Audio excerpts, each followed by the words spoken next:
Hilary Huber. Chapter 1.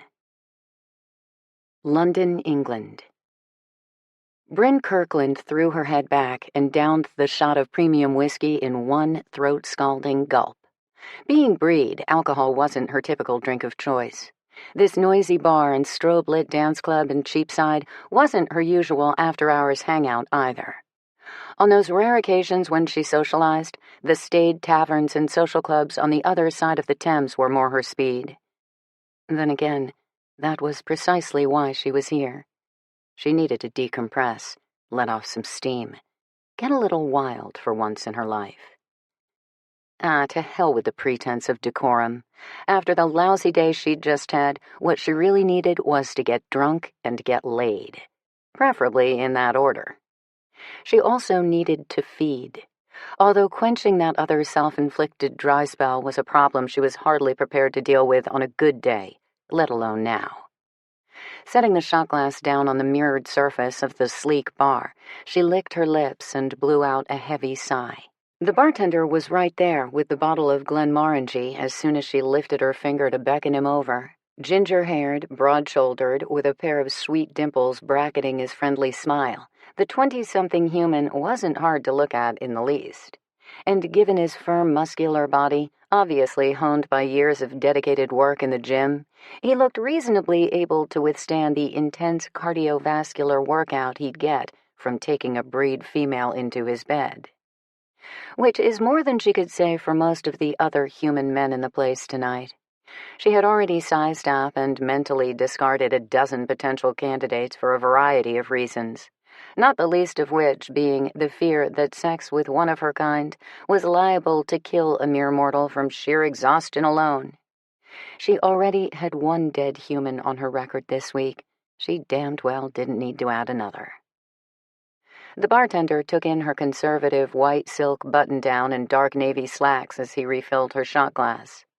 She'd come straight from work, hadn't even bothered to pull her hair loose from its tidy twist at the back of her head. "Rough day at the office, love?" the bartender asked over the throbbing pulse of the club music.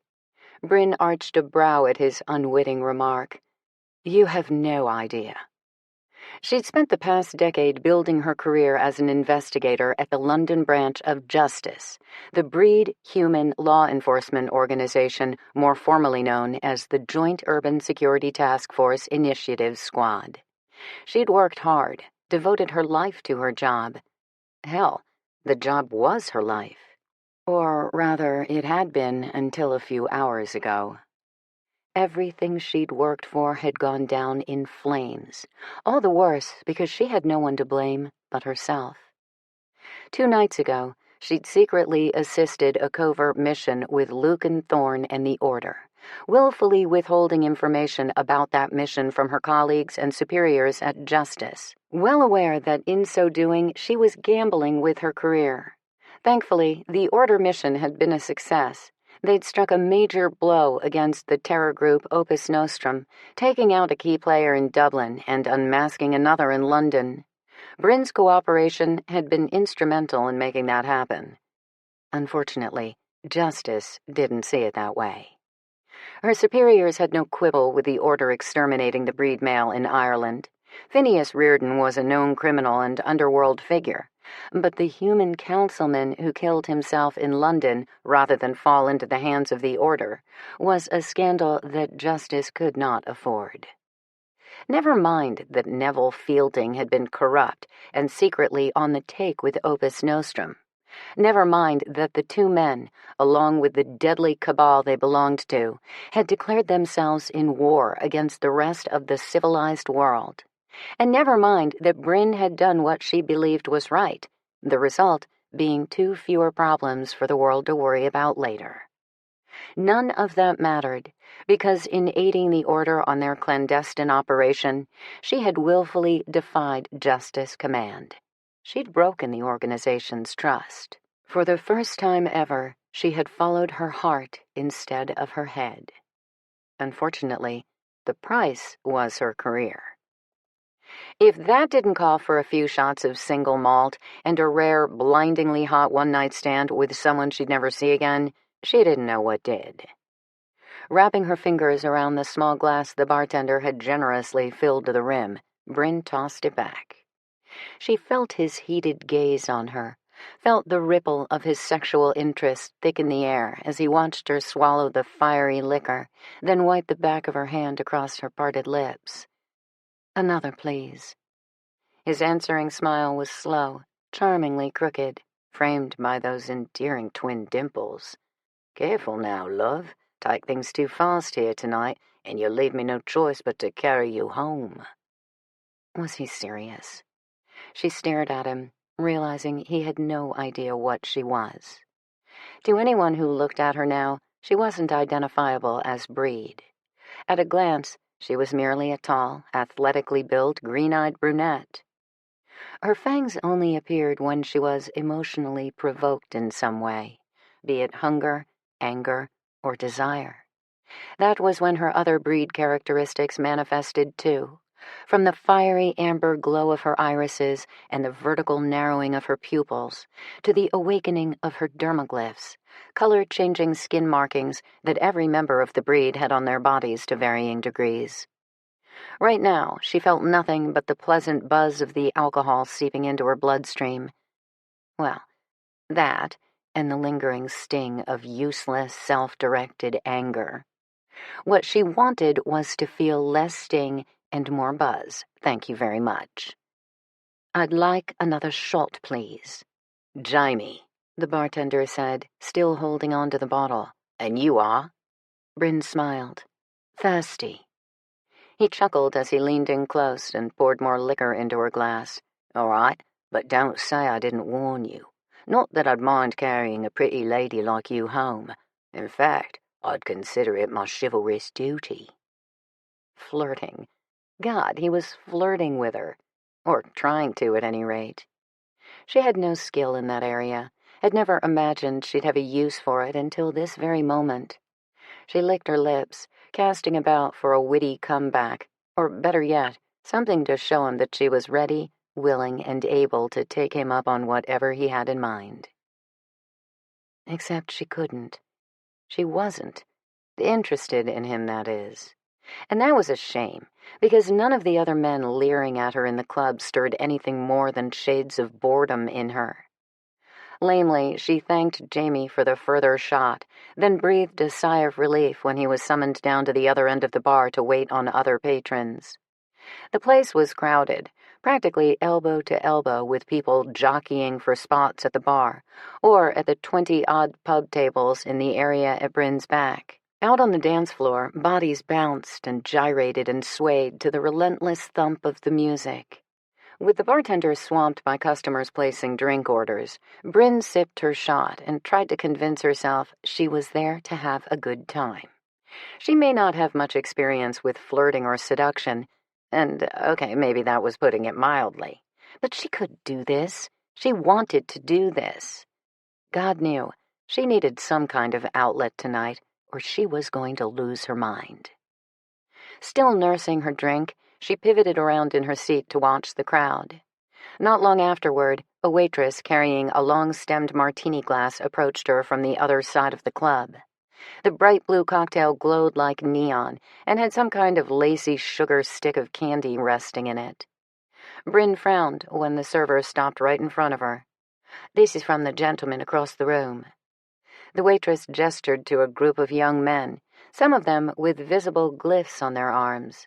The breed youths were civilians from the area dark havens, no doubt on the prowl for human blood hosts before the nightly feeding curfew went into effect. While most of the little pack were chatting up human women, one of them stared directly at Bryn. Dark-haired, serious, the breed male nodded in acknowledgement as the waitress started to hand her the frou-frou cocktail. Bryn shook her head. "Please tell the gentleman thanks, but no thanks. I prefer whiskey, and I prefer to drink it alone." The waitress shrugged. "Whatever." "Just brilliant, Kirkland. That's 2 for 2 on failed attempts to engage." No wonder she sucked at sex. Growing more frustrated with herself by the moment, she swung back around in her seat and slammed the shot, her 4th tonight, but who was counting, then set the glass down on the bar. That's it. No more dragging her feet about this. She'd come here to self-medicate and forget the empty mess she was making of her life, and that meant she wasn't leaving this club alone. Time to check her excuses and her conscience into her panties for the night. As the Glenmorangie burned a soothing trail of fire down her throat, Bryn made a promise to herself. She was going to scratch her itch on the first viable man to approach her. It didn't take long. No sooner had she made her ridiculous vow than a wave of heat moved in beside her at the bar. Awareness prickled along her nerve endings like electricity, lifting the fine hairs on her arms and at her nape, making her nipples tighten in immediate response. "This seat taken?" The low, aggravatingly confident voice was familiar to her, as was the pair of unearthly, cerulean blue eyes that arrested her gaze and didn't let go as she turned her head to look at the man who'd just arrived. No, not a man. An immortal male. Atlantean. Golden-haired, handsome, arrogant beyond compare. Easily the last person she wanted to see, especially tonight. He grinned at her, that broad, sensual mouth of his sending a spike of outrage, and something far more troubling, through her veins. "Hello, Bryn." "Zael," she all but growled. "What the hell are you doing here?" Chapter 2. Zael had walked this earth for thousands of years. Every last one of them lived with the full awareness of what his sculpted, ageless face and sun-kissed, chiseled body did to the sensibilities of the fair sex. His flawless Atlantean looks and preternatural sensuality had always been part of his charm. Or so he thought, until he met Bryn Kirkland. As she had several days ago in D.C. when they'd first laid eyes on each other, the gorgeous but pitifully uptight breed female seemed utterly unimpressed. She glowered at him as he slid onto the bar stool beside her, a seat he'd ensured would be vacated when he mentally sent his previous occupant away a moment ago. "What are you drinking, beautiful?" She didn't answer, and he knew the casual endearment annoyed her as much as his presence. Her forest green eyes narrowed on him pointedly as he picked up her empty glass. He sniffed the smoky, peat-laced fragrance of the top-shelf whiskey she'd been hammering back one after the other like shots of cheap tequila. "You know, the real pleasure of a single malt is in its nuances. Like a lot of other pleasurable pursuits, if you rush through it, you miss the best part." He smiled. "Didn't anyone ever tell you that?" Frowning, she took the glass away from him and set it down on the mirrored bar in front of her. "I prefer to do my own thing." Zael chuckled. "Yeah, so I'm gathering. Is that why you're sitting here all by your lonesome tonight, pounding down shots and driving every red-blooded male in the place crazy?" He should know. He was one of them. It had taken every ounce of his restraint to keep from stalking over to stake his claim until now. Not that he had a claim to stake where she was concerned. Bryn could have her pick of any man she set her sights on, though whether she understood that or not, he wasn't sure. She'd made a point of letting him know back in D.C. that he would never be in the running. And damned if that didn't make Zael even more determined to find out why. She let out an indignant snort as she swiveled on her stool to face him. "I'm not lonesome. I was trying to have a good time. Until you showed up, that is. How long have you been here?" "Long enough to see you have a couple of close calls with some poor decision-making." She snorted. "Spying on me, you mean?" Zael grinned. "How is that any different from when you crept out onto the terrace at the Order's headquarters to lurk in the bushes and check me out while I did my sunrise workout?" She gave him an outraged look. "I did not creep out there, and I most certainly didn't lurk." "But you do admit you were checking me out?" "Only in your deluded dreams, Atlantean." Her tone was defensive, though whether out of habit or the alcohol buzz she must be feeling, he wasn't sure. She crossed her arms over her breasts, drawing his attention to her hardened nipples beneath the satiny fabric of her prim white button-down shirt. Her scowl and closed body language might be telling him she wasn't interested, but the pretty flush of her cheeks and the blood he could hear racing through her veins were saying something far different, as were the tiny amber sparks that kindled in her stormy irises. The no-nonsense law enforcement agent may want to pretend the attraction between them wasn't real, the way she had when they met for the first time last week, but he hadn't been fooled then, and he wasn't fooled now. Whether Bryn wanted to admit it or not, the truth was right in front of him. She cleared her throat and hiked up her chin. "You haven't answered my question, Zael. What the hell are you doing in London? For that matter, what the hell are you doing in this club?" "Looking for you." Well, that certainly got her attention. She went silent, her lips slack. The frown that seemed permanently creased into her forehead now faltered, though only for a moment. "Looking for me?" She sounded surprised, her words guarded. "Whatever for?" He knew he could play it smooth with her right now, use his charm and her physical, if slightly inebriated, reaction to him to his ultimate advantage. He had to admit, it was tempting. Despite the fact that she was still dressed for a day in the office, from her sensible heels to the careful updo that corralled her thick mane of sable waves, Bryn had obviously come to this strobe-lit meat market in Cheapside tonight for a reason.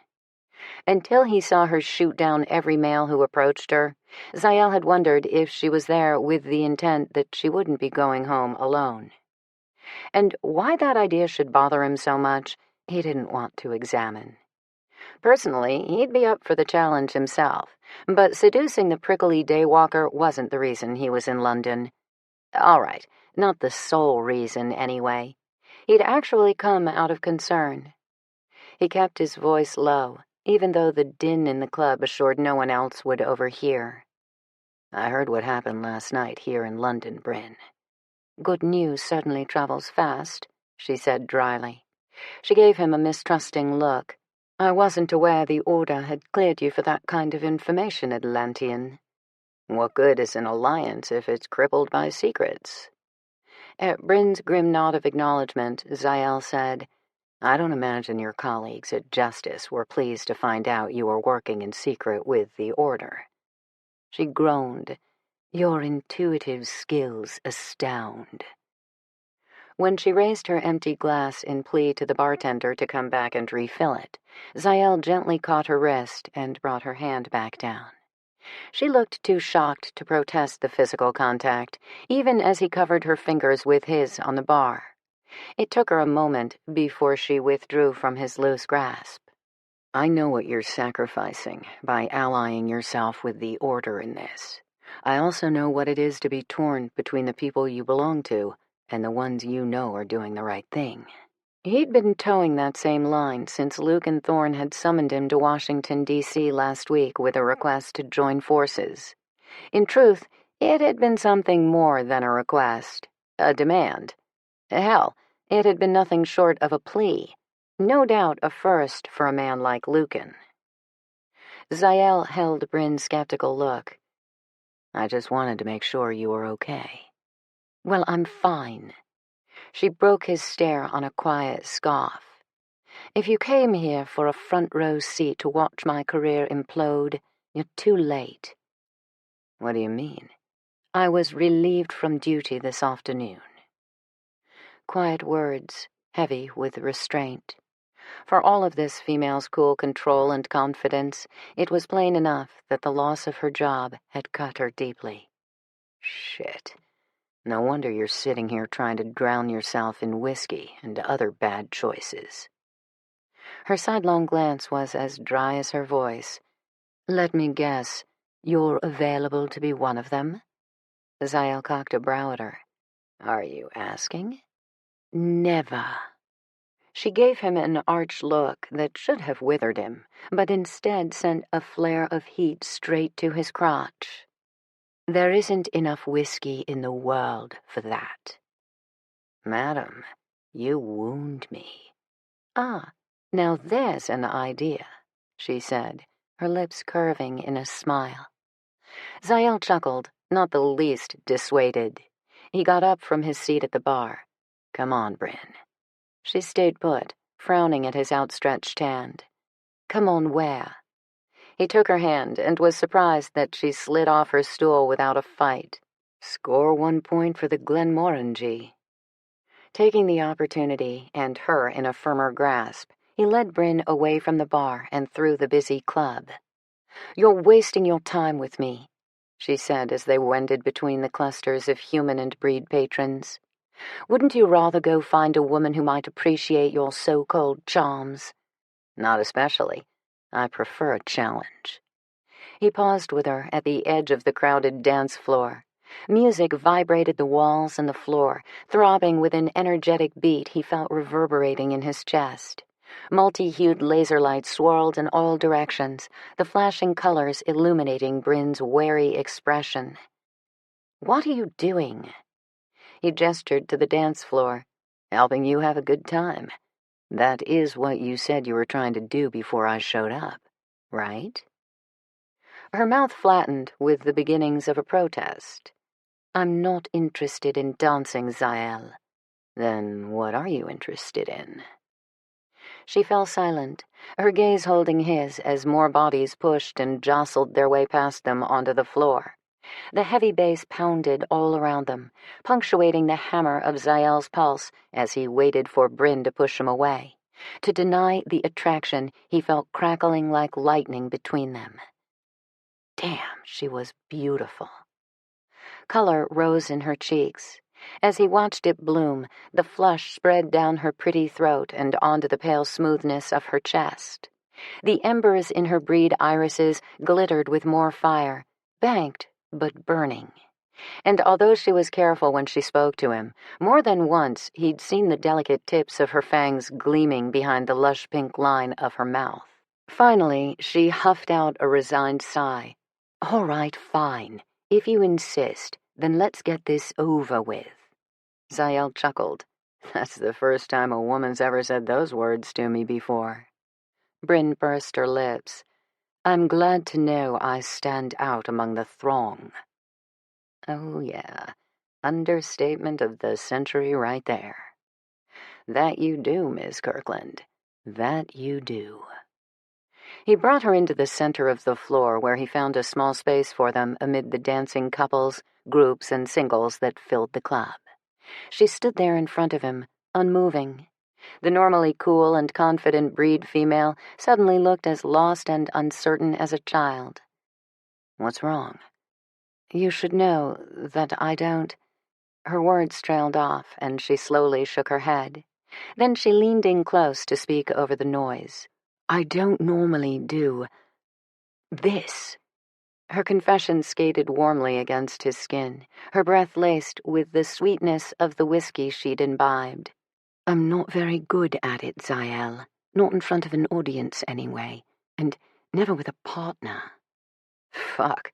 Was she talking about dancing? For a second, he wasn't sure. His mind had blown a circuit while she was explaining, and now all of his blood was rushing south in a hot instant.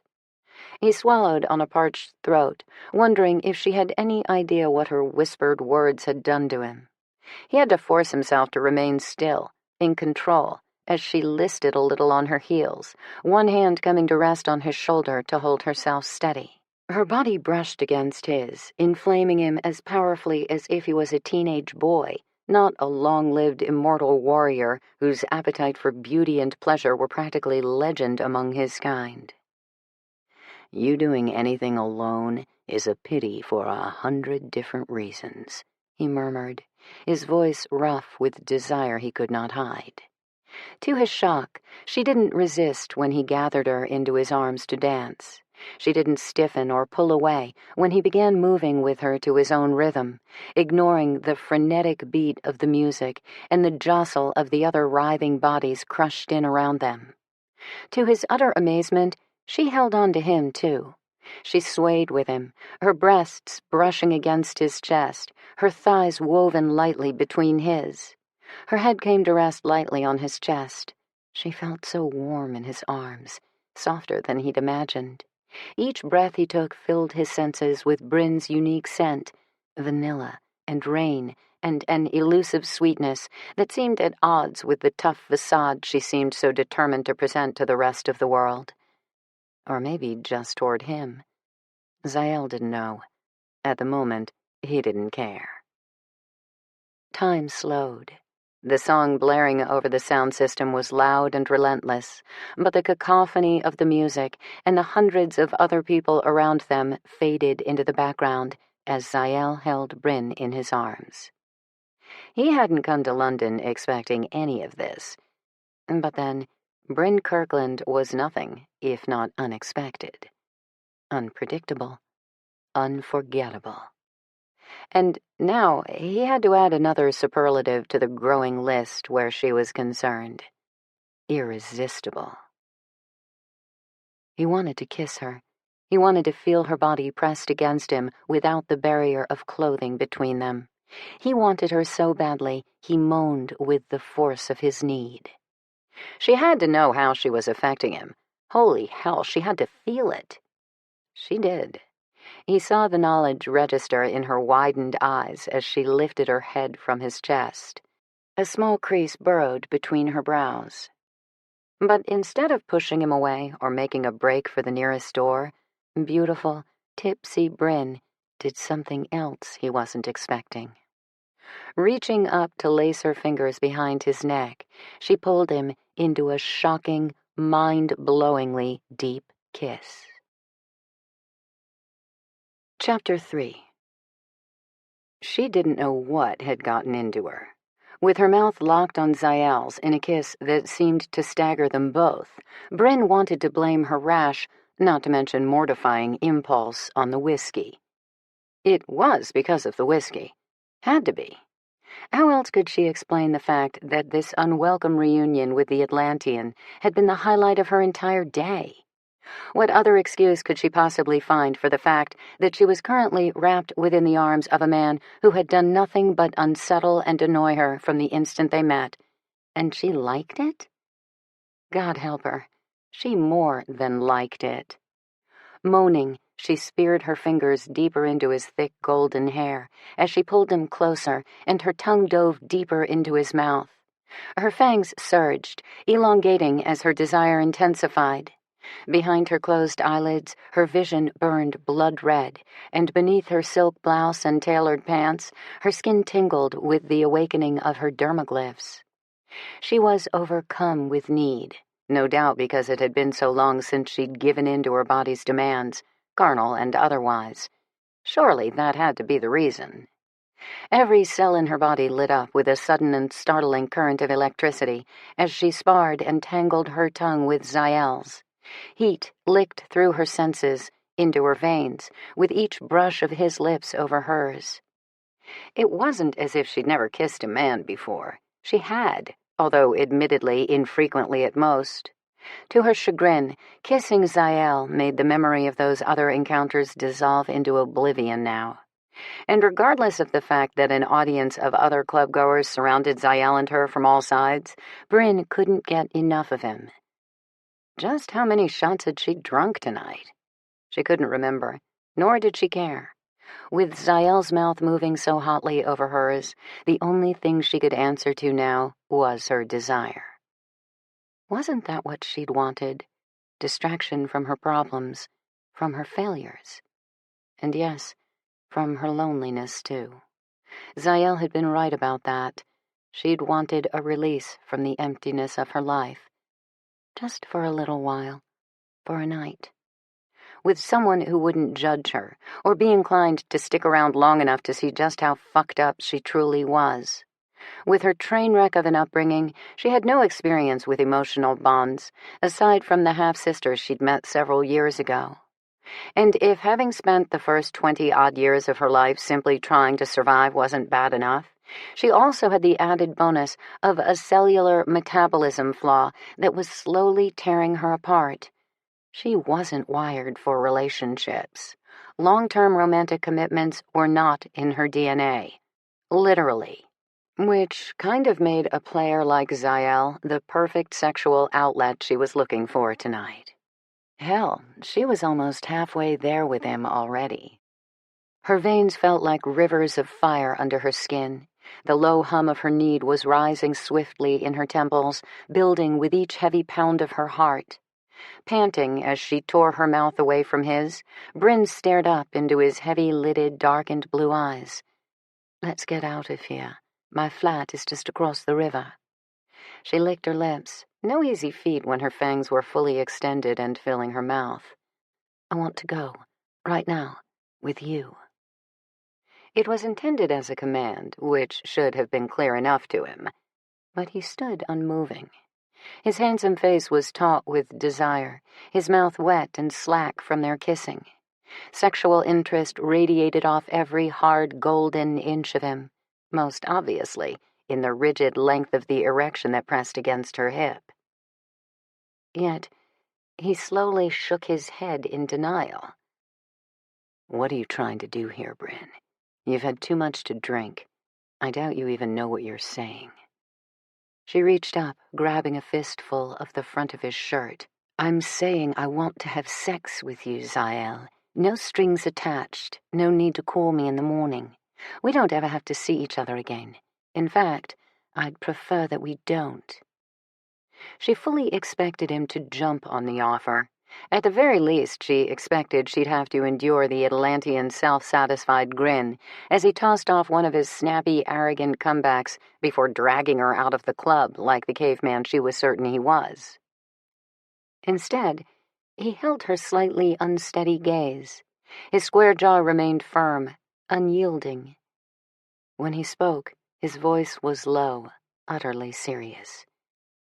"I should take you to bed, if only because you strike me as a woman who's never been properly fucked in your life. But I won't, not like this." He pried her fingers from his shirt and took a step back from her. Good Lord, was he offended? Bryn scowled, weaving slightly on her feet. Her body vibrated with stalled need. "Aren't you the one who's been putting the full-court press on me every time I've seen you? I thought you wanted me. It sure as hell felt like you did just now." His answering grunt was sharp, caustic. "I can have any woman under the terms you just described, and I have." "Then what's the problem?" He didn't answer, just started walking away from her. Bryn fell in behind him, hurrying to catch up as he sliced through the crowd. She didn't reach him until they were through the bar and heading for the exit. "Zael, wait. Please." He paused just inside the club's vestibule. "I shouldn't have come." He stared at her as if he was going to say something more, then changed his mind. He shook his head. "You want to go home? I'll take you home. I'll even put you to bed, Bryn. But I won't fuck you. Not like this. No matter how much I want to." His toneless reply took her so aback he might as well have slapped her. She swallowed back her humiliation, but it sat at the back of her throat, bitter as acid. "Come on," he said tightly. "I'll hail us a taxi." As they stepped outside the building, Bryn's apology sat on the very tip of her tongue. All of the alcohol in her bloodstream seemed to dissolve under the weight of her embarrassment, leaving her feeling cold and foolish, and never more alone. "Zael, She didn't know what she could say to fix things. She wasn't even sure she knew how. But then something bright in the starlit distance caught her eye, something disturbing, setting the skyline across the Thames aglow. A fire. No, it was more than a fire. It was a churning massive plume of flames and roiling thick gray smoke. Outside the club, a crowd was gathering to look at the spectacle. As they all watched in silent horror, a low rumble sounded across the water, followed by the unspeakable crash and roar of crumbling metal, glass, and mortar. "Oh my God," Bryn murmured. She glanced over at Zael, feeling all of the blood drain from her face. "That's the government block at Vauxhall Cross.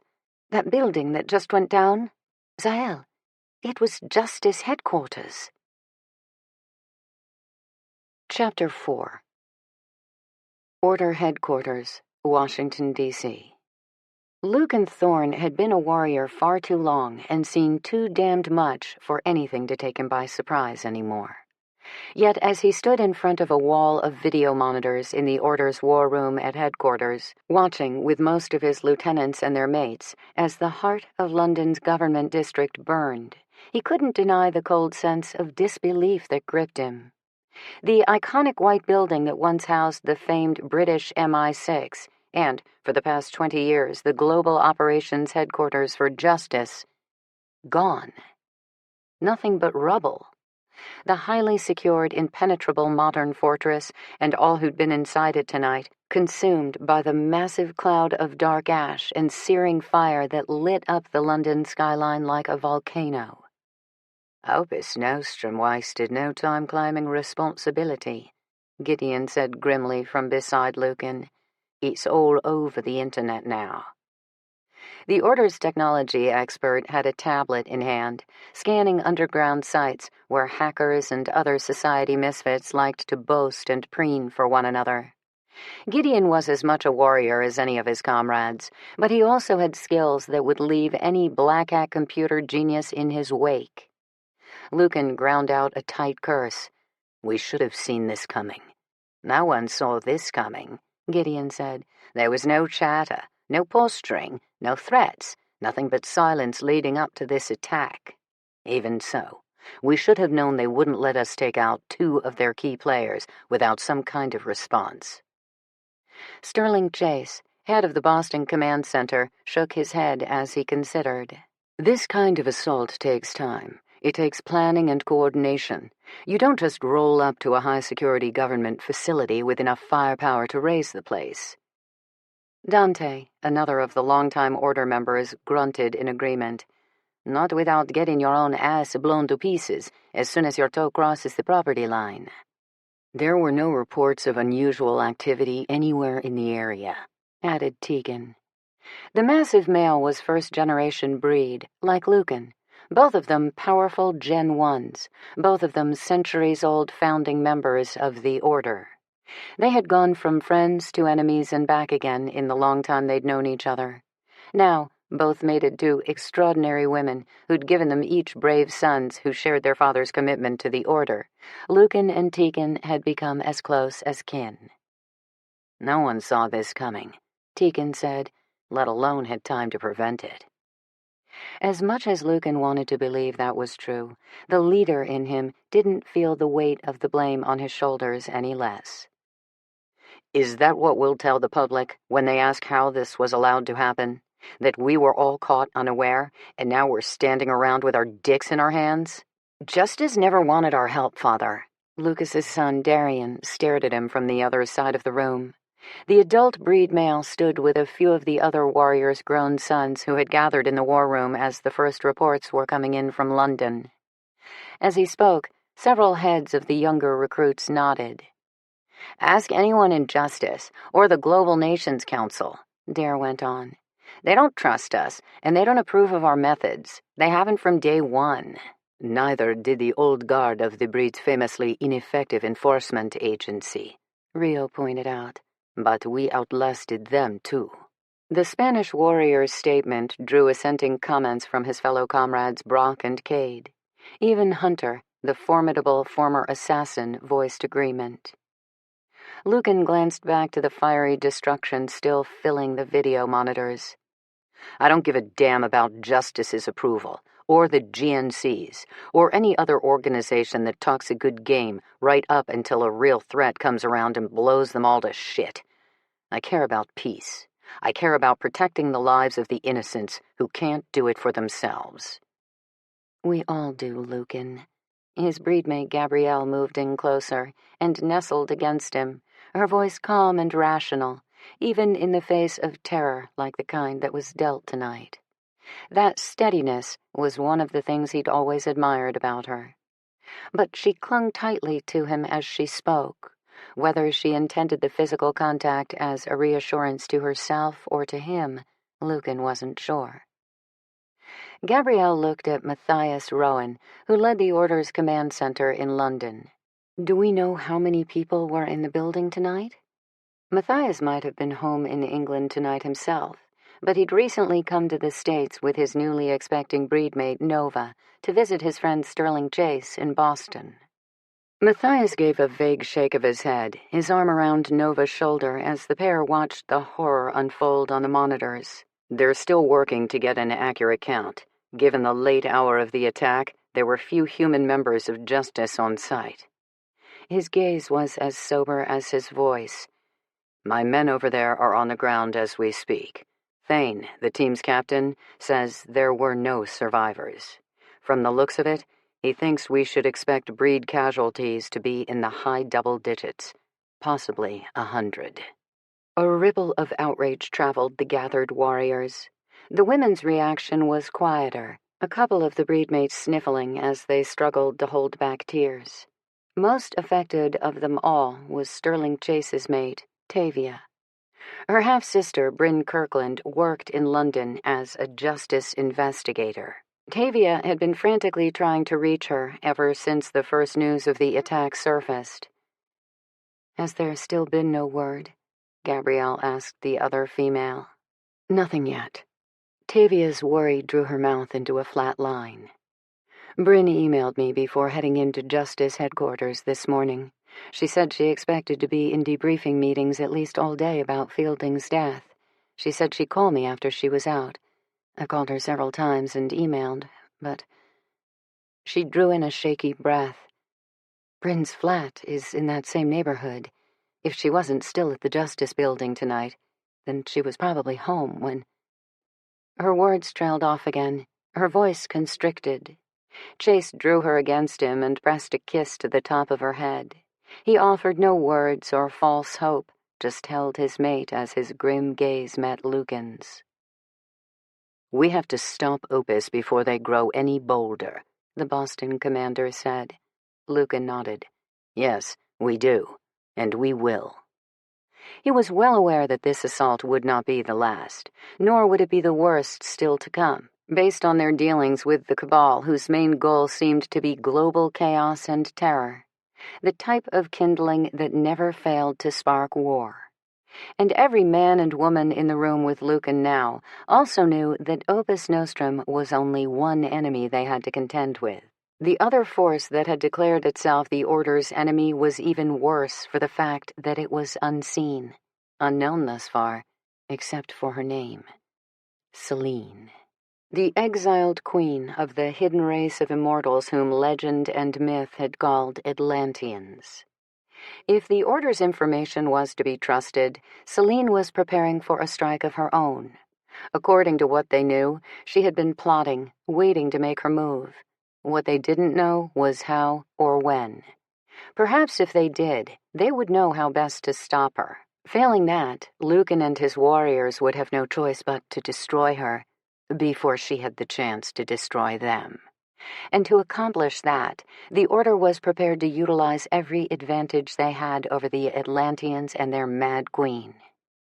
As Lucan contemplated all of the grave work ahead of him and his warriors, his comm unit vibrated with an incoming call on his private, encrypted line.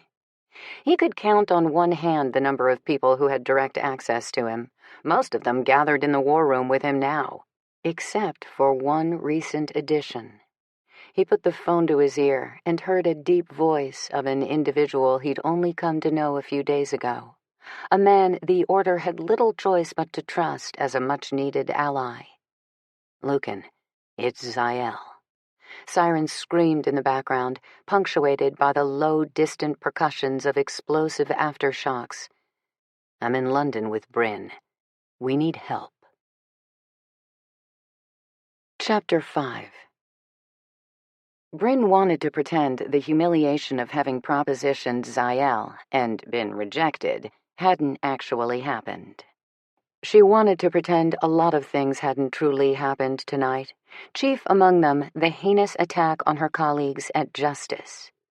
But it was impossible to ignore anything that had occurred these past several hours as she sat alone with Zael inside the luxury cabin of the Order's private jet en route to Washington, D.C. Opus Nostrum had destroyed the entire London headquarters in one fell swoop, No survivors. Nearly 100 justice officers and officials incinerated in the blast, all but a dozen or so of the victims' breed. Men and women Bryn had worked with for the bulk of her career with the organization. People she liked, simply gone in an instant. The rubble from the explosion was burning as the jet had taken off from outside the city. It would likely take days before the 2-block-diameter pyre finally cooled. Her city would never be the same. Around the whole world, nothing would ever be the same now. Obis had made that point clear tonight. Bryn jiggled the ice in her glass, then took a long drink of the cold liquid. Water this time, even though her grief and fury called for something stronger. Witnessing the inferno that had devoured her longtime former workplace, she reminded herself grimly, had been enough to sober her on the spot. The way she felt after tonight, she might never touch another drop. Zael was watching her from his seat across the cabin. He'd been uncharacteristically reserved since they boarded the jet. Even now, he kept his tongue and his distance, allowing her much-needed space to process and reflect. She set her empty glass on the console next to her. "I keep picturing myself walking those networks of corridors," she murmured softly. "I keep seeing their faces, the other officers and investigators I worked with on a daily basis at that building. I can't stop running through their names in my mind, doing a mental body count." Zael nodded gravely, but didn't say anything. He got up and slowly walked over to take the leather seat facing her. His copper-threaded blonde hair had gotten tousled from their race across London to view the destruction firsthand. He raked the thick waves back from his brow and leaned forward, resting his elbows on his bent knees as he gave her time to get all of the words out. His oceanic blue eyes held her gaze, solemn in his sculpted, sun-bronzed face. And while she was certain she must reek of smoke and death, his scent was fresh and clean, as crisp as a sea breeze. Its presence calmed her. In this moment, with everything she once knew now blown to bits 1,000 miles behind them, he calmed her. More than she'd ever stooped to admit. "I stayed late at headquarters most nights," she said. "Sometimes, if I finished one case earlier than expected, I'd start right away on another. Sometimes I worked all night." Being a daywalker, a very rare thing among her kind, she didn't have to work at night like her breed colleagues. But more often than not, she chose to. Why wouldn't she? It wasn't as if she had anyone waiting at home. And she loved her work. It had been the one constant in her life, her purpose, the one thing she could call her own. Until today. Justice was all I had, Zael. She practically cringed as the admission slipped past her lips, but she was too tired and empty to hold it back, and the weight of the terror and violence dealt on the 100 killed and the organization she'd pledged her life to was almost too much to bear. Glancing away from him, she looked out of the oblong window at her side. In the distance, the sun was just beginning to crest the far horizon. She stared at it, as if seeing it for the first time, all too cognizant of how fortunate she was to be alive to witness it. The realization raked at her, putting an acid burn in the back of her throat. If I hadn't been let go today, I'd have been there with the rest of them at headquarters. And you're feeling guilty that you weren't. She swung her gaze back to him, astonished that he understood. Many of those people left behind mates and children. They had lives waiting for them to return. Are you saying you don't? Oh, God. She'd gone too far down a path she had no intention of sharing with him, least of all him. Justice was important to you. I get that. But it's not all you have. For one thing, you've got a very worried sister coming to meet us when we land in D.C. Bryn couldn't deny the tender pang in her chest at the mention of Tavia. They'd only been able to exchange a few words when Zael had called into the order to report their location. Tavia had been beside herself with concern, a notion that Bryn was still adjusting to. Although her connection to Tavia was strong, she and the other day-walking breed female had not even known about each other until they were adults. "Tavia and I are half-sisters," Bryn said, somewhat dismissively, hoping to close the door on this line of conversation before she allowed the Atlantean to crawl any further into her head. "Did you have the same mother or the same father?" Bryn stared at him. He didn't know the history she and Tavia shared.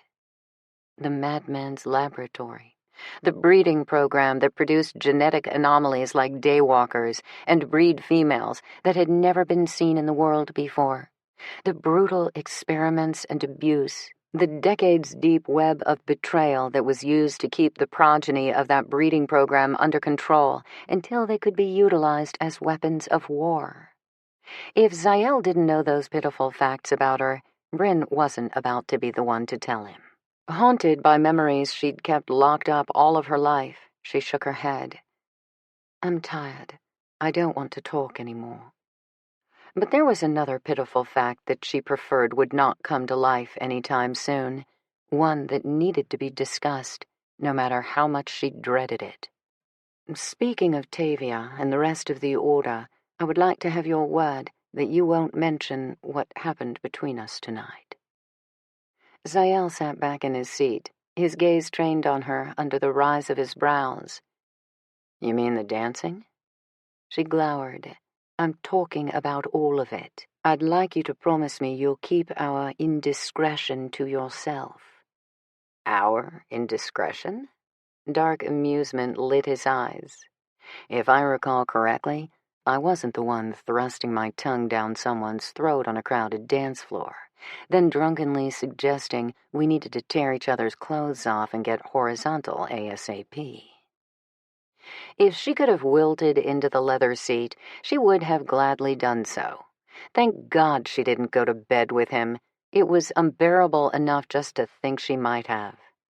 Cheeks flaming with outrage, she lifted her chin. "As you so accurately pointed out, I'd had too much whiskey and it went to my head. I wasn't myself. I had no idea what I was saying, and I sure as hell didn't mean any of it." Zael grinned. "Don't get me wrong. I liked who you were on that dance floor, Bryn. I hope I'm going to see that woman again, but preferably when she's sober." She scoffed. "None of that would have happened if I'd been sober. Nor will it ever again." "You sure about that?" "Completely." Although it hadn't been purely whiskey doing the talking with Zael back in the bar, or the kissing, or the rest of it. She wanted to think so then. She desperately wanted to believe so now, too. She wanted to reassure herself that what happened with him had been an impulsive mistake, one that would not be repeated. But she knew better. The one person she couldn't fool was herself, and possibly Zael. She could see that by the way he looked at her as the jet began its descent into DC airspace. He held her unsettled gaze with unflinching, arrogantly assured intensity, as if he was recalling every second of their encounter the same way she was, as if he still felt the hard drum of desire in his veins, too. Bryn wanted to deny what she saw in him, what she felt. But the truth sizzled in the air around them, and in those fathomless bright blue eyes that told her in irrefutable terms that what happened between them on that dance floor back in Cheapside was only a beginning, not an end. Chapter 6. Bryn still wasn't speaking to him, even after they arrived at Order headquarters that morning. As soon as they'd touched down at the airport and were met by Tavia and her hulking warrior son, Eric, both of them daywalkers, Bryn had been swept into the military-grade black SUV amid tight hugs and anxious chatter with her sister. As for Zael, he'd ridden shotgun up front with Eric, all too conscious of Bryn's disgust with him and the tension that only seemed to expand for every minute she strived to act like he didn't exist. When they were brought into a private meeting room where Lucan Thorne and the rest of the Order's senior command had already assembled, she stubbornly kept her distance, taking a position as far away from him as she could get. Zael might have been tempted to continue goading her just for the pleasure of it, but the gravity of the situation facing everyone now demanded all of his attention. Live feed from London filled the monitors that lined the back wall. On another wall, 3 more breed warriors looked in on the meeting via video screens, one reporting in from Berlin, another from Rome, the other from Montreal. Zael had been briefly introduced to both of them in this same manner his first time to Order headquarters a few days ago. He nodded to Andreas Reichen and Lazaro Archer, the European-based commanders, then to Nikolai, the formidable Siberian-born breed male in charge of operations in Canada. The mood in the room was thick with solemnity as the gathered members reviewed the carnage of last night and discussed their next tactical move against Opus Nostrum.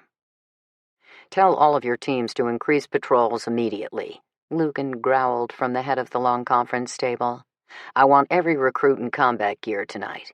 We need an obvious Order presence in every major city, starting at sundown." Zael didn't miss the pause in conversation as he strode inside. He was still a stranger in their midst, the outsider they had no choice but to trust. How it happened that he, a former warrior of the Atlantean Queen's Legion, had recently found himself in the position of advisor and ally to blood-drinking killers spawned from his people's greatest enemies, he had no idea. Except the group of breed males in the room with him were not killers, not brutal animals like their race's ancient fathers had been, not cowardly murderers like the skulking, anonymous members of Opus Nostrum. The men of the Order were warriors, like Zael once was, before he defected from Celine's vengeful reign to walk a different path, far away from her Atlantean court. As of a few days ago, the Order wanted him to return to the fray, fighting on their side this time, against his own people, if that's what it came down to.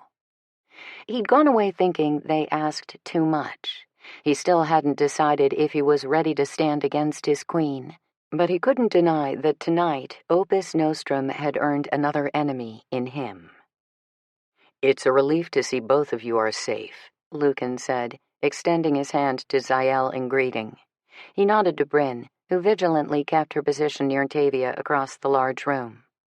"We're still collecting intel from our back channels and teams on the ground, but so far it looks like Justice was the only target. They wanted to make a statement." "And they did," Zael agreed. "But thugs like these thrive on making bold statements. That's how they build their empires. That's how they ensure the loyalty of their true believers." On the video feed from Montreal, Nikolai uttered a curse. "Not to mention ensuring there's enough chaos and fear that the terrorized public will be ready to do anything to make it stop." Sterling Chase dropped his fist on the conference table. "Not on our watch. God damn it, this shit with Opus has gone too far already.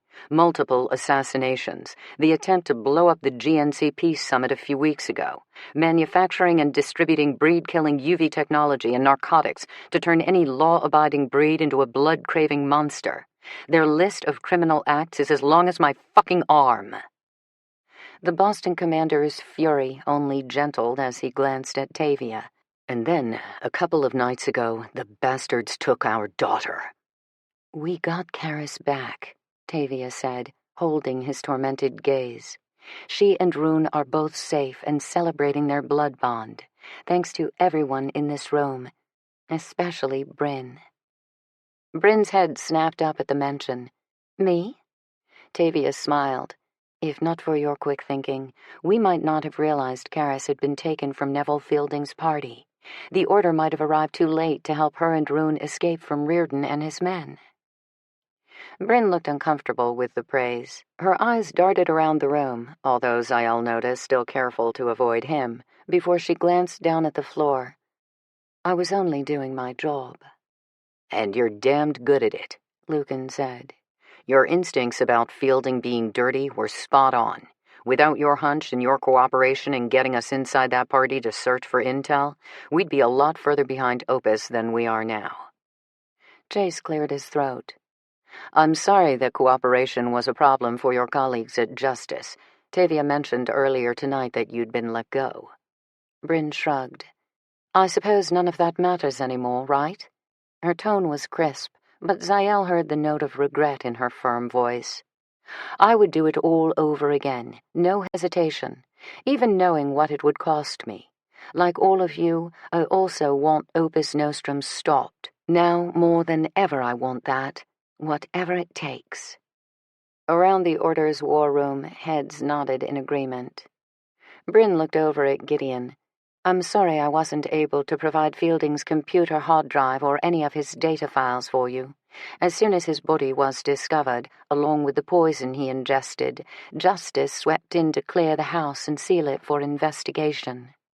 It's all right, Gideon shook his head. At least we have Reardon's files. Well, we will have them, eventually. Still no luck breaking that encryption? Lucan's question sounded incredulous. You've been working on it for going on 48 hours. Hate to say it, but this must be some kind of record for you, and not something I want to hear right now. The encryption is complicated. It's actually pretty fucking impressive. Also not something I want to hear, Lucan muttered darkly. Believe me, I'm as stunned as anyone that I haven't been able to get around it yet. Gideon raked a hand through his spiky blonde hair. I hacked Reardon's hard drive and passwords, that was cake. But aside from learning, he had bad music taste and a fondness for farm animal porn that made me want to scrub my corneas with a razor blade. Reardon's hard drive was a bust. Lucan frowned. We're all but certain Opus members are in contact with one another electronically. Are you saying there's no trace of communication software or log files anywhere on that computer? They're too careful for that. The process to delete directories and data was set to run every night like clockwork. I was able to kill it before it took off one last time. In Reardon's purge file, I found an ID fragment for a secured private network. Gideon blew out a deep sigh. And that's where my problems began. There's a lock on the network, a very sophisticated program that acts as a booby trap on the whole thing. I nearly set it off today before I realized what I'd run into. Whoever programmed it knows their shit. We're talking pro skills and then some. Are you going to be able to break it? Zael hadn't known Lucan very long, but he doubted any man or woman in the room right now had ever heard the note of doubt that crept into the Order leader's deep voice. Gideon was quiet for a long moment, and that silence said a lot. I'll break it. I'm not going to rest until I do. Lucan nodded grimly. Good answer. Then he turned his serious gaze on Zael. I don't suppose I need to tell you that anything you hear in this room tonight is to be held in the strictest confidence. Zael inclined his head. Of course, you have my word. Now that Lucan and the other warriors were looking at him, Zael felt the weight of their curiosity, even suspicion, come to rest on him. You never mentioned what you were doing in London last night, Zael. There on business of some kind? Lucan studied him, his shrewd gray eyes assessing. No, Zael admitted. I wasn't there on business. Pleasure, then? The Order's leader was asking casually, but there was no mistaking that this was a test of trust. Lucan may not know for certain what sent Zael to the very city where Opus Nostrum had just done their worst, but he would damned sure know if Zael attempted to deceive him. And if that happened, any alliance they'd forged would be weakened practically before it began. I didn't go to London for business or pleasure. I went there to see Bryn. Across the room, her tense anticipation was a palpable current in the air. Zael glanced her way now, and instead of seeing her eyes divert or avoid him, she stared at him in resignation, in unspoken misery and contempt. But Zael wasn't about to lie to his new friends. He needed their trust as much as they needed his. When Bryn and I met here last week, I thought there might have been some spark of interest. After hearing what happened with Reardon and the councilman who killed himself in the middle of a house party Bryn was attending, I decided to search her out and look in on her, make sure she was all right, see if I was right about her interest in me. He didn't have to glance her way now to know that she was silently wishing for a sinkhole to open up and swallow him. Tavia, Chase, and several other Order members exchanged surprised looks before those intrigued gazes volleyed between Bryn and him. "I was mistaken," he said. Even if part of him knew better, he would give her this one courtesy in front of her sister and friends. Let Bryn call him an asshole for tormenting her when they were alone, but anything that happened between them was going to remain private if he had anything to say about it. Still, just thinking about Bryn's lips on his was enough to ignite his arousal all over again. Even here, in a room full of lethal breed warriors who'd likely want to string up any Atlantean who deigned to put his hands on one of their females. Zael had wanted to do far more than that with Bryn last night, but he'd been serious about not letting her blame the alcohol, or him, for it later. Now all he had to show for his dubious display of honor was regret, and a bad case of blue balls. By the time I realized I had overstepped with Bryn and was offering to see her home, all hell had broken loose in the city. "Well, thank God you were together," Tavia interjected. "I'm glad my sister wasn't alone to face that kind of horror. I can't bear to think what might have happened if you'd been anywhere near the blast, Bryn." "I was fortunate that I wasn't." Despite her fleeting look of acknowledgement that Zael hadn't betrayed her just now, Bryn still looked less than enthused to be associated with him. "Now, I'm just eager to put last night behind me and move forward, which I plan to do just as soon as I get back home to London." "Back home?" Tavia gave her an uneasy look. "I hope you don't mean that." Zael curbed his knowing chuckle. What she meant was she couldn't wait to put a lot of miles between herself and him. If she was eager to run anywhere, it was away from him, more than back to a ravaged city where she'd admitted she had nothing waiting for her. As of last night, even less. He wondered now, as he had on the plane, just what it was that Bryn hadn't wanted to say about her past. He'd been surprised to see the hauntedness in her eyes. He'd been furious to realize the shadows that darkened her pretty face hinted at wounds she couldn't bear to speak. And he'd been stunned to feel a wave of protectiveness toward her that he had no right to feel. Not for her. Not for anyone. If things got messy on an emotional level, he wasn't one to stick around. More than one person in his lifetime could attest to that. "I'd feel better if you stayed close to us for a while," Tavia was saying now. She took Bryn's hand in hers. "I'm still getting used to the idea that I have a sister in my life. Do you really think I'm going to be okay with letting you go back into a dangerous situation alone?" Bryn's lips parted with the beginnings of an argument, but Lucan spoke first. "I've got to agree with Tavia on this. We have to assume Opus knows you're cooperating with the Order now, which means the odds of you ending up with a target on your back if you return to London are too damned high to risk." "I'm a career law enforcement officer, Lucan. I'm a decorated investigator who's also been trained in combat and crisis negotiations." "Good. Then if you don't want to accept the decision of a higher-ranking official, you should be able to recognize when debating one will be futile." She chose that moment to glance Zael's way, and he knew he hadn't been quick enough to hide his agreeing nod. Not that he wanted to see her unhappy, but he also didn't want to see her anywhere near the smoldering ruins of justice or the sadistic fucks who perpetrated the attack. She would be safest with the Order, whether she wanted to believe that or not. "They're right," Zael said. "You may not have been in the building when it blew last night, but that doesn't mean Opus knew you weren't there." She crossed her arms over her breasts, clearly outraged by his interference. "Everything points to a well-planned attack, It took time for Opus to execute this, much longer than the week or so that I've been working with the Order. Yes, he agreed. But what's to say you didn't have a target on your back long before then? If not simply because you were part of Justice, then for being kin to one of the Order's key commanders. Jesus Christ. The curse came from Sterling Chase. The Boston commander's grave stare moved from Tavia to her sister. We thought we were keeping your connection to each other confidential. But what if someone in Opus knows? Some of Bryn's outrage drained from her face as she considered the possibility. You're safe now, Zael told her. That's the important thing. She blinked and glanced away from him, refusing to look up again. Since his presence wasn't helping the situation, he decided to make things easier for her, and for the people trying to reason with her.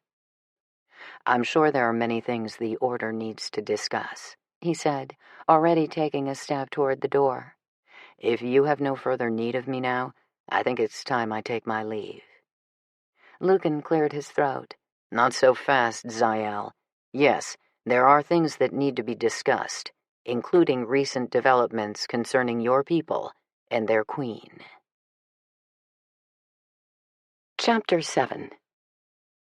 After the Order drew Zael into a closed-door meeting in the conference room, Tavia brought Bryn to meet Lucan's breedmate in the residence section of the sprawling D.C. estate.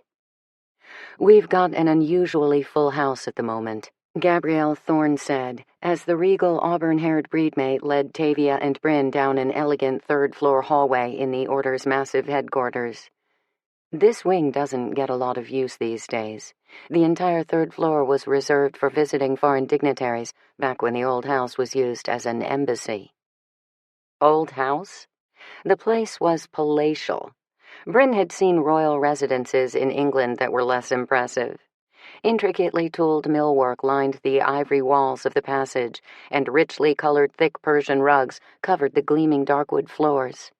Following her two companions toward the middle of the long corridor, Bryn couldn't help but admire the many carved busts and neoclassical sculptures that stood on polished pedestals along the way, or the antique photographs of significant landmarks and natural wonders that competed with paintings by master artists on the silk-covered walls. Her stroll ended in front of the open doors of a sumptuous library that smelled wonderfully of aged leather book bindings and lemon-waxed old wood. At another time, under different circumstances, she could see herself getting lost among all of those books for days on end. I'm sorry you're going to the trouble to make a room for me. I imagine you've both got more important things to do, this week especially. Gabrielle turned a genuinely warm smile on her. It's no trouble at all, even if you weren't Tavia's sister. After all you did for us the other night, you're part of the Order's family, Bryn. Tavia nodded in agreement. I know you'd rather be in your own place, but I hope you'll be comfortable here for now. As she spoke, Gabrielle turned to open a door directly across from the library. The room inside was large, but cozy, with a small sitting area on one side and a four-poster bed on the other. The drapes on the tall window had been drawn to let in the morning light and the view of the manicured grounds below. On a bureau near the opened door, a vase of fresh-cut flowers perfumed the air. The room is lovely, Bryn said as she stepped inside. Thank you both. Make yourself at home, Gabrielle told her. That goes for the entire estate, and you're welcome to stay as long as you like. Or as long as my sister and the Order insist. Tavia exhaled a short sigh. It's not meant to be a punishment, you know. We're only concerned for your well-being. Bryn knew it wasn't. She waved her hand in dismissal. It's all right. I understand. I even agree that London may not be the best choice for me right now. I guess you might say I'm a bit hard-headed, especially when it comes to being told what I can or cannot do. Tavia and Gabrielle exchanged an amused look. I think you've definitely found your tribe, Gabrielle said around a laugh. What about Zael? The question popped out of her mouth before she could even think to hold it back. What about him? Tavia asked. A spark of curiosity lit her questioning gaze. And why do I get the impression there is something more going on between you two than either of you is willing to say? There's absolutely nothing going on between us. Maybe her denial was too immediate, too insistent. It certainly didn't seem to convince her shrewd half-sibling, if the look on Tavia's face was any indication. Bryn shrugged. You heard him yourself. Zael showed up in London last night with the mistaken idea that I would fall at his feet, the way every other woman probably does. No, she hadn't fallen at his feet. She'd pounced on him like a woman starved for sex, which, technically speaking, she was. She was starving for a lot of things, but she'd been an idiot to let Zael glimpse even part of that weakness in her. Now, he'd likely never let her live it down. What would he do if he knew anything about her other secret shame? The dangerous one that lurked deep in her laboratory-mixed DNA.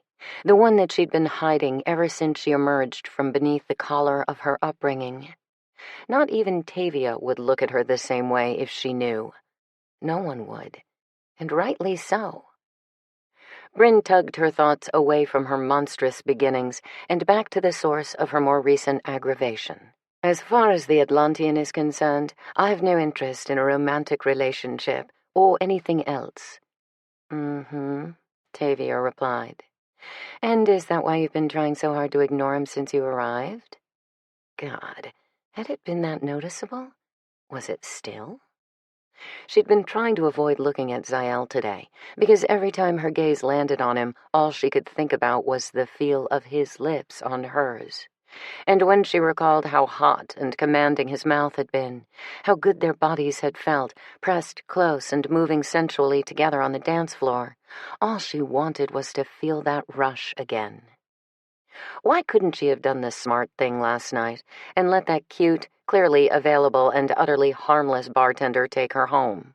Why couldn't she have said yes to any one of the other men, human or breed, who'd either circled her at the bar or come right up to take their shot? She knew the answer, and unfortunately it all came back to Zael. She hadn't wanted any of those other men. She would have sworn she didn't want Zael either, but her body seemed to have other ideas. No doubt about it, kissing him had been a colossal mistake, one she couldn't take back and, unfortunately, would never forget. It was going to be a lot harder to put him out of her mind so long as he was under the same roof with her. Even worse, if he was going to be closely involved with the Order for any length of time. Do either of you really think he's a wise choice of ally? You don't? Tavia asked. If you have cause to think that, Bryn, we need to know. She wanted to discount Zael outright, but the truth was, despite being a pain in her backside from the second she laid eyes on him, he did seem informed and engaged about the problems the Order was facing. He may be a charmless ass, but he seemed to be trustworthy. Even where she was concerned, seeing how he hadn't made a fool of her tonight in front of everyone. Incredibly, after making her think she was fair game for his ridicule, he kept her secret to himself. And maybe he wasn't completely without charm either. Still. He's Atlantean, she murmured, as if that should be cause enough to doubt him. To her mind, it was at least worth questioning. What do we really know about him? Gabrielle glanced at Tavia, indecision in her soft brown eyes. We know enough to assume Zael's alliance with the Order is worth any risk. Because of something to do with the Atlantean's queen? When both women looked at her in question, she added, I realize I haven't been formally included in the conversation, but Lucan's comment to Zael downstairs didn't exactly sound reassuring. That was putting it mildly. Bryn's instincts had gone on high alert at the ominous mention of the Immortal race and their apparent ruler. Yes, because of her, Tavia said, after Gabrielle's permitting nod. We learned we had an enemy in Selene a few weeks ago, when the Global Nations Council Peace Summit was compromised by Opus Nostrum. Attacked, Gabrielle corrected. They would have slaughtered every breed dignitary in the place if their ultraviolet weapon had gone off before the Order was able to stop it. I remember, Bryn said. There were hundreds of diplomats and world leaders at that gathering. The news of the attempted assault had made panicked headlines around the world. As for the Order's heroic actions, it had done little to endear them to a population of humans who mostly despised the breed as a whole, or to the Darkhavens, who considered the warriors to be a volatile force among their kind, with an overreaching grasp on the law. Even Justice was guilty of eyeing the Order with more suspicion than due respect. But what does Opus's attack on the GNC summit have to do with the Atlanteans or their queen? The Opus member who masterminded the whole thing was Atlantean, Gabrielle explained. Reginald Crowe? Bryn asked. She'd been shocked enough to learn one of the world's richest, most powerful business magnates was part of the deadly terror group. But this? Are you saying Crowe was one of Zael's people? No one knew, Tavia said. Just before he was killed, he boasted to some of the warriors about how Opus was only a game compared to what his queen was plotting. He said we should expect a war like we've never seen. My God. Bryn swallowed against the cold knot of dread in her throat. As if dealing with Opus wasn't bad enough, now there's this too? Gabrielle nodded. We may have some advantages in our favor, though. We've been looking for ways to get ahead of Celine. Zael may be able to help us. He may be the only one, Tavia added, but we're putting him in a hard place. Yes, but he's got reasons of his own to ally with the Order now, Gabrielle said. Jordana, for one. Tavia had told Bryn about the young woman during her visit to her sister in Boston recently. Jordana worked with Karis Chase at an art museum and had been recently mated to one of Sterling Chase's senior warriors. What does Zael have to do with her? Instead of Tavia or Gabrielle answering the question, it was Karis who replied. She stood in the open doorway with another young woman. What does Zael have to do with who? Jordana, Tavia said, though whether in answer to her daughter or in greeting to the ethereal, willowy blonde who strode in with fiery Karis, Bryn wasn't quite sure. Without pausing for greetings, Karis walked up to Bryn and pulled her into a fierce hug. I'm so relieved that you're okay, she said, drawing back after a long moment. When I heard what happened in London last night, I was so scared that you might have been injured, or worse. Bryn smiled at the young daywalker, equally pleased to see her. I'm fine, and, thankfully, so are you. The two of them had a special bond even before their shared mission together at Fielding's house party. Bryn had been beside herself with fear and horror when she discovered Karis had been abducted right under her nose by one of Opus's most sadistic members. I wouldn't be here if not for you, Karis said. The order came just in the nick of time, all thanks to you. That's not quite the way I would explain it, Bryn demurred. And from what your mother told me, you handled things rather impressively on your own. Maybe that talk we had about you joining the Order wasn't all that crazy, eh? Karis grinned, her pride beaming from her sharp blue gaze.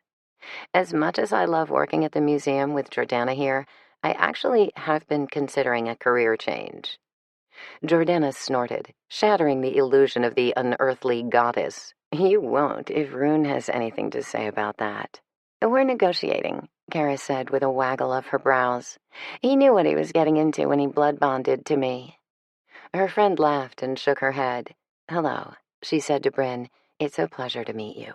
I'm Jordana. We were just talking about you, Tavia said gently. We were about to explain to Bryn that Zael knew your father. Oh. Her face lit up, but there was a trace of sadness in her eyes. They were best friends. They served together as soldiers. In Celine's Legion, Tavia added. They both fled the realm years ago. Bryn couldn't pretend the news didn't shock her. He was a soldier? One of the best, Jordana said. After my father was killed recently in Boston, Zael kept me safe from the Queen's guards, who came to find me and bring me back to her. He protected me with his life. Zael.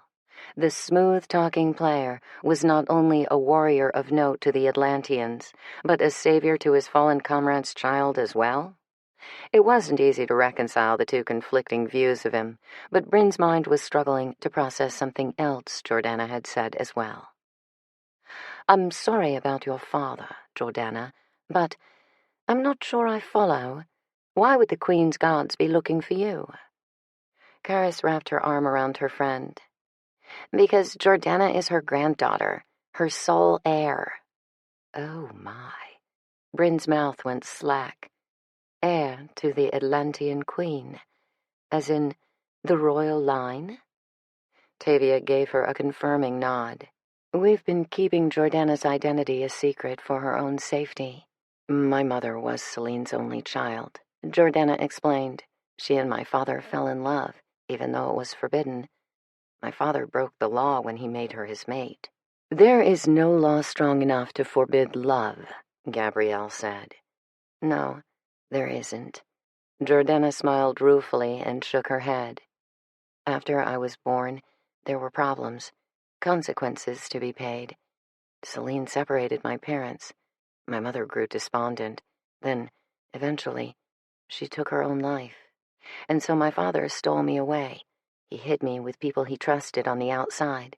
Then he stepped out of my life to protect me and to give me freedoms I'd never have inside the realm.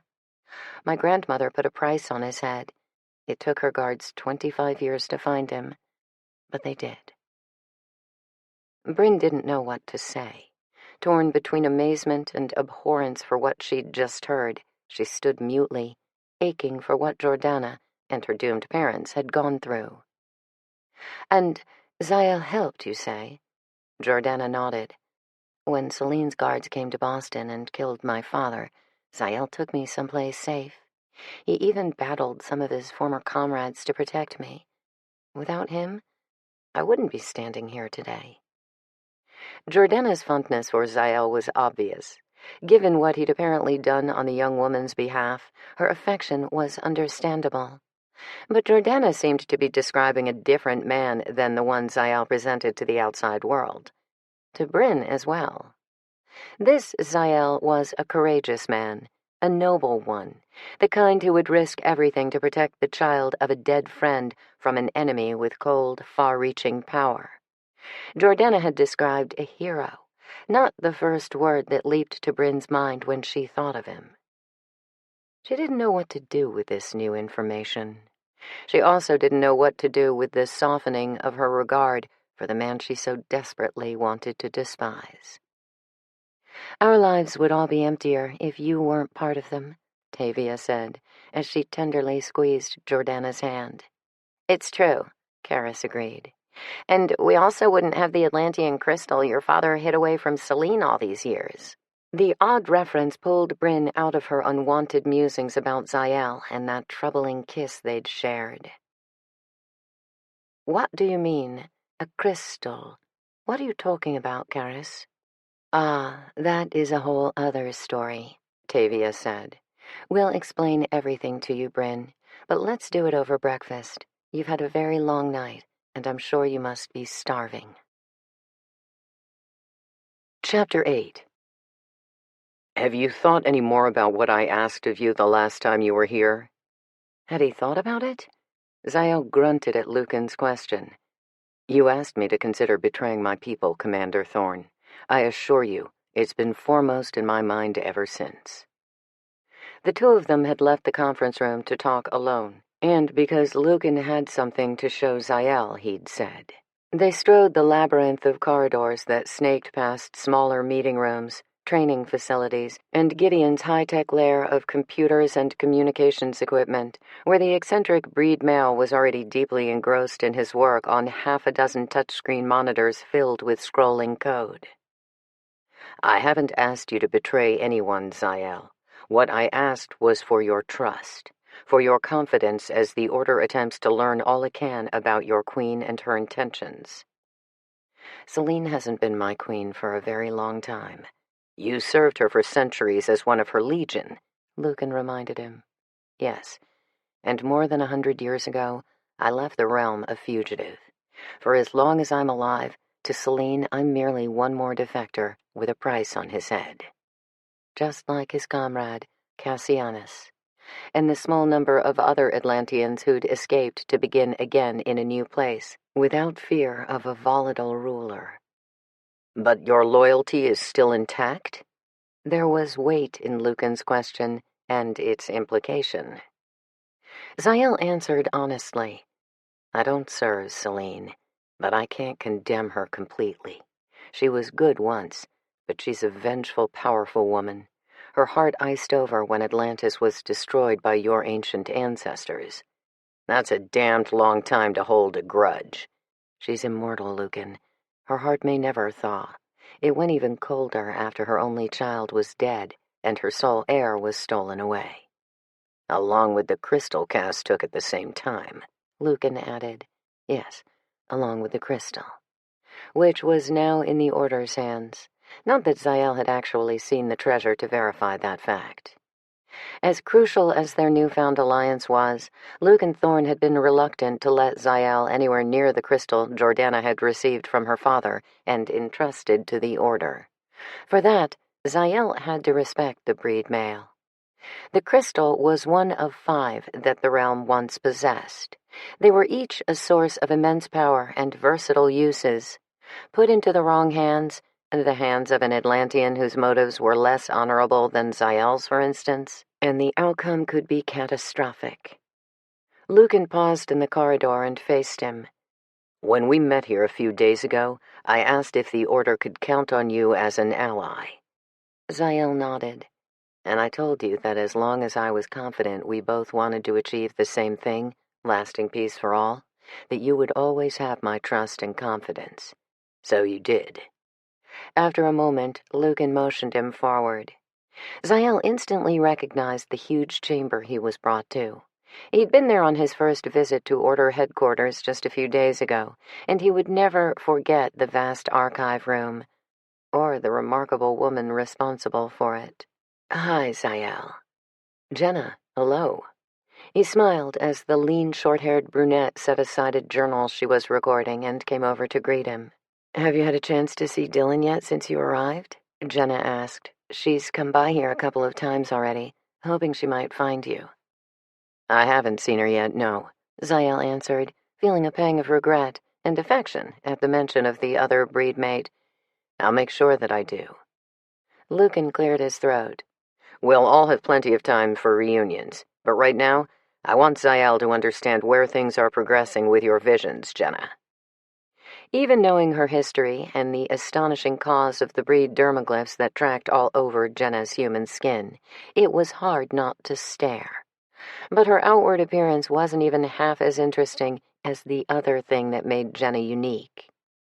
After surviving a horrific attack by the last living ancient, the savage fathers of the breed race, Jenna was now gifted, or cursed, some might say, with the dreamlike memories of her attacker. The journals she'd been filling for the past 2 decades were a staggering chronicle of the breed's history, as seen through the eyes of that now-dead predator. She glanced at Lucan. Did you tell him I've been seeing more details of the attack on Atlantis? We were just getting to that, Lucan said. I've decided it's time to show him. Zael was about to ask for an explanation, but since he'd entered the room, his temples had begun to fill with a persistent and distracting buzzing. His chest and limbs felt increasingly warm, as if a furnace had been turned on inside him. The crystal. He swung an incredulous look on Lucan. It's here in this room. He wasn't asking for confirmation. He didn't need to ask. Every cell in his body was responding to the close proximity of the otherworldly power source belonging to his people. Lucan nodded to Jenna. Show him. She walked to a large safe that stood open on the other side of the chamber. Retrieving an object from within the sturdy vault, she returned carrying it in her hands. It was a small, unremarkable metal box with a broken seal. Zael didn't have to look inside the titanium container to know it held the egg-sized, silvery crystal. Had the box been sealed, the metal's properties would have prevented any of his kind from feeling the crystal's power, even at close range. According to what Jordana had told him, that's how Cass kept this particular crystal hidden in the human world for so long. But with the power source exposed to him now, Zael felt its heat and vibration as if it were a part of him. In many ways, the crystal was a part of him. He and all of his kind shared a unique connection to all 5 of the crystals that once belonged to Atlantis. Jenna paused in front of Zael and Lucan, holding the box carefully in her palms. The first time I touched this thing, it really kicked my butt. Lucan grunted. That's an understatement if I ever heard one. Her glyphs went crazy, rioting with color, and that crystal glowed as bright as the sun inside her hands. Zael listened, marveling that she dared touch the crystal without knowing what it might do to her. But from what he'd seen of all the women who were part of the Order and their extended family, Jenna had a rare courage. The visions I saw after touching the crystal were the strongest I've ever had, Jenna explained.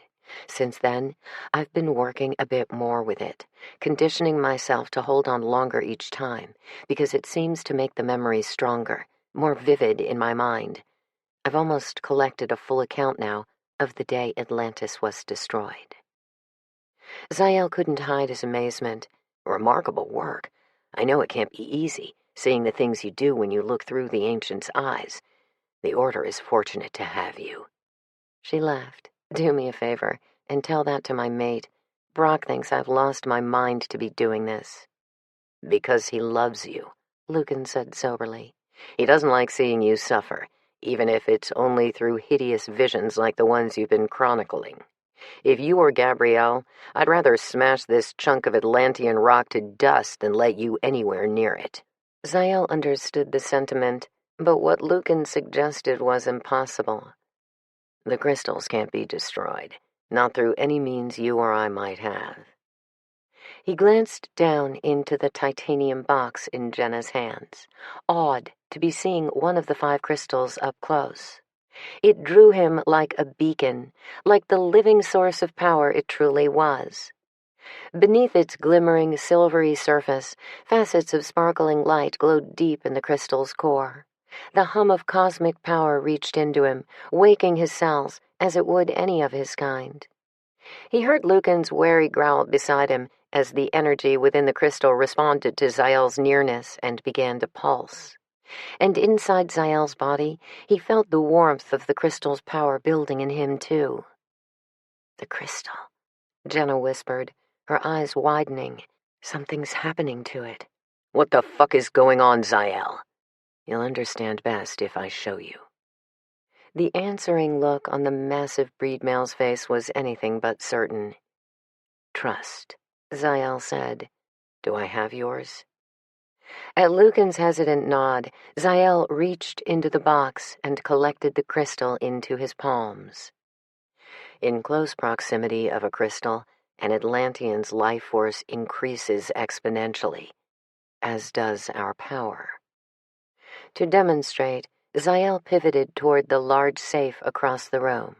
Lifting one finger, he sent the hulking block of metal gliding across the marble floor as if it were nothing. He stopped it a split second before it crashed into the opposite wall. Jenna gasped. That safe weighs more than a ton. With this crystal, Zael said. If I wanted to right now, I could break down the walls of this chamber with a sweep of my hand. Lucan's stare was hard and flat with understanding. Zael glanced at him solemnly. Now imagine an entire Atlantean army with a crystal in its possession. They would be unstoppable. Why hasn't Selene unleashed this power on us already? The Order's leader demanded. Why not retaliate against the Ancients immediately after they destroyed Atlantis and drove her into exile? Because to use a crystal for war, she would need to remove it from its other purpose. Which is? Protection, Zael said. The crystals have many uses. When there were 5 of them in realm, They provided energy for all our needs. If we required it, the crystals could have been used to power defensive weaponry as well, although that was never something our people hoped for. And, as you just witnessed, they can also enhance an Atlantean's own individual power. You said Selene uses them for protection, Lucan prompted. Yes, they're what kept Atlantis safe for thousands of years after my people arrived here. The crystals cloaked Atlantis beneath an impenetrable shield that concealed the island from the outside world. The shield kept the realm safe from any curious visitor or attack. Jenna's brows rose. You're talking about an actual force field around Atlantis? To simplify the concept, yes. And then Atlantis lost 2 of the crystals, she replied. It weakened the shield. Zael nodded. Selene was betrayed by her consort, a human. He stole 2 of the crystals and gave them to your ancestors, he said, looking at Lucan. For a population of Atlantis' size at that time, the 3 remaining crystals weren't enough to hold the shield in place. Lucan studied the crystal that still glowed and pulsed in Zael's hands. That's how the ancients were able to launch their attack. And then they used them to power their bombs, Jenna added. I've seen it in the ancients' memories. They created a beam of light that ignited the explosion in the ocean off Atlantis' shore. Then the tsunami swept in and destroyed everything in its path. Zael hadn't known the specifics of the ancients' assault on the realm, but he had guessed at something like Jenna had described. Lucan's gaze came back to meet Zael's. And you're certain Selene won't risk weakening her shield now to use her crystal against anyone? She'd be a fool to try, and Selene is no fool. I sure as hell hope you're right. So did Zael, although he kept that hope to himself. Because if Selene's need for vengeance should eventually override her logic and reason, everyone on this planet would be doomed. Chapter 9. Bryn returned to her suite next to the library, her mind spinning from all she had learned over breakfast with Tavia and the other women. The investigator in her had been fascinated by the facts of Jordana's incredible origins. She'd listened raptly over a plate of crepes and fresh fruit as the pale blonde beauty had described the events surrounding her father's efforts to safeguard his infant daughter. Not to mention the powerful crystal he'd taken from the Atlantean realm. Cassianus had gone to extraordinary lengths to keep both of his treasures from falling back into Selene's hands. Then there was Zael. From the way Jordana told the story, he had been ready to sacrifice anything for her safety, too.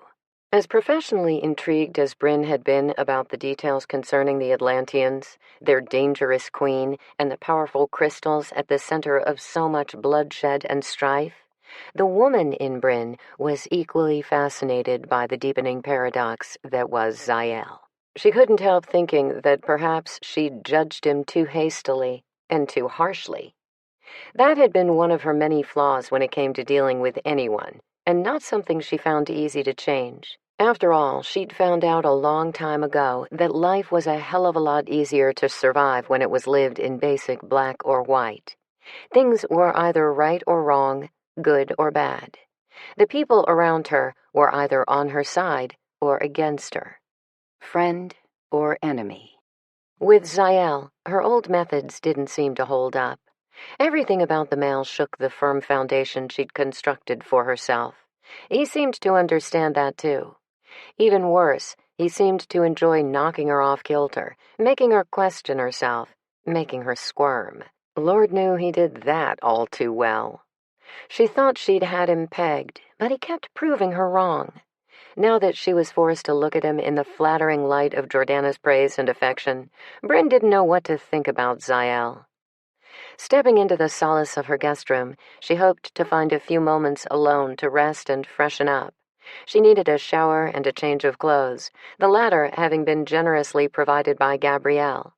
A light blouse and pressed linen slacks were folded neatly at the end of the bed. Bryn traced her fingers over the crisp fabric, moved by how readily everyone in the order had welcomed her. That didn't mean she wanted to stay. It didn't mean she could. Not for long, anyway. Not without letting them all see what was wrong with her. Not without earning everyone's fear, and rightly so. Because sooner or later, she would need to feed. Not on fancy breakfasts or other human food she was fortunate enough to enjoy in spite of her breed genetics. Sooner rather than later, she would need to nourish herself with blood. An act that was as normal as breathing for any other member of the breed was torment for her. Damned if she drank, and damned if she didn't. Bryn had grown accustomed to stringing herself out as long as she could, if only to avoid the pain, the horror, the shame. She only hoped she could last until she was able to return to London and resume her life. What remained of it, that is. Zael had accused her of being lonely, and he was right. He was right about so much where she was concerned, and it terrified her that he could see through her so easily when she'd worked all her life to shelter herself. With her thoughts dimmed by the reality of her existence, Bryn drifted farther into her private suite. Sunlight streaming in through the parted drapes drew her across the soft Persian rug to the window, where the estate's grounds spread out in an explosion of lush green and brightly colored blooms. She had forgotten how breathtaking the back gardens were. Flowering bushes and elegant topiary trees complemented an intersecting maze of manicured hedges that meandered from one corner of the grounds to another. Off the back of the mansion, a broad terrace patio led out to flagstone walking paths that drew the eye from one tranquil corner of the grounds to the other. And that's when she saw him. Zael, standing in the center of the garden with his head tipped back, muscular arms spread wide open beneath the morning rays. This was almost exactly how she'd found him that other morning here at the Order's headquarters, the day they'd met for the first time. As she had then, Bryn froze, utterly transfixed by the sight of him. Bare-chested, his smooth skin and copper-shot golden hair gilded by sunlight, Zael seemed to both absorb and reflect the sun's rays as he stood there, engrossed in his private ritual. Light radiated from the impressive outline of his body, gathering with brighter intensity in the open palms of his upturned hands. He was unearthly, powerful, heart-stoppingly sexy. She tried not to stare, but it was futile. Against her will, she felt those strong arms wrapped around her the way they had been on that dance floor. Warm, sheltering, so unexpectedly tender. She could still taste his kiss. Catching her lip between her teeth and the tips of her emerging fangs, she groaned with the memory of his mouth on hers. She wanted him, and maybe, she acknowledged ruefully, she had been wrong about him. After hearing what he'd done for his friend Cass and Jordana, Bryn struggled to hold on to her initial opinion of Zael. In fact, she struggled to do much else right now besides gaze at him from her window and try to resist the urge to go out to the garden and join him, if for no other reason than to try to unlock their horns and see if they could move forward as something other than adversaries. Not that they'd felt anything close to adversarial on that dance floor in London.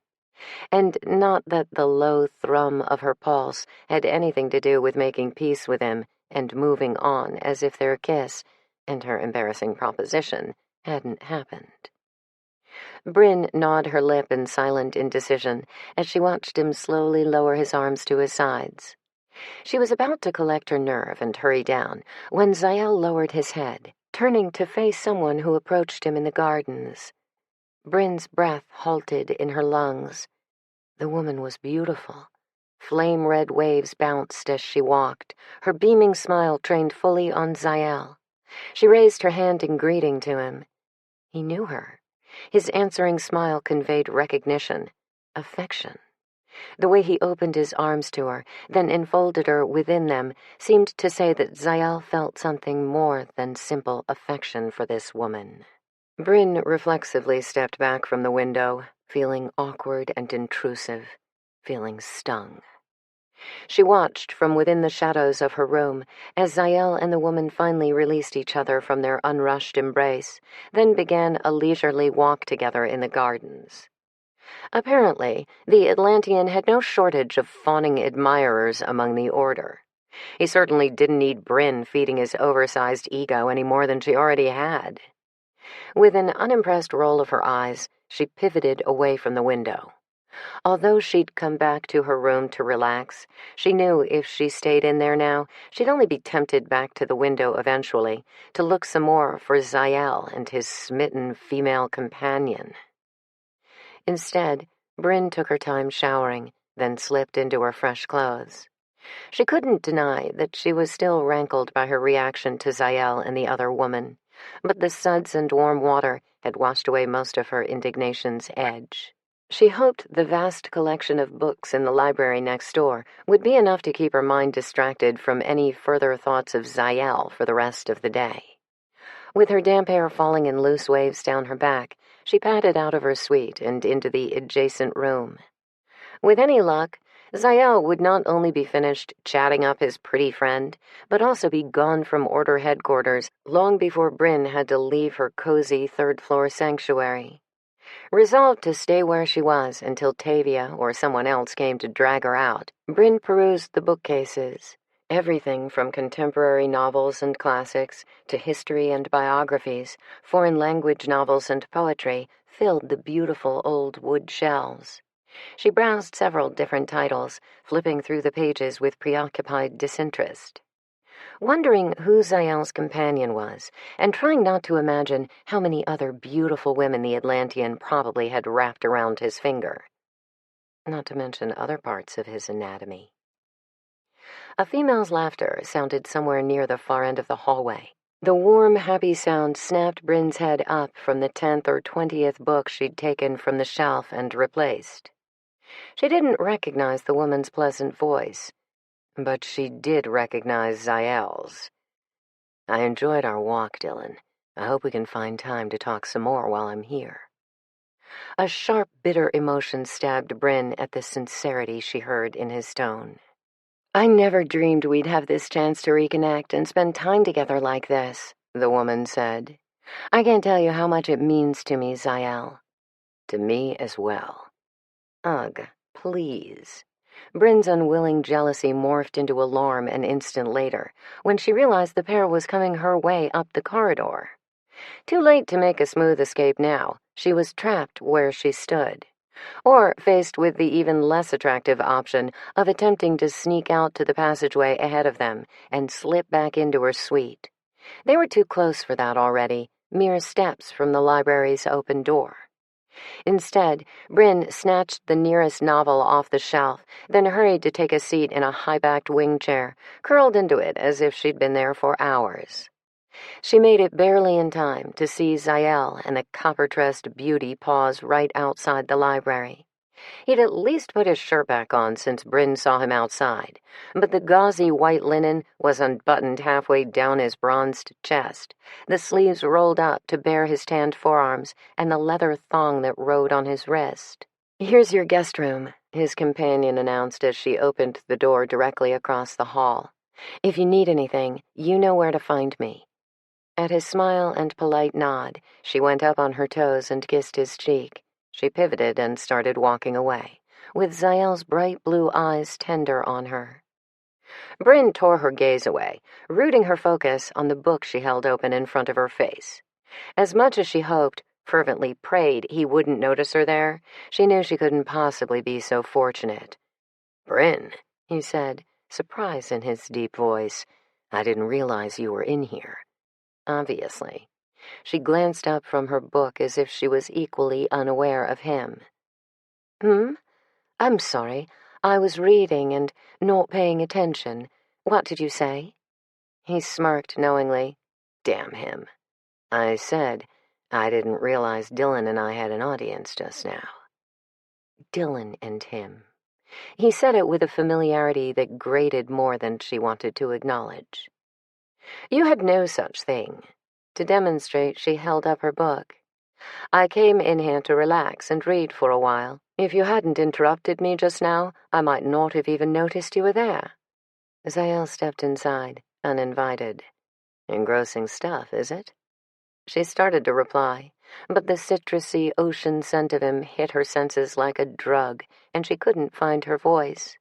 Her skin radiated heat that made her cheeks flush, and her own skin feel too warm and tight on her body. He leaned over the side of her chair until his face was nearly level with hers. His arched brow and slow grin tugged her core, made her breath dry up in her lungs. Broody billionaires and red rooms of pain? Zael chuckled. I wouldn't have guessed that was your particular kink, but I have to admit I'm intrigued. Bryn glanced at the cover and felt her face ignite. She set the book down on the side table next to the chair and folded her arms tightly across her chest. I imagine all it takes to intrigue you is a warm pulse and a vagina. He stared at her shamelessly. It's definitely a good start. You're unbelievable. On a huff, she stood up and walked away from him. Hey, wait, he said. He didn't let her get far before she suddenly found him standing right in front of her, blocking her path. He frowned. It was a joke, Bryn. Don't tell me you're still upset with me because of the other night. I'm not upset. I'm simply not interested. No? Then why are you acting like a jealous lover? He drew back, a look of confusion on his face. What do you think you saw between Dylan and me just now? Nothing, she denied, then doubled down on the lie. I could not possibly care less what's going on with you or any of the females you keep company with. I came in here to read and relax, alone. So if you'll excuse me, I'm going to find somewhere else to do that now. She stepped around him, disgusted with herself for the bitter anger flooding her veins. She should be pleased he was directing his attention on another woman. She certainly had bigger things to worry about in her life than this male or anything he... Dylan is my daughter. Bryn's feet stilled beneath her, 2 paces short of her escape. Slowly, she pivoted to face him again.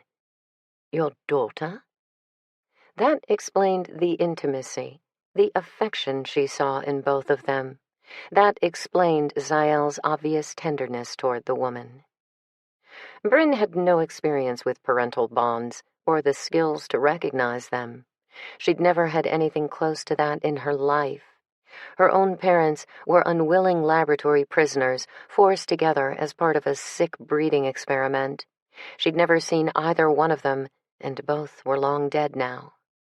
According to Bryn's research, the breedmate who bore her had never escaped the lab. And while the ancient who sired her and Tavia and all the rest of their dozens of half-sisters had eventually managed to break away from his captors some 2 decades ago, it was only to wreak havoc and cut a bloody swath across thousands of miles before being killed in a confrontation with the Order.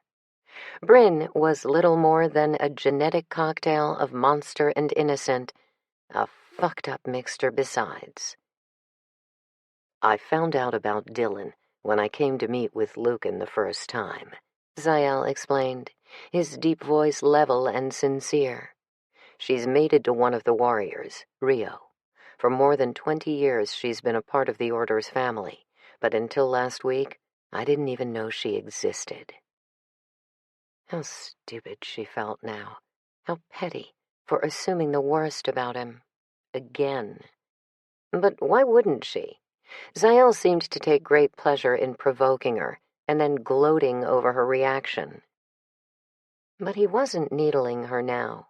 When he spoke, his tone had been solemn, edged with something that sounded unmistakably like regret. I met Dylan's mother many years ago in Greece. I was passing through, and she was on holiday from the States. She was also married. She wasn't happy, but that doesn't excuse the way I pursued her.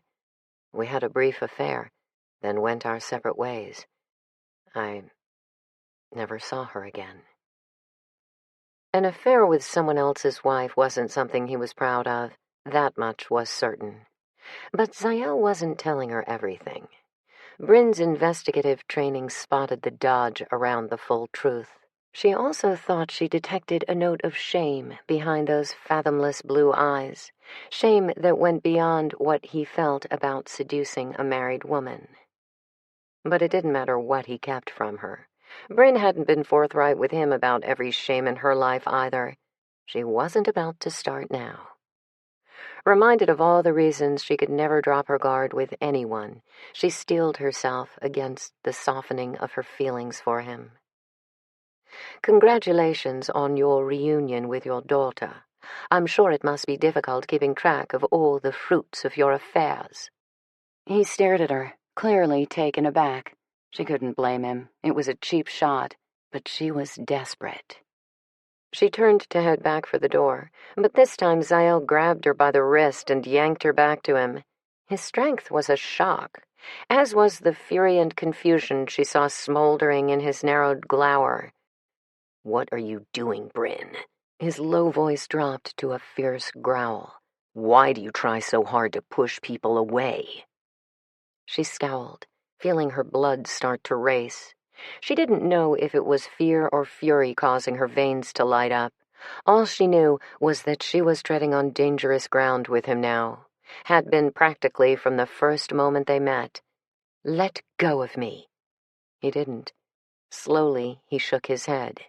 "Tell me why you fight so hard to be left alone. What are you so damned afraid of?" Nothing." "Not even me?" Outrage surged inside her, but it was little match for the fire licking through her veins. She swallowed. "Zael, please." She hated how small and choked her denial sounded. His firm grasp on her arm and her gaze said he wasn't buying it anyway. Panic beat inside her ribcage like a trapped bird. She knew she could break loose from his hold if she tried. She was no mere mortal either. She had to be equal to him in terms of preternatural strength, despite his larger size and muscular bulk. And while she didn't actually think he would refuse to release her, she couldn't summon the will to test him.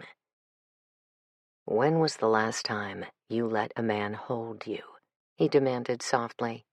"How long has it been since you let a man make love to you?" "That's really none of your business." "Wrong." His mouth curved, but that smile was anything but friendly. It was masculine and carnal, and it sent liquid heat curling through every fiber of her being. "You made it my business last night, Bryn. You kissed me like you needed it more than your next breath." She scoffed. "I was intoxicated, remember?" "You're not now, and I think you want it just as badly as you did last night. You want me. You want this, but you're too hard-headed or terrified to admit it." "You're insane." "Am I?" Releasing her wrist to capture her face gently in his hands, he moved in close to her. Their bodies brushed against each other, his hard and demanding, hers soft and yielding, melting under the heat of him. Bryn parted her lips to say something. She didn't know exactly what, nor did she get the chance. "Oh," a female voice blurted from behind them in the threshold. "Oh, shit. I'm so sorry." Karis wheeled around, giving them her back as if she'd just walked in on them both standing there naked. Bryn winced. Had she arrived a few moments later, who knew what Karis might have seen? Who knew how far Bryn might have been tempted to let Zael go? Abruptly stepping out of his embrace, she smoothed the front of her blouse, feeling awkward as hell. "It's all right, Karis. We were just talking." She tried to ignore Zael's disapproving growl as she walked to the open doorway and drew Karis back inside. "Please forgive me for interrupting like this," the young breed female said. Her discomfort went deeper than chagrin. There was something troubling about the set of her mouth, and her face seemed paler than normal, stricken. "My mother sent me to find you both. There's been another attack." Bryn's stomach clenched. "In London?" "No, right here in D.C." Karis swallowed. The Global Nations Council building has been attacked in broad daylight. Not another explosion, Zael said. We would have heard it. This close to the government center, we would have felt it. No, nothing like that. Karis gravely shook her head. Assassins opened fire inside the building a few minutes ago. Every high-ranking member on site today was killed. Chapter 10. Although there had been little question as to who had been responsible for the slaughter that took place in the Global Nations Council office, it was still a shock to see the brazen claim of responsibility by Opus Nostrum spread across the internet and social media mere moments after the attack took place. Unsatisfied to simply issue a statement after the fact, Opus's boasting claims were accompanied by live body cam video footage recorded by the perpetrators as the killings took place. Lucan had already seen the footage once, but that didn't make his blood boil any less as he watched again with the Order and everyone else present in the DC compound. Acting in unison, 3 men posted on the GNC building security detail had apparently stepped out of rank and mowed down an entire office wing full of high-ranking council members and diplomats before turning the weapons on themselves. Every horrific second had been captured on video and streamed across the web. The victims of the attack were all humans, representatives from around the world. Many of the men and women were colleagues Lucan knew personally in his role as chairman of the GNC. All of them executed in cold blood at the hands of Opus and their followers. First justice, now the GNC, Gabrielle said quietly from beside Lucan. There was fear in her voice and in the blood bond that connected him to her. Will the Order be next on Opus's hit list? Lucan gently stroked her worried face. Make no mistake, both of these attacks have been strikes against the Order. He met the grim gazes of his fellow warriors. Opus hasn't come for us directly, and they don't want to. They tried that at the GNC Peace Summit and failed, which cost them their leader when we killed Reginald Crowe. Sterling Chase nodded in agreement. Each time they've come up against us, we've shut them down, weakened their foundation. Opus doesn't need to risk taking us on in a true contest, Lucan said. What they want is chaos. They want fear and mistrust between breed and man. To what end? Lucan turned to see Bryn standing behind him alongside Zael. The former justice investigator's cheeks were flushed with color, though whether in reaction to the bloody attack playing on the monitors or from some other cause he couldn't be sure. We've seen that Opus has both breed and human members, she said. How can they do this? Why unite with the purpose of killing innocent people from both of their races? To profit off the strife, Zael murmured. There are always fortunes to be made in war, regardless of which side you're on. Unfortunately, peace is a far less lucrative business. The Atlantean was right, and unless the Order found a way to clamp a lid on the panic before it got any further out of hand, Opus might damned well succeed. Lucan cursed as more video of screaming civilians and stampeding workers inside the GNC building filled the monitors. The attackers were dead, but the panic was still at a fever pitch. I'm heading out to the government center, he said, turning away from the images of carnage and terror. Gabrielle anxiously caught his hand. It's the middle of the day. He didn't particularly relish the idea of a daylight tour of duty either, given that without proper equipment, his solar-averse Gen 1 breed skin would start sizzling in under 10 minutes. But it had to be done. Opus attacked at a time of day that all but guaranteed little to no risk of Order interference. As the highest-ranking official of the GNC and the leader of the Order besides, Lucan would be damned if he was going to sit back and wait for sundown before confronting the carnage and taking control of this situation. I'll prep the UV gear for both of us, Dante said, zero hesitation. Chase and Tegan spoke up next, and soon the entire company of warriors, new and old, were volunteering for the patrol. It gave Lucan great pride to see the depth of commitment and courage in the faces that looked to him for leadership. He only hoped he wouldn't let any of them down. Lucan nodded to his team. Dante and Chase, prep the gear. Tegan and I will get the weapons and the vehicle loaded up. Brock and Cade, you suit up too. He glanced to the other warriors. I need the rest of you here. Hunter, you're in command. Even if we don't expect any direct hits from Opus, that doesn't mean I want to risk leaving our base short-handed. The stoic warrior had once been a stone-cold killer in his own right.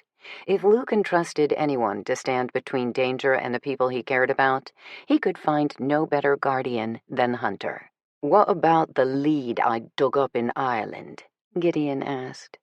Lucan raked a hand over his head. Shit. I don't want to let it go cold, but we've got several fires to put out here. What lead? Bryn asked. Gideon explained. Just before the situation went all to hell today, I managed to crack through the first layer of encryption on Opus's secured network. I followed a hunch down a rabbit hole, and I found a name, one we haven't run across before. You mean an Opus member? Possibly. It's also possible we just got a hit on the woman Crow had been visiting frequently for the past few years. Eric Chase snorted a laugh. You mean the reputed mistress? If this woman is under 30, brainless, and full of plastic, odds are pretty good Crow was banging her. We don't have a physical description, Gideon said. We also don't have work history, tax records, nada. All we've got is a name, registered to an IP address, which I then ran down a bit more by hacking into several layers of the ISP parent company's records. A few more database taps, log file scrubs, and I got a hit on a location in Finglas, County Dublin. Dante and Tessa's son, Rafe, smirked. Anyone with poor enough taste to be spending time with some Atlantean scumbag is suspect in my book. Rafe shot a glance at Zael. No offense. Zael arched a wry brow. You're right. Crow was a scumbag. What's the name of this woman? Iona Lynch, Gideon replied.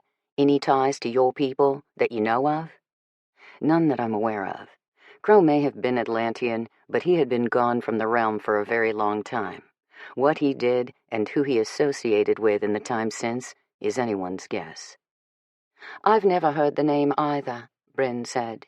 If I could get access to my old justice records, I might be able to search. Been there, done that. Gideon's smile was a little sheepish, but mostly smug. I've had my hands up Justice's skirts for a long time.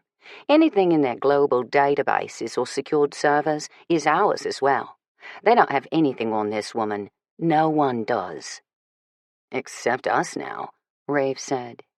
The warrior had his blonde mother's looks, but his father's dark tenacity. If this woman has anything to do with Crow, she might be the only person we've got who can help us unmask the other members of Opus. Dante nodded in agreement with his son. And if Iona Lynch is part of Opus, then we need to get our hands on her, and do it yesterday. We sure as fuck don't want another situation like what happened with that Irish liar, Hayden Ivers. The men were right, and Lucan was still simmering over the order's near miss with Ivers. They'd already had a team on the ground at the human's house, closing in on the bastard, when Ivers popped some poison, then set his own house on fire to avoid capture. Matthias Rowan looked Lucan's way. Shall I put my London team on this?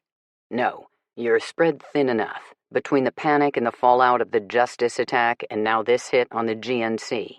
I need you and your team ensuring the security of the council members over there, Matthias. The London commander gave a nod. Nova and I can be ready to return any time. Within the hour. We'll have the jet readied for you, Lucan said. He met the concerned faces of the rest of the order. We need to be vigilant in our other cities, too. Commanders should head back to your bases as soon as possible, and be ready for the worst. Worse than what's happened these past couple of days? Eric Chase asked. Something can always be worse, son. Sterling Chase's grim reply echoed what Lucan and the other warriors surely were thinking. Eric was new to the business of war, And although he was every bit as lethally skilled as any member of the Order, he was barely tested.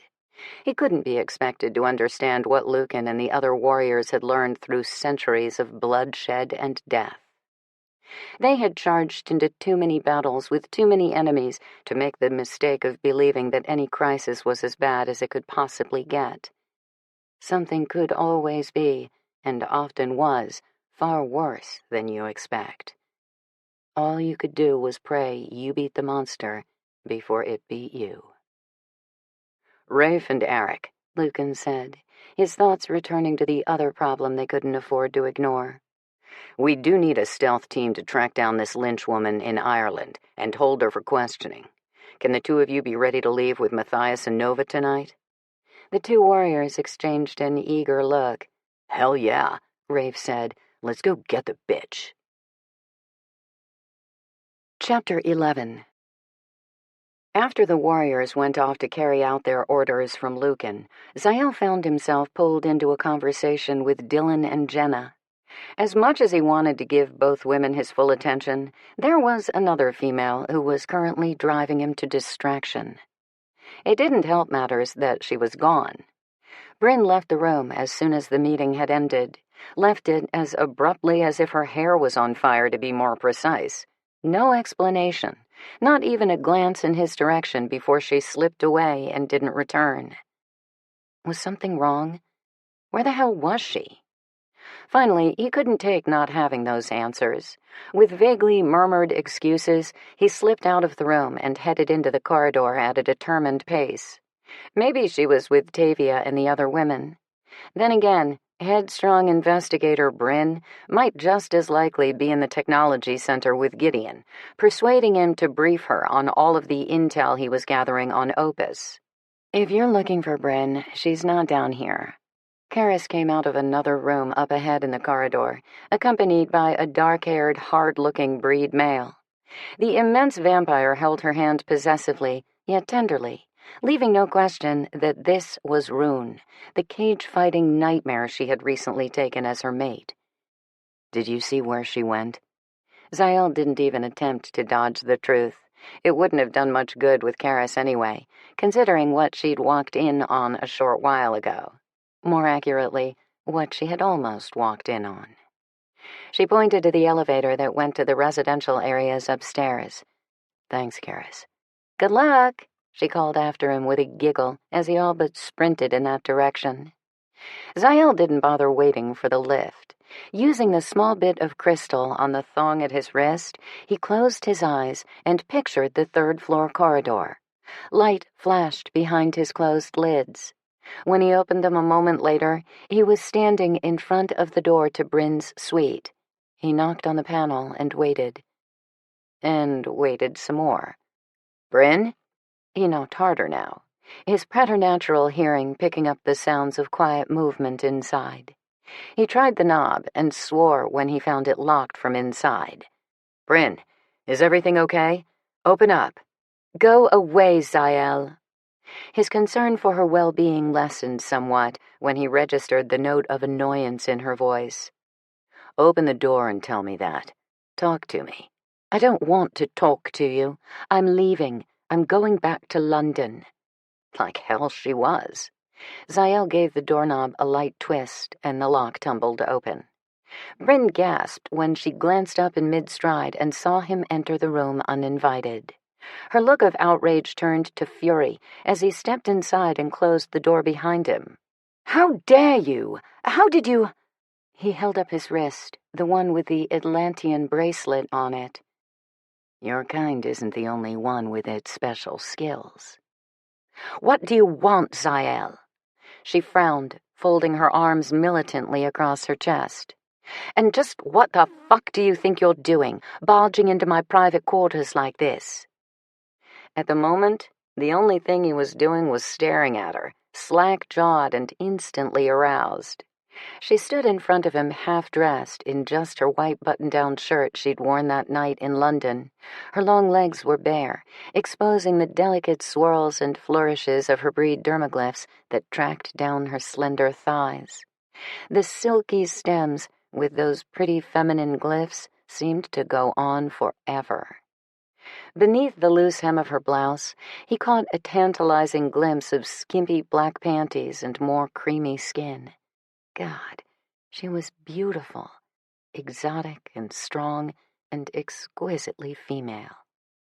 She was also visibly pissed off. At him? What's going on here, Bryn? She stood her ground, glowering at him. Isn't it obvious? I'm getting dressed.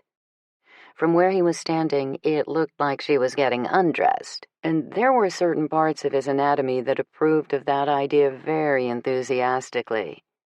You said you're leaving. Yes, I have to go back to London. That's where I belong. She turned away and began buttoning her shirt the rest of the way as she stalked to the bed. The pair of dark navy slacks she'd been wearing the other night lay folded there. Her shoes and purse were gathered nearby as well. I mean to be on that plane with Matthias Rowan and the others later today. Zael frowned at the announcement. Don't you think we should talk? About what? Was she serious? He didn't even know where to begin. About this new Opus attack. About where you and I fit into the equation with the Order. We sure as hell need to talk about what's happening between us. Nothing's happening between us, Zael.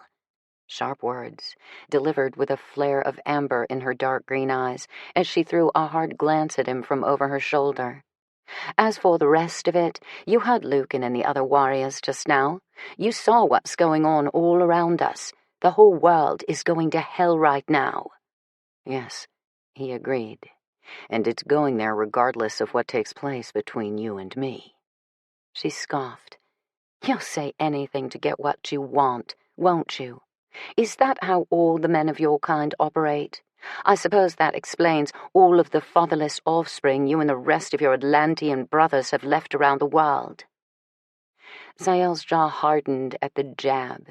It wasn't completely without merit, but he also saw it for what it was, a defensive strike meant to push him away. She pivoted away from him again, as if she was finished with their conversation and finished with him. Maybe that ice-cold shoulder had been enough to shut out all of the other men who tried to get close to Bryn, but not him. He'd seen the desire in her eyes when they had nearly kissed today. He'd felt her soften in his arms in that moment, not only resigned to the need that they both felt, but consumed by it with the same intensity that it owned him. She flinched when he came up behind her and put his hands on her shoulders. She stiffened under his touch, but he could feel the heavy spike of her pulse and the sudden rapid rhythm of her breathing. If you're so hell-bent on running away, at least be honest about it. You're running away from me. I'm sure you'd like to think so. No, Bryn, I don't want you to run away from me. He swore, low under his breath, and he turned her around to face him. His mouth was set in a firm line, but her glittering eyes softened as he held her. I should be glad that you want to run away from me. From this, I should want that as badly as you seem determined to go. To his astonishment, she trembled as the seconds stretched out between them. Bold, defiant, hard-headed Bryn stared at him in silent trepidation. She licked her lips, and he glimpsed the sharp white points of her fangs. I told you earlier that I didn't want anything to do with you, Zael. Desperation crept into her voice. Why can't you accept that? Why can't you just leave me alone? Because every time I look at you, I see the same desire in your eyes that I feel burning me up inside. He brought one hand up to stroke the softness of her cheek. Pinkness rose into her face as his thumb flicked across her parted lips. It made her look so fragile, almost innocent. The color spread downward, along the delicate column of her throat, then into the open collar of her shirt, and across the pretty swells of her breasts. Yes, Bryn Kirkland was hard-shelled and stubborn. Yes, she was a lethally powerful creature, born of a race his own had long feared and despised. But beneath her dermaglyph-covered skin, she was a woman who yearned for a man's touch. His touch. Wanting you this way is the last thing I should be doing, Bryn. But I'm not going to stand here and lie to you by pretending there's nothing between us." He caught her face in his palms. "I'm not going to stand here and let you lie about that either." "Zael," she moaned the instant their mouths met. Her hands flattened against his shoulders, but it wasn't to push him away. As he took her deeper into his kiss, Bryn's fingers curled into the loose white linen of his shirt. She clung to him, her body telling him everything her words could not. He growled low and possessive into her mouth as he pushed his tongue inside to meet hers. Her breath raced hot and heavy. The tips of her fangs grazed his lips as he claimed her hungrily, demanding her surrender. And she gave it to him. Holy fuck, did she ever. That kiss they'd been denied a short while ago only made the heat reignite all the hotter now. Their mouths joined in undeniable need. Zael skimmed his hands over her arms, then traced his fingers along her sides. She shivered as he slid his palms under her blouse and onto the soft, bare skin of her torso. The intricate lines of her glyphs throbbed beneath his fingertips, warm and pulsing, unearthly and alive. Their pattern created a tempting tactile roadmap across her belly and ribcage, one he craved to follow with his tongue. He wanted to uncover and devour every sweet inch of her body. But first, he wanted to hear her say the words. "Now tell me there's nothing happening between us," he rasped against her kiss-swollen lips. As he spoke, Zael reached around her and deftly unfastened her bra. The lacy cup slackened, freeing her naked breasts into his hands. She sighed deeply as he caressed her, moaned sharply as he rolled the tight beads of her nipples between his fingers. "Tell me you haven't been wanting this as much as I have, Bryn." Her pleasured gasp tore out of her without resistance, but it wasn't good enough. Pushing her shirt and bra out of the way, he bent his head and pulled one rosy nipple into his mouth. Each tug of his tongue and lips made the colors of her dermaglyphs intensify, their patterns churning and transforming in response to her rising desire.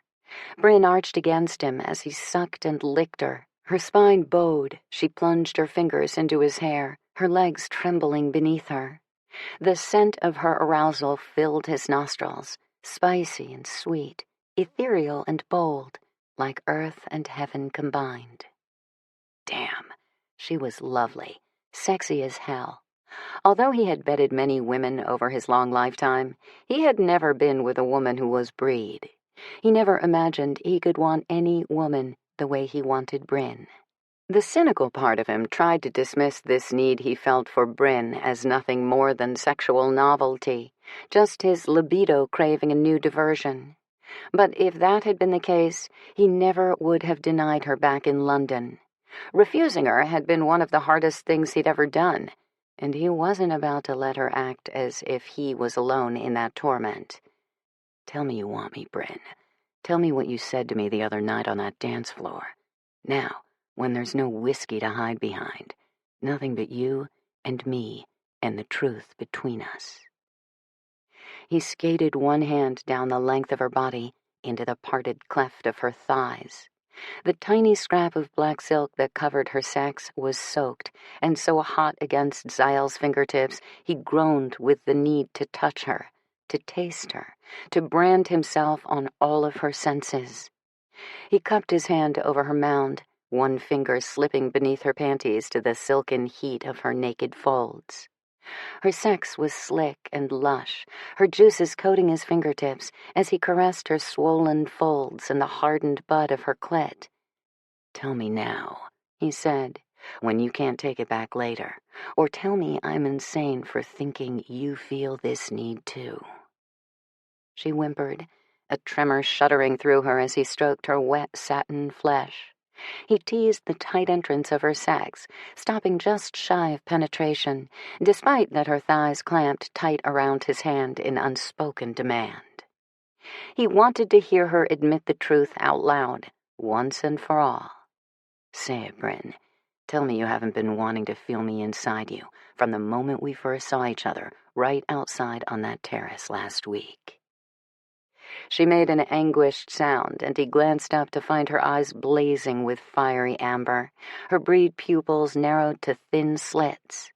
Her fangs gleamed from behind the plush line of her upper lip. She was beautiful under normal circumstances, but like this, she was primal and otherworldly, so fiercely sexy that she defied any description. Holding his gaze, Bryn licked her lips, and the truth boiled out of her in a single word. Yes. Chapter 12. Everything he'd said was true. She was trying to run away. From him, from what he made her feel, from what he'd made her want. After witnessing the latest attack by Opus Nostrum, a surge of panic had gripped her. She couldn't get out of that room fast enough. The world was on fire, under siege from so many new and deadly terrors. She had watched the fresh footage and felt swamped with shame that her biggest personal problem was an unwanted attraction to a male she shouldn't desire, and who would probably only break her heart. She ran because she realized that she needed to get her priorities straight, something she seemed unable to do whenever Zael was near. It wasn't because she felt there was nothing between them. It was because, sooner or later, she knew she'd be unable to deny him. And now that her admission had left her lips, there could be no turning back. She wanted him. She had been trying to convince herself otherwise since that morning she saw him standing in the thin light of dawn, inhumanly handsome, gilded in sunshine like some strange golden angel. She had wanted him then. She had wanted him the other night, too. It wasn't the whiskey, she murmured now, captivated by his hungry stare as he held her close, his fingers stroking her sex in exquisite torment.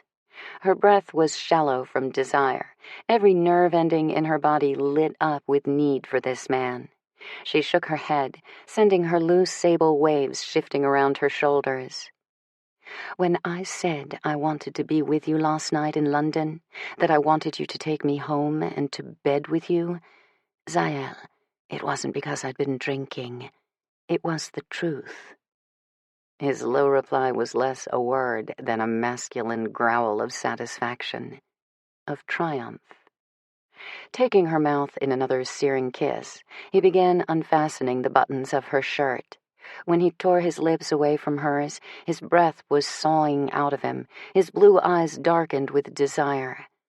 Do you have any idea how hard it was to say no to you last night? He grinned, but it was a hungered smile.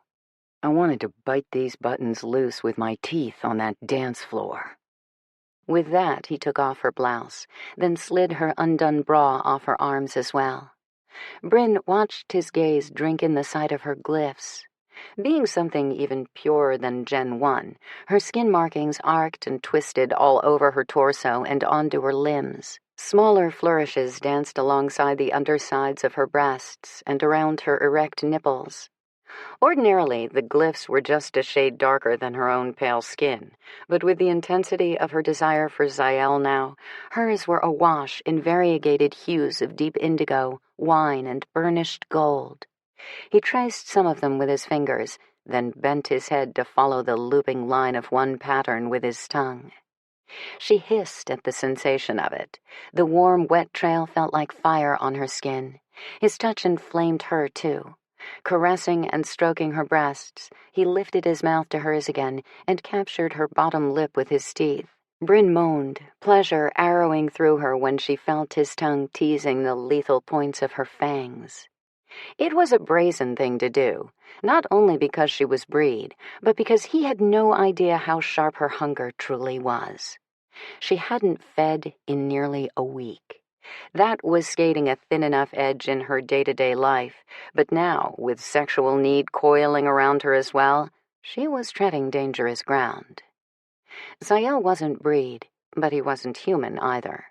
Nathan and Jordana had already proven that a blood bond was possible between breed and Atlantean. The last thing Bryn wanted was to shackle herself to anyone in a bond that could never be broken, and that went double for Zael. Especially when seeing her feed would show him the hideous secret she kept. She rocked back on a snarl, tearing her mouth away from his. Zael must have seen the misery in her eyes. He saw her torment, but he must have mistaken it as doubt. Doubt for what she wanted, doubt for what she felt about him. Frowning, he gave a rough shake of his head and took a step back from her. "If you're going to say no, Bryn, do it now." His deep voice rasped, as raw and on edge as she felt. "Because if you let me take this any further with you..." She didn't give him the chance to finish. Before he could think for another second that she wanted anything other than the pleasure he was giving her, Bryn closed the scant distance between them. Zael caught her in his arms, and their mouths crashed together in a kiss that obliterated all words and doubts and pretenses. She wanted him so fiercely she could hardly stand it, and she needed him inside her. Her fingers speared into his silky hair. She backed toward the bed and brought him down onto the mattress with her. She was no seductress, far from it, but with Zael she felt powerful, sexy, more wanted than she ever had before in her life. Wanted by an immortal male whose race had despised the forebears of hers for thousands of years. She and Zael couldn't have been more different. He was born of light, and she was bred from a terrible darkness. But none of that mattered when Zael was caressing her naked breasts and kissing her as if he wouldn't ever get enough. His desire for her didn't blaze from his irises the way hers did. His smooth, bronzed skin didn't churn with color-drenched dermaglyphs to betray the depth of his need for her. When his mouth suckled and licked at hers, she didn't feel the sharp abrasion of fangs. But Zael was formidable in his need. His large, muscled body pressed her to the mattress beneath him. His fingers slid inside her panties, as if he already owned every inch of her. His strokes were possessive, merciless. His thick moan rumbled against her mouth as he delved into her drenched cleft to roll the rough pad of his thumb over her aching clit in a teasing tempo that drove her wild. Bryn arched her spine and ground her hips shamelessly, helplessly, against the wicked pleasure of his touch on her sensitive flesh. She couldn't bite back her strangled cry as heat began to coil and spiral through her core. "You like that?" Zael said. Not a question, but a confident statement of fact. "Tell me you don't want me to stop, Bryn." "Don't stop." The words leaked out of her on panted breaths between kisses. It had been so long since she'd known a man's touch on her, and never with the same need for it that she felt for this man's touch. "Please, Zael, don't stop." He gritted a curse against her mouth and yanked her panties off in his fist. Cool air skated across her wet folds, only to be replaced by Zael's mouth a moment later, when he slid down her body and buried his face between her parted thighs. She had no words now, only breathless gasps and raw carnal sounds that should have embarrassed her, but only amplified the intensity of her desire. There was no more teasing in his touch, nor in his kiss. With long strokes of his tongue and deftly moving fingers, he didn't ask for her surrender, he demanded it. God help her, but she had to admit here and now that this wanton part of her had been his all along. Writhing and bucking, she clutched at the coverlet as Zael sucked her clit deeper into his mouth. Pleasure swamped every cell in her body, sending her senses reeling, higher and higher still. She shuddered as the first shockwave of release broke over her. Brilliant and jagged, her climax tore through her like lightning. She couldn't stop it, couldn't hold back her sharp cry of Zael's name as she bowed up off the mattress with the intensity of her orgasm. Her hands sought him out blindly, latching onto his hair when he refused to show her any mercy. His mouth and tongue moved over her quivering flesh with ruthless purpose, while his fingers invaded the molten and aching core of her body.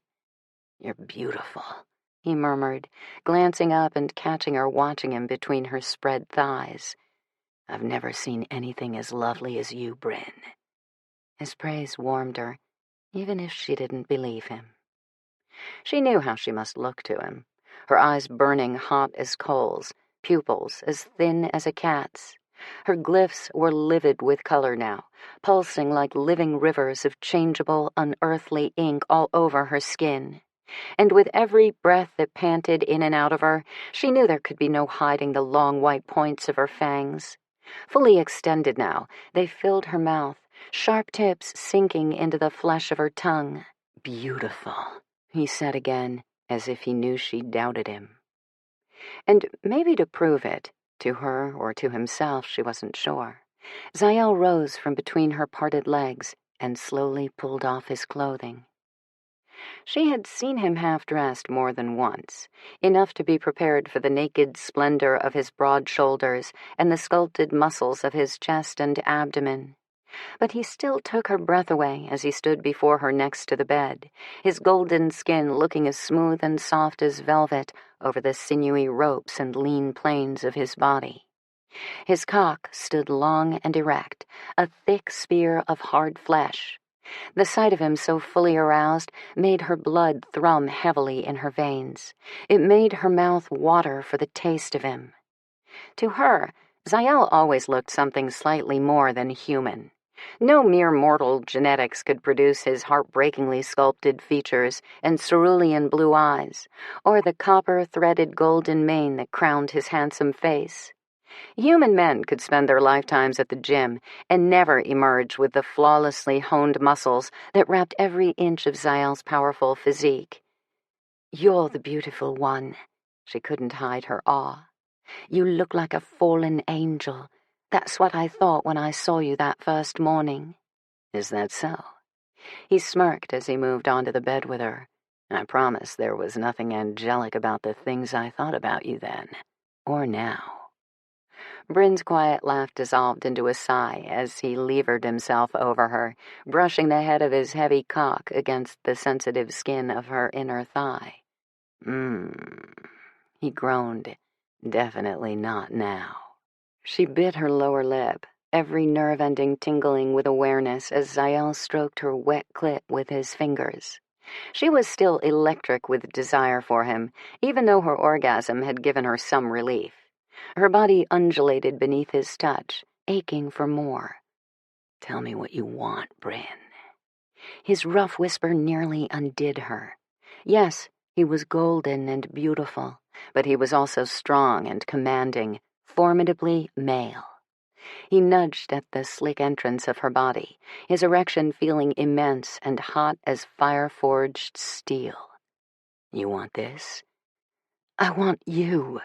She arched her hips in invitation, in surrender. Zael claimed her in a slow, breath-stealing thrust that seemed to go on forever. He was large and thick, stretching her as he seated himself to the hilt inside her. Bryn wrapped her legs around him, angling to accommodate more of him as he began to rock in and out of her. Each stroke went deeper, every thrust held more ferocity, until the need and rhythm of their bodies was no longer either of theirs to control. Bryn cried out as he pushed her to the limit, not only her bodies, but the limit of her sanity. Bliss and need twined together in a coil that twisted tighter, hotter, beyond anything she knew before. She came violently, scoring Zael's back with her fingernails as white-hot pleasure detonated inside her. And he kept moving, relentless in his tempo as he chased his own release now. Bryn held on, her legs still wrapped around him, her hands gripping his shoulders as another hard orgasm began to build in the aftershocks of the one that still owned her. Behind her closed eyelids, her head thundered with the pound of blood rushing through her veins. The drumming filled her ears, her mind, all of her senses. It called to her, and when she dragged her lids open as Zael drove harder, deeper into her body, she realized that it wasn't her pulse beating like a hammer in her blood. It was his. Mere inches from her mouth, the thick line of his carotid throbbed. Her mouth watered, saliva surging as her fangs ripped even farther out of her gums. Hunger clenched her in a tight fist as she watched Zael powering above her. So strong, so alive, so dangerously tempting. She couldn't pull her gaze away from his throat, nor from the pulsing beat of his blood, coursing so tantalizingly near her fangs. The sound overwhelmed her, commanded all of her control. Hunger raked her, and she cursed herself for how long she'd denied her body the nourishment it demanded. She licked her lips, trying not to imagine what it would be like to sink into that potent vein and take her fill. "Zael," she murmured, though whether in warning or apology she wasn't sure. But in that next moment, he spared her from deciding. His big body tensed as he drove deep one last time. Then, on a low shout, he reared back as his release overtook him. Safely out of her reach, at least for now. And as she reveled in the feel of him lost to his desire for her, there was a part of her that knew, no matter how good they felt together, it wasn't meant to last. It couldn't. Nor could she wish for it to last. Not longer than this moment, if she were being honest with herself. Not if she were ever brave enough to be honest with Zael. Forcing her gaze away from him, Bryn stared at the window across the room, where dusk was still hours away. The darkness inside of her was much closer, and it beckoned. Soon, she would have to answer her hunger's call, and face the monster clawing to get out. Chapter 13. The smell of spilled blood was overwhelming. Lucan's heightened Gen 1 senses had locked on to the coppery scent of human red cells as soon as he and his team of warriors had exited the Order's ultraviolet-shielded SUV at the front entrance of the GNC building. Now, nearly an hour later, with the last ambulance having carried off the wounded and the dead, Lucan stood in the middle of a blood-soaked office in a state of barely restrained fury. Outside the building, sirens wailed. Inside, there was only silence and death. 15 people killed in a hellish spray of gunfire, more than twice that number injured by 3 guards sworn to protect them. "You know, I might be able to understand this better if these 3 assholes were new recruits," Chase said, his fangs extended in the midst of so much blood. Lucan grunted. "They weren't new. They'd all been on the security details for years with highest clearance levels. 2 of them were family men, for Christ's sake." When Dante glanced up, his fangs were bared too. "Which means no one can be trusted. Not when we have no idea how far Opus's reach extends. Or who's the one calling the shots," Tegan added gravely. Lucan nodded, well aware that everything his comrades said was true. "Opus has had their pieces in place for a very long time, waiting for their chance to make a move. Now they're starting to play us like fucking pawns. They're setting us up for something big. I feel it in my bones." And he could see from the sober expression of his comrades that they also dreaded what might be coming next. Heavy bootfalls in the hallway drew the team's attention. Brock walked in, his UV helmet clipped to a tab on his weapons belt. He and Kate had been tasked with guarding access to the building after the dead and injured had been taken away. The massive black warrior's mouth pressed flat as he paused in the open doorway.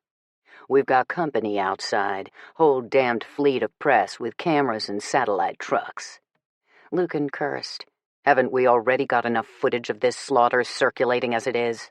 Keep the vultures away from the building. No one gets inside." "Yeah, that's not the problem," Brock said. "The cameras and reporters aren't the only ones who just rolled up. The DC arm of justice is out there too. Looks like they're setting up for a press conference." Lucan's outrage spiked. "Like hell they are." Stalking out with the other warriors, he headed down to the glass-fronted lobby entrance of the GNC building at a hard, furious clip. Just as Brock had described, the scene on the steps outside was pandemonium. Scores of news crews and internet entertainment site trucks lined the street in both directions. A growing sea of humans crowded onto the broad marble stairs, most with microphones or tablets in their hands. Everywhere Lucan looked, camera lenses and video screens were trained on the building's entrance like 1,000 gaping eyes. And at the focal point of the attention was a small company of justice officials and public relations types, all getting into position just outside the GNC's glass doors. Jesus Christ, Lucan muttered under his breath. The press started shouting questions as soon as the justice officer in charge stepped up to the front of the crowd. A clamor of competing voices filtered through the glass where Lucan and his men stood. Have the 3 shooters been identified? How long do you suspect the killers had been planning today's assault? Was there anything in their backgrounds that might have been a red flag linking them to Opus Nostrum before today? After the bombing in London and now this attack, is it reasonable to say that Opus Nostrum is targeting government and law enforcement? Ladies and gentlemen, a moment, if you please. At the front of the gathered throng, the human justice official raised his hands in a gesture calling for calm. It didn't work. The questions kept coming, voices rising in demand. How much do we know about the assailants? How can we be certain no other GNC security personnel have ties to Opus? Can anyone assure the public that they are safe? Lucan ground his molars together. The people had a right to be anxious. Hell, they had a right to be terrified. And they also had a right to the truth. As the justice official withdrew a prepared statement from the breast pocket of his suit, Lucan stepped out of the building. He saw the startled faces, heard the gasps of shock as he strode into the afternoon light, with his head and face deliberately uncovered, his UV helmet tucked under his arm. His name traveled the crowd of reporters in a buzz of wariness and surprise, a few uttering it with outright disdain. He didn't care if they liked him or the message he came to deliver. He'd never been interested in playing the role of diplomat, and he didn't intend to start now. His fangs had not yet receded. He stared at the gaping crowd with amber-tinged vision and knew that his irises were still narrowed in reaction to the extended time he and his team had spent around the spilled blood of the victims. He looked unmistakably breed now, and he wanted every human gathered and every camera's eye trained on him to see that fact as he addressed them. You all have questions that need to be answered. You have fears, all of them justifiable, that you want someone to allay for you. You're looking for reassurances that what happened here today and in London 2 nights ago is not the portent of worse things still to come. Murmurs of agreement rumbled through the crowd. Lucan looked at the uncertain faces and slowly shook his head. No one can make you those promises. Not me, not the Order. Not the allied heads of state represented by the Global Nations Council. And sure as hell, not a bunch of justice stiffs reading off prepared remarks stamped and approved by some useless PR firm. The group of suits he'd just upstaged started grumbling at his back. Lucan ignored them, just as he ignored the faint sting of his exposed skin as he stood beneath the sun's harsh rays, and continued his message to the press and public who would see the day's coverage. These recent attacks, and the one the Order thwarted at the GNC Peace Summit a few weeks ago, have a single purpose: to instill fear and seed mistrust. Opus would like nothing better than to see us at war against each other. One of the justice officials scoffed. Our problems with Opus didn't start escalating until the Order got involved. Maybe these are retaliative strikes against you, not us. Lucan turned to face the human male. Yes, I have no doubt the attacks are meant to punish me and my warriors as well.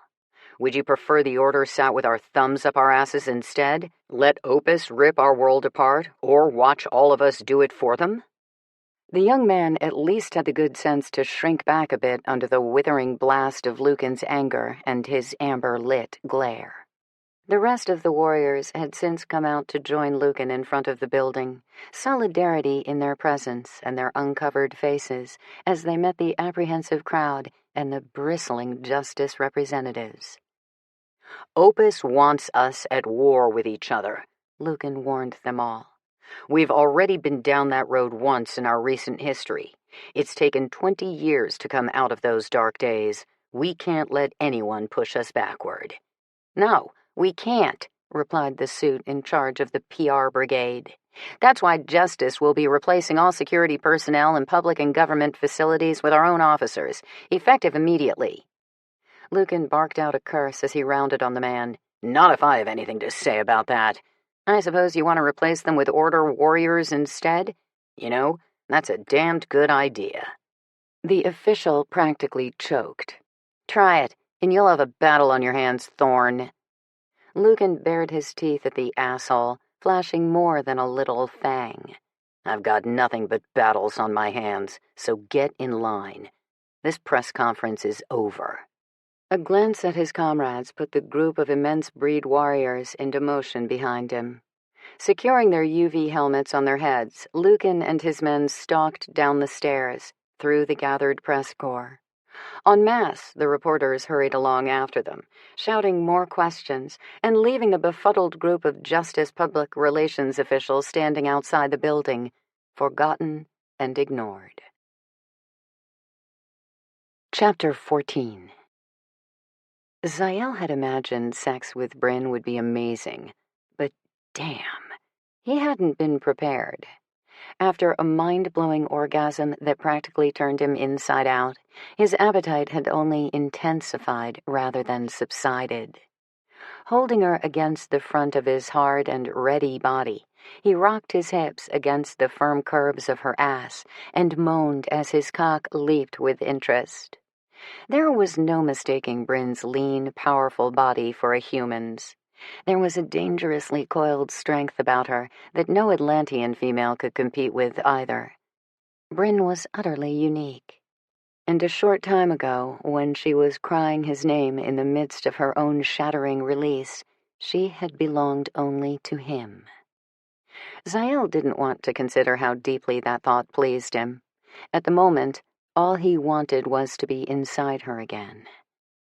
You feel so good. I want to keep you here all night, he murmured, nipping at the tender crook of her neck and shoulder. Instead of sinking into his embrace the way he expected her to, Bryn tensed palpably. She moved out of his arms. Sliding to the edge of the bed, she swung her long legs off the mattress and sat up. Zael frowned. Where are you going? I need a shower. Without looking at him, she spoke to the empty space on the other side of the room, her body language as distant as her voice. When she got up off the bed, Zael followed. Before she could make a hasty retreat into the adjacent bathroom, he reached out to grasp her hand. What's going on? Given little choice, she slowly pivoted to face him. It was startling to see the crackle of fire still glowing in her eyes. Her fangs were arresting as well, larger than he'd ever seen them. The sharp white points glittered diamond bright in the tense line of her mouth.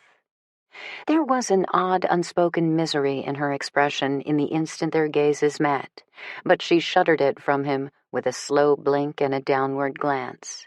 I need to clean up and get dressed. I'm sure I've missed Matthias and that flight back to London tonight, but I still intend to go home. Back to London?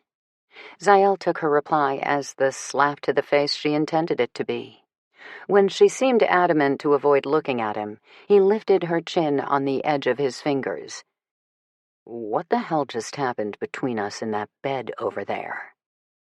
Her eyes flicked up to meet his, her dark brows drawn together. What happened was a mistake, Zael. I don't expect you to understand. Then try me. She stared at him for a long moment. In her tormented eyes, he saw 1,000 different emotions, but the only thing she seemed willing to give him right now was indifference. I'm not saying the sex wasn't great. It was, but that's all it was, right? He didn't reply. If that's really what she thought, he'd be damned if he admitted to feeling anything more. And Bryn wasn't finished. I'll be the first to say that I'm not built for relationships. I never have been, and I think we both know that you aren't either. That's right, he replied tightly, although hearing her say it like that, like an indictment, a condemnation, gave him more shame than he'd ever managed to heap on himself personally. She stepped out of his reach, folding her arms over her like a shield. The sex was more than great, Zael, But now that we've gotten it out of our systems, I hope we can be adults about this whole thing. I hope we can be friends and move on. Damn. Was this how cold he came off to the women he seduced over the years? No, he knew better than to give himself that much credit. He never explained anything. His M.O. was to vanish when things got too real. Can we do that, Zael? Will you try to understand how I feel and not make things any more awkward than they already are? Awkward, he muttered, then chuckled mirthlessly. That's not the word I'd use, Bryn. The only word I'd use for what you're telling me right now is bullshit. Her look said it all. He'd hit the mark, but the mutinous set of her lips showed no sign of softening. I thought I did a fairly decent job demonstrating to you that you don't have to run away from me, he told her, more gently than he felt himself capable for the disbelief and outrage coursing through him. I thought I made it clear to you that I'm not going to hurt you. Her soft laugh had a bitter edge to it. I'm not afraid of you hurting me, Zael. Can't you just try to respect my feelings and stay away from me now? That's really what you want? Yes. She swallowed hard, and he could see how she fought to hold his gaze as she worked the lie to her tongue. You and I, everything that's happened between us, Zael, it's been a mistake. Let's not make any more. He listened in stony silence, weighing her words against what the hauntedness in her face was telling him, and what her body communicated to his when they were making love. All right, Bryn. He nodded slowly, then walked over to retrieve his clothing. He slipped his pants on, then pulled his linen tunic over his head. You're right. I do have to respect your feelings, even if I don't believe you for one damned second. Chapter 15. Redhead, blonde, or brunette? Rafe glanced over at Eric, who was riding shotgun in the order-issued SUV Matthias Rowan had arranged for them to pick up in Dublin after they arrived from London. For most of the drive to Finglas on their fetch assignment for the order, they had been shooting the shit, something the two friends fell into easily enough whenever they were together. Now they were closing in on the address Gideon had given them for Iona Lynch's apartment. Eric had begun passing the time speculating on the woman's various attributes. He'd already given his unsolicited guesses to a host of other topics where Crow's potential mistress was concerned. So, by comparison, hair color was about as innocuous a question as could be expected. Gotta go with blonde, Rafe said. Crow's definitely got a type, at least when it comes to his ex-wives. Can't argue that, Eric replied. Then again, there's something to be said for variety, right? Miss Iona Lynch of Finglas County, Dublin, could be a saucy little redhead. Or maybe a smoking hot brunette with a fine ass and legs that go on forever. Chuckling, Rafe shook his head. You describing Crow's taste in women, or your own? I apply few conditions to my tastes in women. Eric's grin was shameless. Why put limits on something you enjoy? Spoken like a true man-whore. Eric shrugged, unfazed. You should try it sometime. You mean like the time you talked me into playing wingman for you with those twin strippers down in Southie? I spent half the night with their drunk friend's tongue in my ear. You say that like it's a bad thing. She was hopped up on liquor and narcotics, Rafe reminded him. While you went off to have your fun with the twins, I was in a bathroom stall with Speedball Sally, sobering her up and healing her long-term drug addiction. Like all of the breed, Rafe had been born with a unique ability passed down from his breedmate mother. In his case, he'd inherited Tess's healing touch. He could mend wounds, repair cellular disease or weakness, and, in one case recently, after a former warrior, Kellen Archer, had been mortally wounded by gunfire, Rafe and Tess together had even managed to reverse death. See? That's your problem, man. That gift of yours is a curse. You've got no shortage of female interest wherever we go. Hell, even more than I do. And that's saying something. Jealous? Rafe quipped. Hell yeah. Women practically drop their panties at your feet. And yet you've got a look but don't touch policy going on. Eric blew out a short breath. I swear, you think you've got to save everyone. Climb down off the cross once in a while and have some fun. Rafe couldn't deny there was some truth in his best friend's accusation. All right, a lot of truth. Maybe if he'd been gifted with Eric's ability to bend shadows, or their team captain Nathan's talent for sonokinesis, things would be different. But Rafe felt an obligation with the ability he'd been given. It wasn't as if he never got laid. He was male, and he also had a warrior's blood in his breed veins. He had all the female company he wanted. He just preferred to be selective, with his bed partners and his blood hosts, both of which he drew exclusively from the human population. He slanted a flat look at Eric. You want to keep lecturing me for a while? Or are you ready to get to work? He turned onto a quiet road leading away from the Finglas city center. Rows of small, nearly identical red brick duplexes and townhomes lined one side of the lumpy asphalt. On the other side of the darkened residential road, an overgrown spread of grass that might have passed for a park at one time spanned several blocks. This is the street Gideon gave us? Rafe nodded. This is it. Eric's brows rose. Not exactly the kind of posh address I'd expect for one of Crow's women. If she was sleeping with him, she should have demanded a raise. Maybe it's modest for a reason. If not for Gideon tracking her down, we probably never would have thought to look in a nondescript neighborhood like this for Crow, or anyone he associated with. Hide in plain sight, Eric said. Crow wouldn't be the first Atlantean to pull that stunt. Rafe nodded, checking house numbers as the SUV rolled past one tiny cracker box after another on the narrow residential street. Guess she's not hiding in plain sight anymore. Here we are. Eric stared out the passenger side window at the tidy little apartment building that sat quiet and dark at the end of a short slab of cracked concrete. Doesn't look like anyone's home. Rafe peered closer and shook his head. She's home. There's a light on in the back, first floor. Come on, let's go say hello to Miss Lynch. Killing the headlights and engine, Rafe stepped out of the vehicle. As soon as his boots hit the pavement, his senses went tight with alarm. Jesus Christ. Eric swung a tense look at him. You smell it too? Rafe nodded, his fangs prickling in his gums. Blood. Human blood. A fucking river of it, based on the way the stench was hitting his nose. They rushed the house on silent feet, Rafe motioning Eric to round the place to the back while he took the front. Eric was gone in an instant, vanishing into the shadows. Rafe touched the latch on the front door and found it unlocked. No signs of forced entry, but there was no mistaking that something bad had occurred inside. He stepped in, nearly overpowered by the olfactory punch that slammed into him as he entered Iona Lynch's home. The place was silent, as soundless as a tomb. Hello? He called into the darkness, unsurprised to receive no reply. He crept through the small foyer and past a neatly furnished little living room.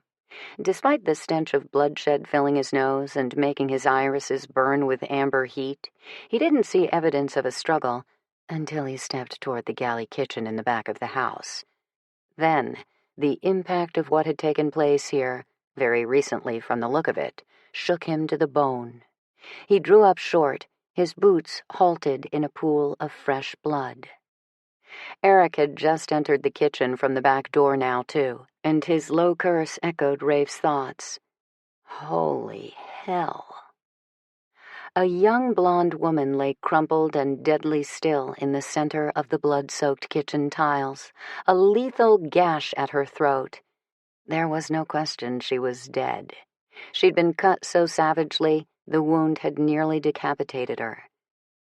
Jesus Christ, Eric murmured woodenly. Guess we weren't the only ones looking for Iona Lynch.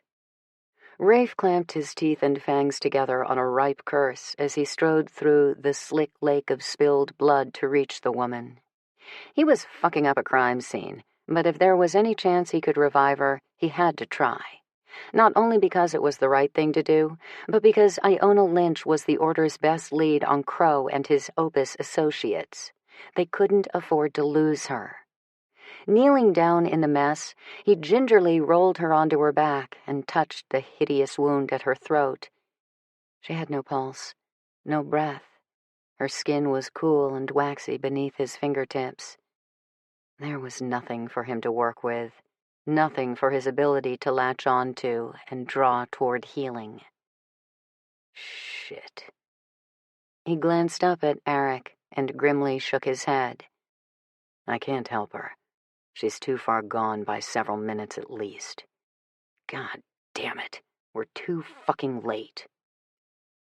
As he spoke, he heard the faintest shift of movement coming from somewhere nearby.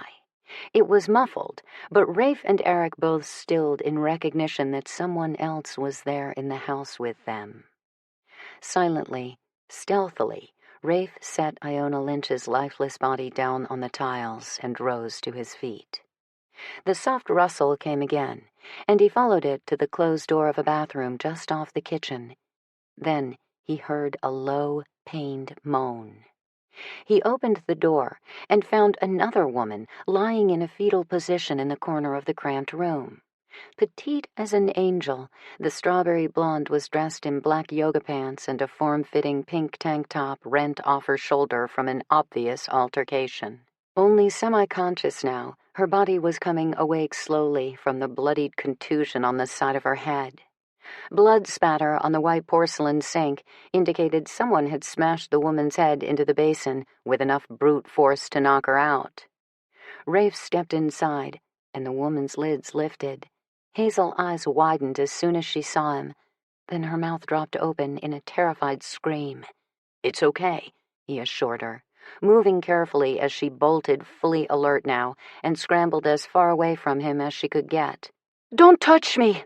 Panic and confusion filled her pretty face. Stay away from us! Iona, run! Shh. Rafe shook his head, hands out in front of him to show her he meant no harm. It's okay now. You're safe. She huddled deeper into the corner of the bathroom, her eyes as wild as a terrified animal's. As she moved, Rafe spotted a small red birthmark beneath the rip in the side of her tank top. A breedmate. Rafe hunkered down to her level, speaking gently. We're not going to hurt you. What's your name? She frowned, still wary, her breasts still heaving with her labored breaths. She blinked slowly, glancing down at the floor. Siobhan, a delicate name, spoken in a broken whisper that almost made it sound as if she'd said the word chiffon. She glanced up at him and tried again. I'm Siobhan O'Shea. He nodded soberly. My name is Rafe, and this is my friend Eric, he said, gesturing to the doorway where his comrades stood. How do you know Iona Lynch, Siobhan? She's my roommate. Where is she? What did those men want with her? The breedmate swallowed, her hand coming up to the bruising lump on her head. She winced at the light contact. Is she okay? Rafe didn't answer. This young woman would see the grisly answer for herself soon enough. With Iona Lynch murdered, Rafe's mission priority had just switched from locating a potential lead on Opus to protecting a key witness who was also a breedmate in potential danger now. He glanced back at Eric. We shouldn't stay here for long, and neither should Siobhan. Go call this into headquarters. Let them know what we found. Tell them we have an injured breedmate on our hands who's in need of a safe haven. Chapter 16. Bryn didn't leave for London. It had only been an excuse anyway, a flimsy one that Zael had seen right through, just as he'd seen through the rest of her attempts to wound him and push him away. After her stinging end to the incredible time she'd spent naked with him in her bed, she had soaked for nearly half an hour under a scalding shower before sequestering herself in her guest room for most of the afternoon, feeling cowardly and petty. The urge to run back home to London, to anywhere else, was strong. She felt weak from hunger and raw from heightened emotion. Neither of those things made her fit to be around other people, least of all the ones who meant something to her. Not if she cared for their safety. Not if she didn't want to see horror and fear in the eyes of everyone who mattered to her, including Zael. God, perhaps him most of all. Her punishing shower and the hours of solitude afterward did little to assuage the bone-deep gnawing of her body's worsening hunger. It also hadn't lessened the disgust she felt for herself after the unfair way she'd treated the one man who had only shown her kindness and understanding since she met him. Zael had a right to be angry with her after the cutting things she'd said. Hell, he had a right to despise her now. Although if he did, it couldn't be with any greater intensity than she despised herself. That feeling only worsened when she finally left the safety of her self-imposed exile in her suite to venture down to the living areas. Zael was in the large kitchen with Dylan and Rio, the scarred breed warrior who was her mate. Their easy conversation drifted out to the hall as Bryn descended the rear staircase to the main floor below. Damn it, there was no escaping the inevitable now. To get anywhere else in the sprawling estate from where she stood, she first had to pass the kitchen. Against her will, her gaze sought Zael out. There he was, lounging on one of the counter stools at the large center island, listening raptly to Dylan as she regaled him with a story about how she and Rio first met. Zael's gaze was tender on his daughter, his smile so warm and affectionate, it made Bryn's chest squeeze. Despite her most vigilant effort, just the sight of him made her breath catch and her pulse kick into a higher tempo. It took concentrated effort to simply step past the broad-arched entryway of the kitchen without pausing to apologize to him and ask for his forgiveness. Nor did she have the nerve to glance at him and see if he might be aware of her, too. She had to stay strong where he was concerned. Zael had been putting cracks in the veneer of her self-control from the first moment he turned those unearthly blue eyes on her. If today's slip in resolve was any indication, distance was the only way to avoid another mistake, like the one she'd made by falling into bed with him. If she wasn't careful, it might not be only her resolve that crumbled around Zael, but her heart as well. Telling herself it was a relief that he didn't call out to her as she crisply walked by, Bryn headed for the foyer. She needed fresh air and space to think. Even more demanding, she needed to feed. Her hunger was the one thing she could control in her life, but even that was dangerously close to snapping. She'd held it off for too long, and now it clawed at her with sharp talons, a beast gnashing at its leash. If she needed a reminder of why relationships were impossible for her, this damned sure was it. She was halfway across the foyer and headed for the front door when Tavia's voice sounded from behind her. "Bryn, there you are." Given no choice, she pivoted to face her sister.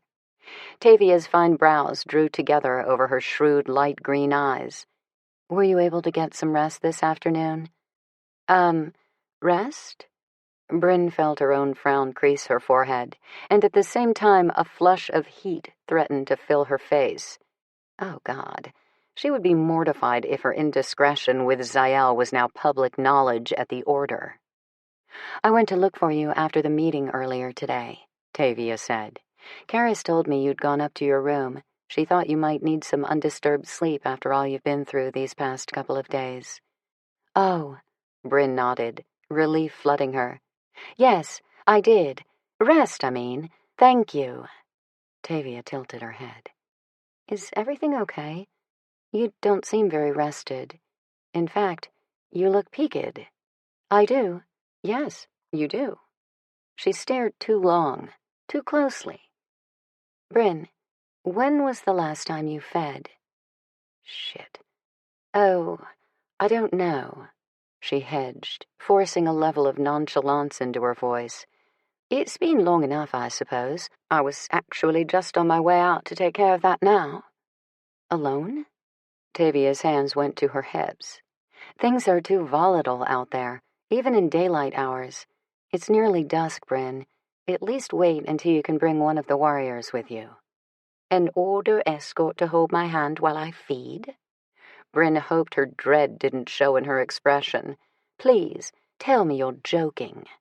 Feeding had gotten perfectly civilized and carefully regulated since the breed was outed to their human neighbors 20 years ago. Where it used to be acceptable to tap any human's vein for a few fresh red cells as long as the blood host wasn't harmed, now the business of feeding had become a polite, albeit paid, transaction between consenting parties. That wasn't to say all members of the breed adhered to the law. Some preferred the old ways for the sport of it.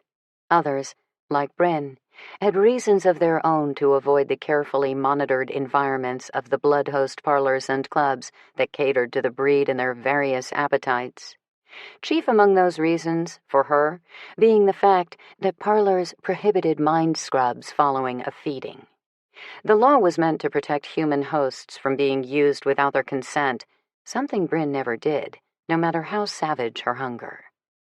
No, while she preferred to obtain her hosts from less stringent environments, the humans she paid to nourish her walked away from the transaction with no memory as a courtesy to them. And, if she were being honest, as an act of self-preservation for her as well. Bryn couldn't use a host in a monitored setting like a parlor. She certainly couldn't do it with one of the Order's warriors in tow. Even if I thought I needed an armed escort, Tavia, I doubt we'd find a reputable parlor that would even let me through the door in the company of one. Her sister wasn't swayed. You can go to the one in Georgetown that Karis used to visit when she came to D.C. before she was blood-bonded with Rune. It's the best in the city. And not only will they let you through the door with an Order escort, Lucan and Gabrielle's son, Darian, keeps a VIP suite there that I'm sure you'll be welcome to use. Bryn's hopes sank in the face of this helpful and undeterred offer. I don't suppose you're going to let me refuse. Tavia's satisfied smile was answer enough. She looped her arm through Bryn's, steering her away from the front door, while Bryn's hunger sank its talons deeper into the fraying fabric of her soul. Chapter 17. Zael knew the instant Bryn had descended the stairs outside the mansion's kitchen. He'd been enjoying a conversation with Dylan and Rio, glad for the time to get to know both of them a bit. But the moment Bryn's presence stirred the air, his attention went out the window, and the only thing he could focus on was her. He had waited for her to appear in the hallway outside the kitchen, even as he nodded and smiled at the right places while Dylan spoke. If Bryn had so much as glanced his way even for a second, nothing would have stopped him from going to her right then and there.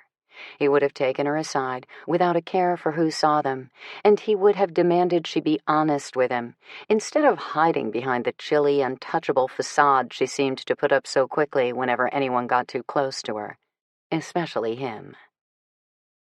Not that he had any room to point the finger when it came to honesty or honor. She had been right about him not being the type to stick around. He couldn't argue that, especially when Dylan was living proof of his life's most shameful failing. If either woman knew the truth about his cowardice where Dylan's mother was concerned, they both might turn their backs on him, and rightly so. But Bryn didn't seem to need any convincing to ignore him. She'd stepped past the kitchen entry without blinking or breaking her stride. He didn't even know if she was aware he was there. Something told him she had been, and the fact that she sailed by without the slightest acknowledgement had burned him more than he cared to admit. She had since disappeared with Tavia somewhere in the mansion. Zael couldn't deny that despite his agreement to give her space, there was a part of him that refused to bow to a lie. She wanted him, just as he wanted her. And yes, the sex was great. Hell, it was so incredible, he was of the opinion they should be doing it again as soon as possible, not trying to pretend it was some kind of mistake both of them should regret. But even more than that, something was happening between them that went beyond attraction. It went beyond the fact that they lived in two different worlds, from two races that had been enemies for longer than either of them had been alive. This connection he and Bryn had shouldn't make sense, and it damn sure wasn't anything he'd planned on. But it was real. It was genuine and powerful, and it wasn't going away, no matter how much she wanted to convince both of them that it didn't exist. That alone should have been enough to make him bolt. Great sex was one thing. He'd never been the kind to walk away from physical pleasure. But this was something else. And for some idiotic reason, instead of taking Bryn's rejection as the gift it should be, he felt compelled to get to the real reasons she was so determined to push him away. And the longer he waited to get those answers from her, the more her silent treatment was going to drive him insane. Making his excuses to Dylan and Rio, he slipped out of the kitchen and headed toward the Order's command center, the direction she'd gone with Tavia a short while ago. Gideon practically slammed into him, coming out of a room with his head down and tapping madly on a tablet screen. "Oh, shit. Sorry, man." The warrior glanced up distractedly. His spiky crown of blonde hair was disheveled, and intrigue lit his eyes behind the pale blue lenses of his glasses. "I'm working out a new protocol to see if I can find another way through Opus's server encryption.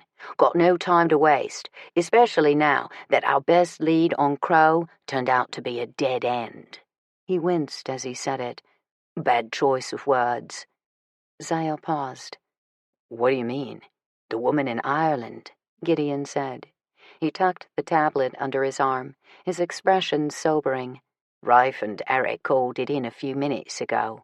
Crow's mistress was murdered in her home right before our team arrived to drop a net on her.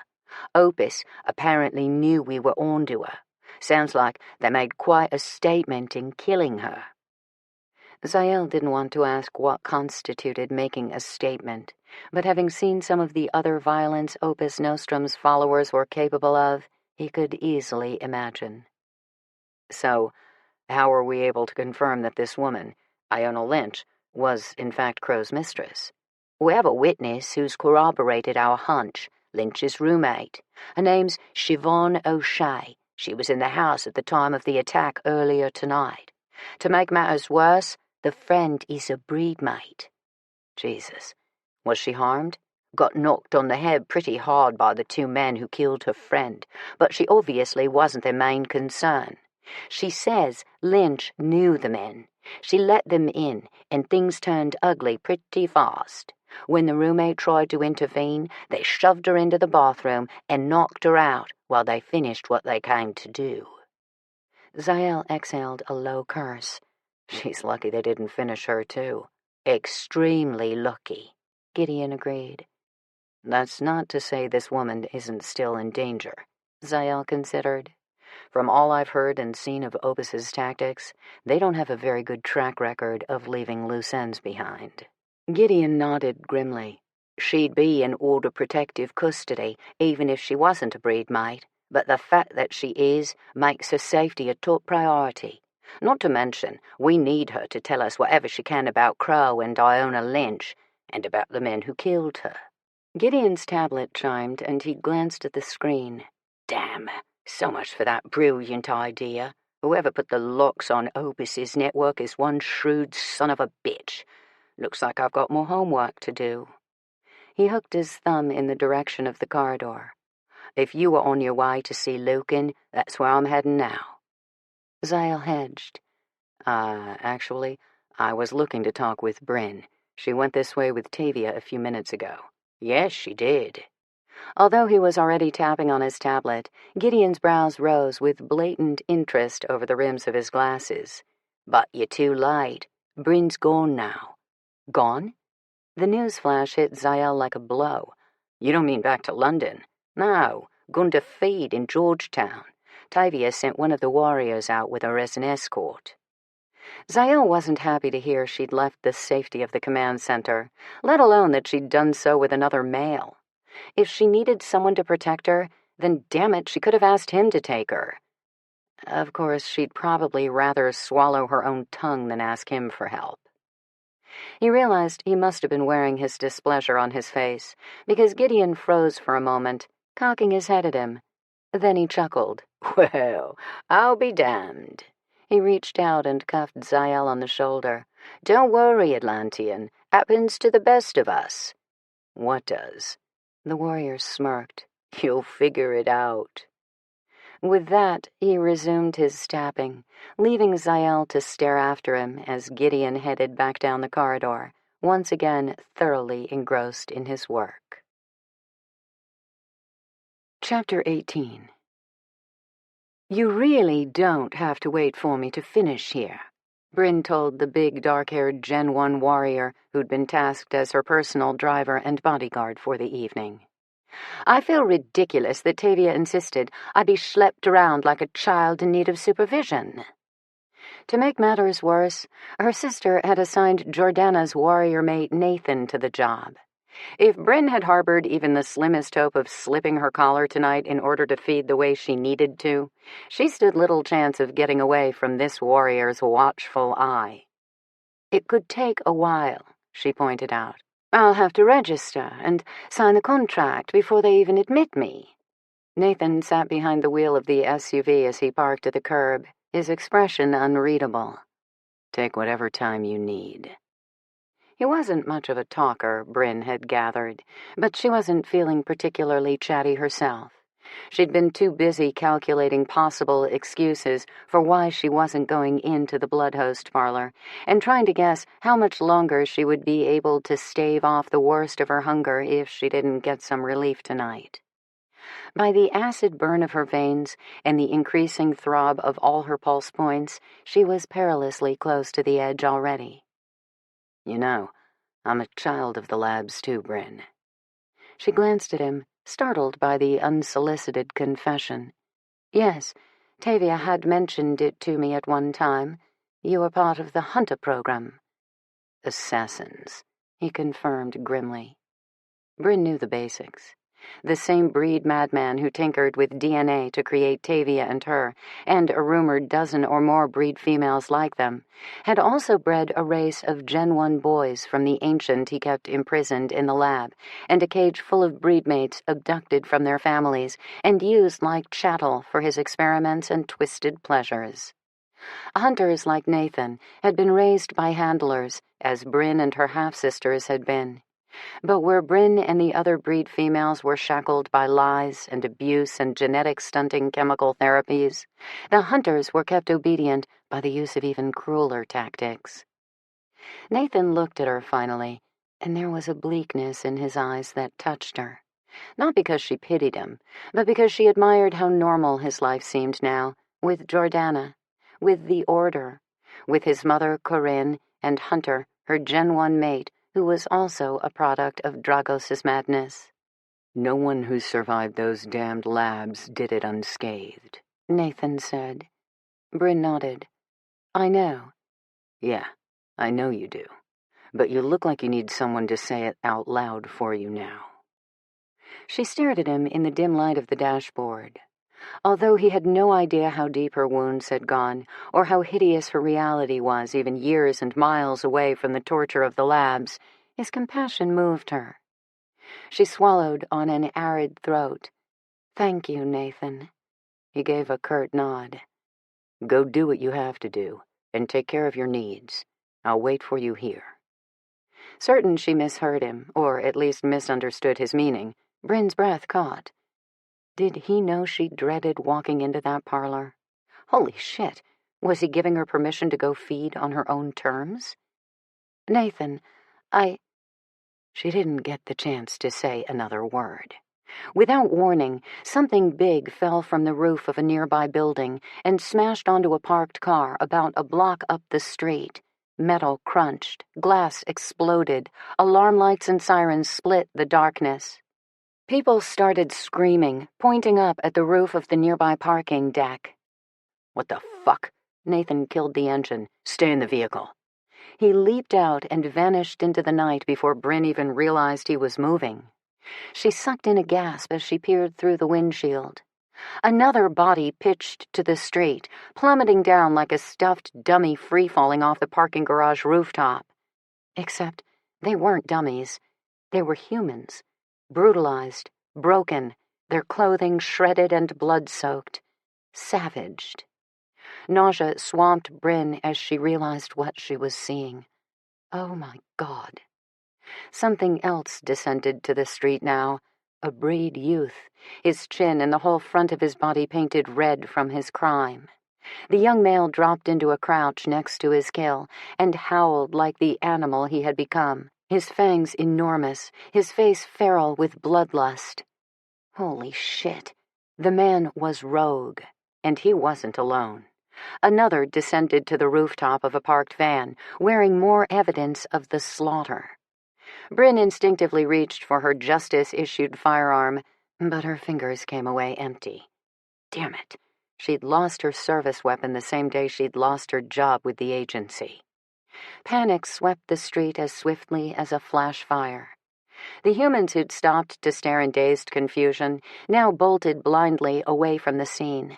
One after another, they streamed past Bryn in the SUV, shrieking as they raced for cover. It was just what the pair of predators wanted. They vaulted airborne, leaping over Bryn's vehicle and several others in one fluid bound. The fleeing humans in their sights didn't stand a chance. But that didn't mean Bryn wasn't going to try to save at least some of them. She was breed too, something even deadlier than that, thanks to the genetic cocktail that had spawned her. Whether armed with weapons or her bare hands, she was a nightmare neither of these two fucks would be expecting. Jumping out of the SUV, she had her fists full of the first Rogue's shirt in a split second. She took him down to the asphalt, her knee planted firmly in the center of his spine. The bloodlusting male went wild, snarling and struggling in an effort to shake her off. Bryn seized the vampire's skull and gave it a sharp twist, snapping bone and tendons. She released the dead Rogue, her eyes already piercing the night to track her next target. There he was. While she'd paused to deal with his companion, the other Rogue had enough time to pluck one of the stragglers from the herd. Snatching a rangy human male under his arm, the vampire dodged into a side alley to enjoy his spoils. Shit. Bryn was rounding the corner in a heartbeat, but she was already moments too late. The Rogue had the human down on the pavement, his fangs sunk deep in the front of the man's throat, greedily taking his fill while his victim convulsed and sputtered wetly under the assault. Bryn's bile rose at the sight. "Get off him!" Her voice was an airless growl of sound, nothing like she'd heard before. It was her own hunger clawing at her, making her mouth feel desert dry and her vision burn hot with amber light. Twined with her battle rage, she was something beyond formidable now. The Rogue grunted, swinging his head around to look for the source of the intrusion. And although his mind was gone, his senses owned by the bloodlust that made him Rogue, he apparently still had some small spark of sanity, enough to make his own glowing eyes go a bit wider in his skull as he registered what he was up against. But the madness in him overruled everything else. Still in his crouch, the Rogue let go of the dying human and swiveled on his bare heels, ready to face off with Bryn to defend his prey. Bryn braced for the attack she knew was coming. On a roar, the feral vampire flew at her. Instead of letting his greater weight and unhinged fury catapult her backward, she took hold of him and spun, using his forward momentum to pivot them together in midair.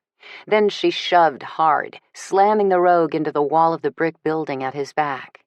The wall shook, old mortar crumbling with the impact. The Rogue was dazed from the crushing strike, but he wasn't down. He came at her again, another ferocious leap and crash that hurtled them both across the narrow alley to the wall on the other side. She grunted in sharp pain as her back collided into the bricks. The Rogue dropped her, letting her sag to the ground. He rocked back on his heels as if to ready himself for the killing blow, as if he'd won. Bryn's smile was not her own. It belonged to the beast inside her, the one whose power surged inside her now, more lethal than anything this lowly blood addict would ever know. She rose like a wraith in front of the Rogue. He had no chance to react, no chance to stop the violence that exploded out of her. She lashed out, lightning quick. Her fingers ripped through clothing, flesh, and bone. The rogue roared as she opened his chest with slashing strikes of her hands, his agony only feeding her power. His chest cavity shredded, the rogue shrieked and convulsed on his feet. But that wasn't enough for the monster raging within her now. Grabbing a fistful of the vampire's mangy hair, she bellowed with a battle fury as she drove the vampire's head into the bricks at her back. The skull caved in with a sickening crunch. She smashed it again and again, lost to an unearthly violence that seethed through her veins like poison. She didn't know what finally made her head clear enough to realize her opponent was dead. But no, that wasn't right. She did know. The scent of fresh blood lifted her chin from the revolting carnage she'd wrought. On the ground nearby, the human was shuddering in a growing pool of red. He was dying, easily only moments from the grave already. But his blood was still alive, and it called to her. It called to the beast who'd been pacing its cage for too long, since the last time she'd finally broken down and fed. She hungered now, so severely she could hardly stand the agony of it. Bryn drifted over to the man. His gaping, sightless eyes probably didn't register the inhuman face looking down at him. But Bryn saw what she looked like now. In the scant light of the street, she saw her face reflected in the glossy surface of the dying man's blood. It made her want to weep, that reflection of who and what she truly was. Instead, she knelt down beside her dying blood host, and she fed. Chapter 19.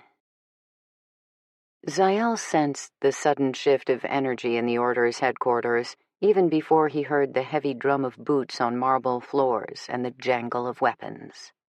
Following the sound down to the central artery of the command center, he found all of the warriors suited up and rolling out for patrols. Or, rather, for battle. What's going on? Lucan cut him a stark glance. Rogues. We've got upwards of a dozen of them on the loose right now. Zael knew the derogatory term for a blood-addicted member of the breed. In fact, there probably wasn't a person alive in the past 20 years, mortal or immortal alike, who hadn't at least heard of the violence and carnage rogues had inflicted on the human population. But it had been a long time since they had posed any kind of threat, thanks in most part to the work of the Order. It hardly seemed coincidental that this kind of disaster was coming so quickly on the heels of two other shocking strikes against public confidence and security. You think Opus is behind this? They haven't confirmed yet, but I don't think there's any question. This has Opus written all over it. Lucan practically spat the words. There have been isolated rogue attacks in other locations recently, Tegan added. Apparently, Opus got its hands on a chemical substance that makes bloodthirsty killers out of anyone who takes it. Fucking deja vu all over again, Sterling Chase snarled as he fastened an arsenal of firearms around his hips. Yeah, it is, Dante agreed. We grabbed a bunch of this shit and torched the rest when we took down Reardon, but there was already some of it in play. And now it's here in D.C., Lucan said, his tone bleak. He motioned for the warriors to start rolling out. Nathan took out 3 rogues so far, but they're cutting a bloody path through Georgetown as we speak. Zael's stomach clenched. Oh, fuck. The alarm he'd felt upon entering the weapons room a moment ago now turned to ice-cold dread. Bryn's in Georgetown. Lucan gave him a curt nod as the commanders and other warriors began filing out to the corridor. She's with Nathan. He left her in the vehicle while he went to check things out. If she stays put, she should be okay until we reach her. Where? Despite the assurances, Zael's pulse kicked hard and didn't let up. Tell me exactly where she is. Darian Thorne was the first to speak. Nathan was taking her to a bloodhost parlor. It's on Wisconsin Avenue, near M Street. Zael knew the area. Not well, but enough for his needs right now. The order and everything else pushed from his thoughts, he put an image of the intersection in mind's eye. Then he glanced at the Atlantean emblem that dangled from the leather thong around his wrist. The piece of silvery crystal responded to his psychic request with a brilliant flare of light. It flashed brighter, enveloping him in its power. And then Zael was no longer picturing the Georgetown intersection in his mind. He was standing there in the flesh. The street was ghostly in its stillness, only the bleating cry of a vehicle alarm piercing the night. Zael started walking. Up ahead of him, a brutalized body lay broken and covered in gore next to the smashed hood of a car.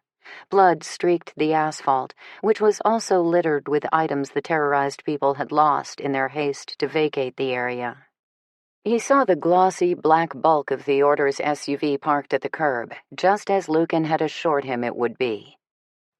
But Zael's lungs constricted as he realized the vehicle was empty, the passenger door ajar. He wheeled around in the middle of the street, his gaze searching for any signs of life. "Bryn!" There was no answer, only the nagging drone of the alarm. He silenced it with a sharp mental command. "Bryn! Where are you?" His feet started moving on their own. It wasn't hard to tell which way the other people had gone. Personal effects, blood, even the savaged body of another victim lay in his path. And then, a grim but hopeful sight. A dead breed male, his head twisted grotesquely as if by violent, monstrous strength. One of Nathan's kills, perhaps. Zael didn't much care how the vampire met its end. One less rogue was one less threat of danger to Bryn. He shouted her name again, but still there was no answer. Jogging now, he ran more than a block, then paused as he neared a narrow side alley. The sight and smell staggered him. He wasn't breed, but even he was rocked back on his heels by the coppery stench of pooled blood on the pavement inside the alleyway. He approached the foulness, his eyes rooted to the pair of bodies that lay in crumpled heaps on the ground. Relief washed over him when he saw that neither of the dead was Bryn. One was a breed male, his corpse savaged beyond description. The other was a human of slight build, whose bloodless pallor made his skin glow milky white in the thin moonlight. The horror of what had plainly taken place in the alley sickened him. Although the rogue's death had been brutal, the human had suffered horrifically as well.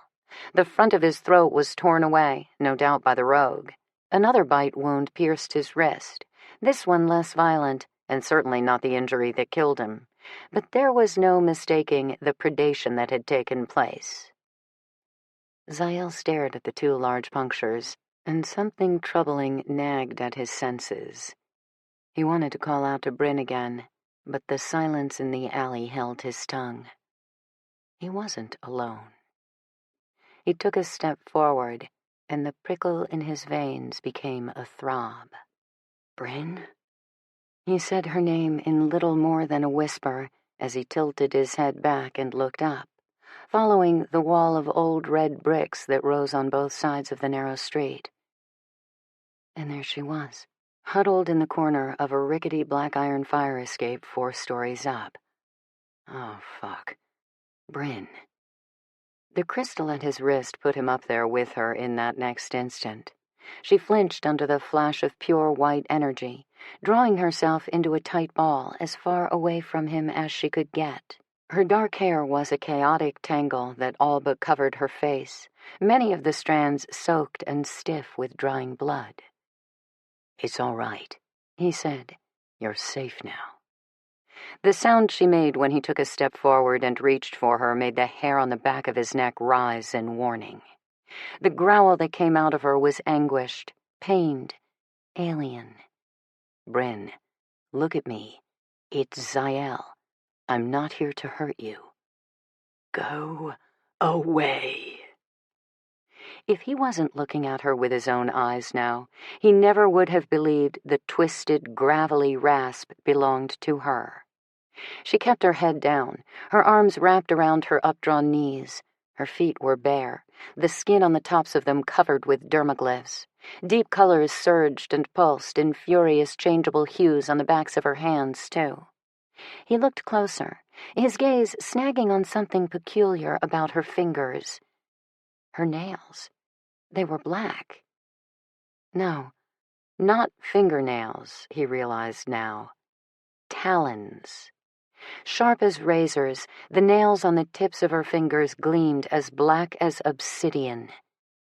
"Bryn," he murmured, "let me see you. Let me help you." "You can't." Anger lashed out at him with her reply. She gave a brief toss of her head, a moan leaking out of her. "Go away, Zael. Please." "No, not this time. You're not pushing me away when it's obvious you're in trouble and need help. I said, go away." Finally, her head came up. But it wasn't Bryn glowering at him now. Zael gaped at the molten amber light that poured out of her eyes. Thin pupils locked on him in rage, in staggering, deadly intent. Glyphs surged all over her face now, drawing attention to the sharpened angles of her cheekbones and brow, and the enormous lengths of her fangs. Not breed, because not even the eldest Gen 1 transformed like this in the throes of hunger. Bryn was something else. Something other. Something Zael and his people hadn't seen up close for thousands of years. The beautiful, tormented face staring back at him now in dangerous fury was the face of an ancient. Chapter 20. The rogues were running through Georgetown like a pack of wild dogs. Faces painted red with human blood, eyes blazing as bright as yellow coals in their feral faces. Two more howling males bounded into the empty street, where Lucan stood over the body of another he had just stopped a second ago with a titanium bullet to the head.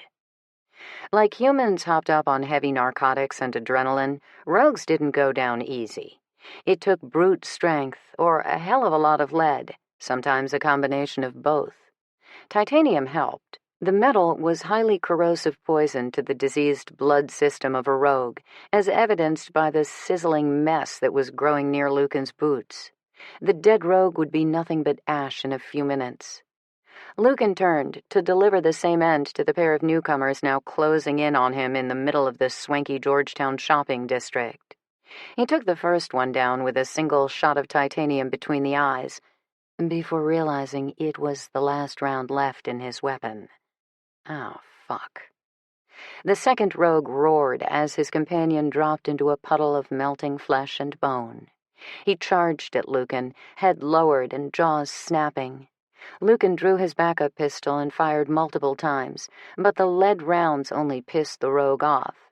The vampire vaulted at Lucan, leaving him no choice but to meet the threat up close and personal. They crashed together and tumbled onto the pavement. Lucan scrambled to withdraw the titanium blade from its holster on his weapons belt as the rogue's gnashing fangs came at his face and throat in blinding speed. Finally, he worked the knife free. With the rogue struggling for any advantage, he left himself open to attack.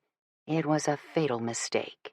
Lucan drove the titanium blade into the vampire's side. The resulting shriek was ear-splitting, purely animal. With the rogue convulsing from the wound, Lucan shoved the body away from him and got up to his feet. It wasn't until he was standing that he heard the sawing breath of another rogue at his back. He turned to face it, seeing the rogue poised to spring at him. But instead of lunging, the vampire abruptly stilled, then dropped to the ground as dead weight.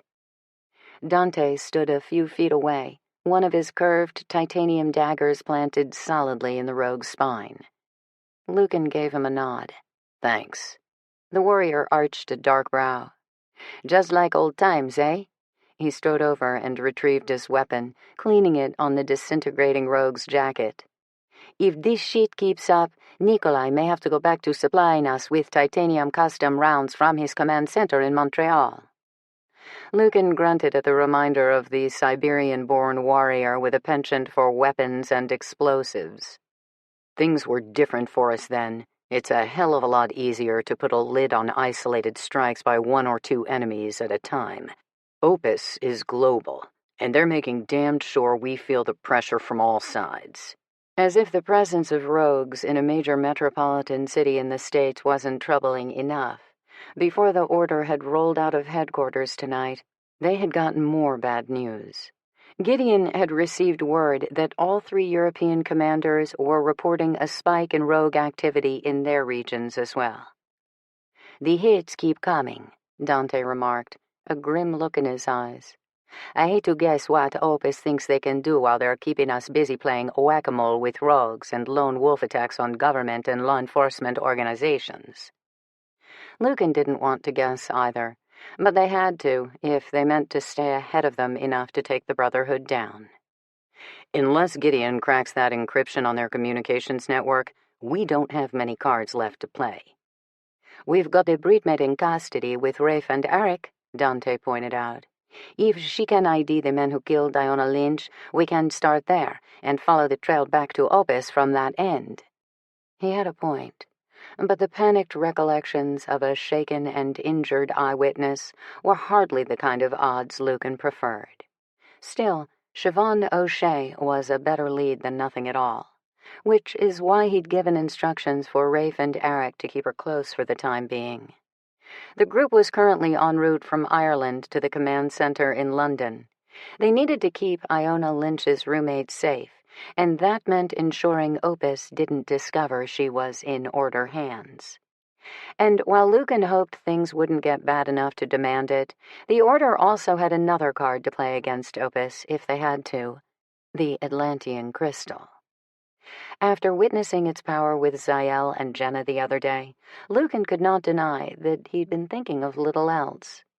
If 2 crystals had been used by the ancients to destroy the entire realm of Atlantis, then nothing, and no one, would be able to stop the Order if they had another in their possession. Zael had divulged when they met for the first time that a group of Atlanteans who fled the realm and formed their own hidden colony had a crystal with them. The Order had Zael's alliance, but Lucan dreaded that there might come a day, and soon, that they would also need his help in building a weapon capable of ending any war before it even had a chance to start. As the thought churned in his mind, Chase emerged from out of the shadows of a side street and headed their way. "Any sign of Bryn?" Lucan asked. Chase shook his head. "Found the SUV where Nathan said it would be, but it's empty. Looks like she got out on her own and fled on foot. No signs of her anywhere from what I could find." Dante shrugged, smirking. "The way Zael poofed out at headquarters at the mention of her, I have a feeling when we find him, we've located Bryn too. Also, where do I sign up to get one of those cool Atlantean transporter bracelets?" Chase chuckled, but Lucan had a hard time feeling the humor. "Whatever is going on between Zael and Bryn, they picked a damned lousy time for it. We can't afford distractions like this at headquarters when everything is going to shit around us."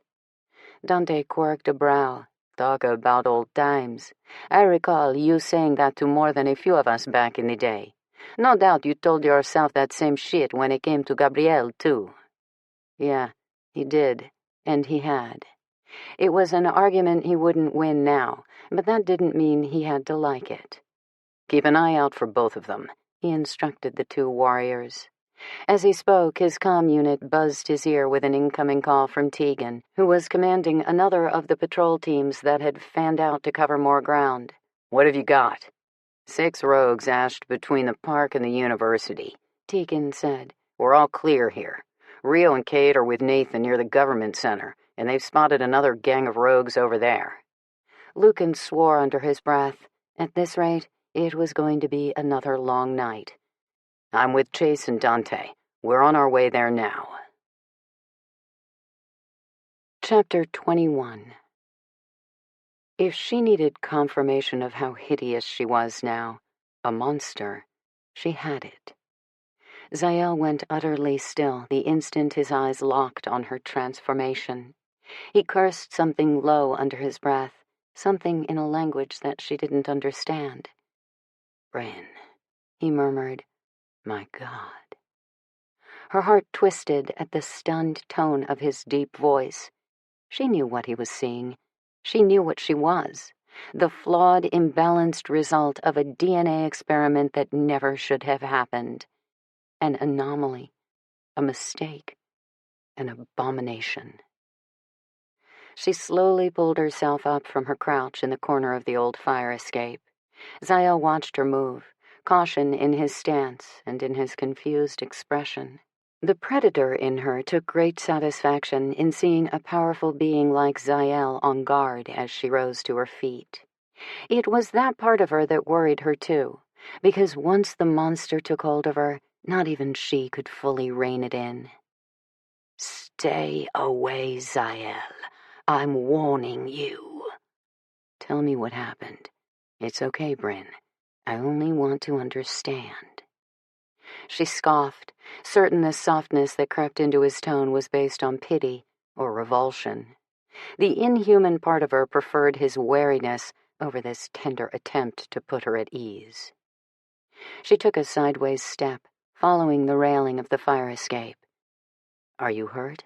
he asked gently. "Tell me what's wrong with you, so I can try to help you." She couldn't contain the miserable moan that leaked out of her at the sincerity of his plea.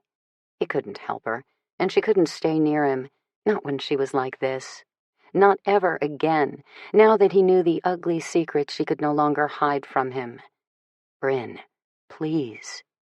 His brows drew together over tender, determined eyes. "Are you injured? Did those bloodlusting fucks... did they do this to you somehow?" A laugh burst out of her, caustic, coarse as gravel in her throat. "Those rogues couldn't harm me if they tried. Can't you see that?" She didn't want to throw his concern back in his face, but the predator in her was never stronger than in the grips of bloodthirst or battle rage. Right now, Bryn was swamped by both. Fueled by hunger and adrenaline, she was a deadly creature. As much as the woman in her yearned for Zael's comfort, for his compassion, the part of her that was nearly pure ancient saw only another obstacle in front of her, an enemy it recognized on a primal, instinctual level. One that needed to be destroyed. "Go away, Zael." Her stare bathed his handsome face in amber light. The care she saw in his expression, in the way he unflinchingly held her transformed gaze, tore at her heart the way nothing in her life ever had before. She snarled, forcing herself to look away from him. "I said, leave me the fuck alone." "Sorry, sweetheart. That's not happening." He took a step toward her on the narrow ironwork platform. "You think I'm going to walk away and leave you here like this? Come on, Bryn. Let me help you." He reached out to her. Bryn dodged him, catapulting herself off the fire escape in one fluid leap. She landed in a crouch on the street below, ready to bolt on foot. But Zael was there in that next instant. She barely registered his motion, yet there he stood, blocking her path in the alleyway. His scowl knit his brows. "Don't do this, damn it. Don't shut me out, Bryn." His gentle tone made the beast in her bristle. "Get away from me, Atlantean." He shook his head, obstinate, immovable, so dangerously foolish. "This is why you've been pushing me away? Because you were afraid I'd see you like this?" He swore softly, his scowl deepening. "You don't have to be afraid of me, Bryn." "Afraid of you?" The predator in her all but spat the words. "Never." Her vitriol didn't seem to faze him at all. Zael held her stare, even took another step toward her. "You're not alone. Don't you see that?" "You're wrong. I am alone. It's you who can't see that." A hot breath gusted out of her, shaky, uneven. "I've been alone all my life. It's the only way I've survived." He gently shook his head. "It doesn't have to be that way. Not anymore." She eyed him warily as he closed more distance between them. Her senses filled with him, from the deliciously warm scent of his skin to the heat that radiated off his muscular body. Her head filled with the awareness of him as a man, as the one man she desired more than any before him. "Let me in, Bryn. You can trust me." She tossed her head in automatic response, torn between wanting to believe him and wanting him as far away from her as possible. Her vision locked on his throat as he moved in closer. The drum of his pulse echoed in her skull, in her temples, in her marrow. She stared, riveted to that hard ticking of his heartbeat, as she had been when they'd lain together, naked in her bed. God help her, but the hunger with which she ached for him felt less about the monster and its cravings, and more about the need to feel Zael inside her, comforting her with his body and his blood. On a groan, she stepped around him, or rather she tried to. Zael stopped her, his body planted in front of her, physically barring her from getting past. "Damn it, Zael, get out of my way and let me go!" He ignored all of her warnings. He ignored the unearthly rasp of her voice, which should have told him just how close she was to the edge. And it was too late now. Too much for her to bear. Rage spiked through her, breaking loose from its thin leash. She shoved at him, but he was strong too, and he was fast. He grabbed her hands and held her still, restraining her. She roared, no longer in control of her senses or her reactions. The beast owned her now. The monstrous power she could not contain exploded out of her, and she knew only that she was lethal like this. She couldn't hold herself back, not even with Zael. A bellow shot out of her, anguished and unhinged fury setting her in motion. She broke loose from his hold and flew at him on a banshee howl. Zael raised his hands as if to fend her off. They were glowing, his fingers limned in pure white light.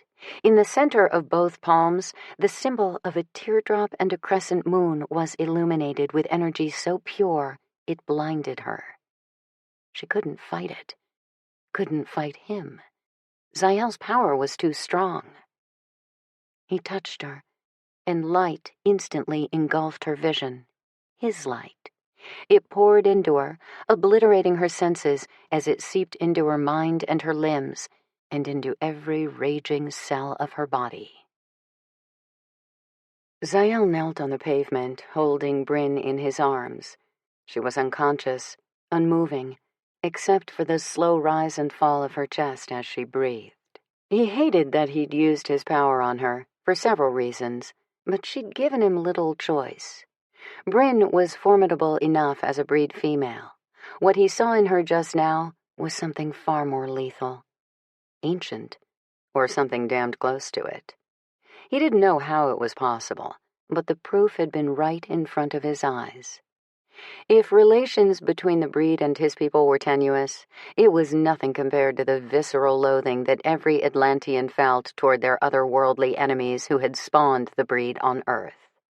That hatred was especially strong in Zael and his former comrades of Selene's Royal Legion, who had been on the front lines of every war with the ancients. Yet despite what he saw in Bryn just now, it wasn't hatred he felt for her. Holy hell, far from it. Glancing down at her, he watched as the dermaglyphs that had been so livid and pronounced on her face and neck and limbs now began to subside. The glyphs on the backs of her hands had vanished, along with the black talons that had sprouted from the tips of her fingers in her transformation. She rested now, forced into a heavy calm. The light had done that for her, just as he'd hoped it would. He didn't know what she needed, but one thing was for damned sure. He had no intention of leaving her side, nor would he let her endure her torment alone. He needed to get her out of this city. He needed to see that she was safe. They both needed to get somewhere secure before the recklessness of using his power brought even more problems down on them. Although he could teleport using the crystal amulet at his wrist, he couldn't take her with him that way. Only Atlanteans could connect to the energy and use it to leap from one location to another. Scooping her up, he rose to his feet and carried her out of the alley. The city was ghostly quiet, no signs of the warriors on this dark, empty stretch of asphalt. Zael felt a jab of guilt for concealing Bryn and himself in the alley when Chase swept through earlier, searching for them. The Order was his ally, but if the warriors had a right to know about the secret Bryn was keeping, it would be on her terms and no one else's. On the main street, the Order's SUV still sat vacant at the curb. Zael brought Bryn to the vehicle and carefully set her in the passenger seat. He couldn't resist reaching out to stroke her cheek. She stirred slightly under his touch, but her eyelids remained closed. Her face was slack and peaceful in her sleep, as sweet and innocent as a kitten. Zael gazed at the dark-haired beauty who had come into his life so unexpectedly and turned it upside down. He couldn't deny the surge of possessiveness, the fierce protectiveness that ran through him as he looked at her. Bryn Kirkland was no helpless kitten in need of saving. She'd be the first to tell him that, more than likely with her fangs bared and claws unsheathed, the instant she awoke from the drowse he'd put her under. And given what he'd seen here tonight, he would do well to keep his distance. Damn it, if he were smart, he'd leave Bryn and her problems to the Order right here and now, and vanish back to the colony and his people where he belonged. Except he couldn't stay away from this woman, not since that first morning on the Order's terrace patio, and sure as hell not after seeing the anguish in her eyes as she faced off against him, looking like something out of an old nightmare. She could fight him all she wanted. She could hate him for refusing to do what she begged of him and leave her alone. It wouldn't change what he felt when he looked at her now. She was his. Zael closed the passenger door, then went around to hop into the driver's seat of the SUV. As soon as he hit the ignition, the dashboard comm unit illuminated with Gideon's face on the display. "Zael," the warrior said, surprise in his expression. "Jesus, where have you been, man? I've got 2 patrol teams scouring the city looking for you. Any sign of Bryn?" He nodded. "She's here with me." "Glad to hear it. Is she hurt?" "No." Zael glanced at her resting in the seat beside him. There was no trace of trouble in her features, nothing left of the ancient that lurked under her skin. "She's fine," Zael said. "I'm bringing her in now." Chapter 22. Bryn startled awake from a nightmare more disturbing than any she'd had in a long time. Her breath raced, sawing raggedly past her parted lips. Her head throbbed.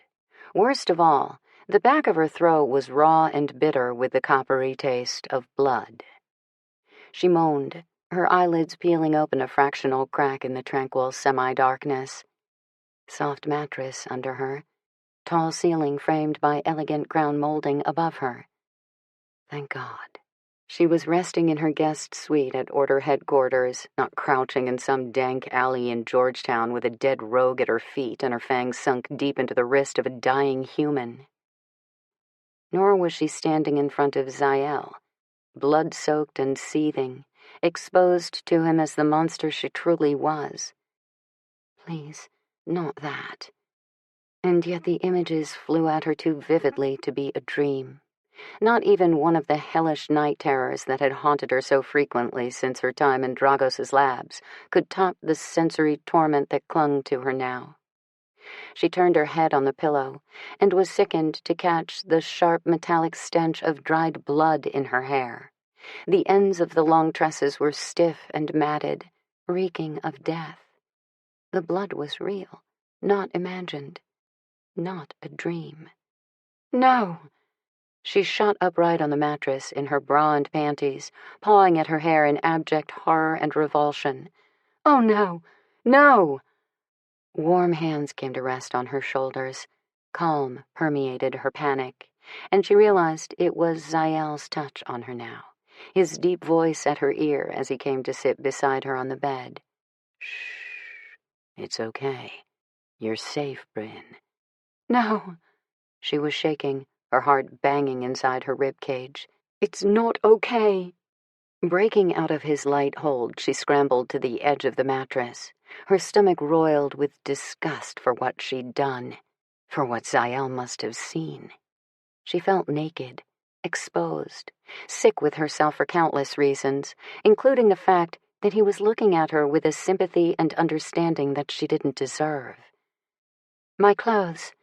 "They were ruined," he said. "I took them off so you'd be more comfortable." Frowning, she glanced at the closed door that sealed her inside the room with him. She didn't remember returning.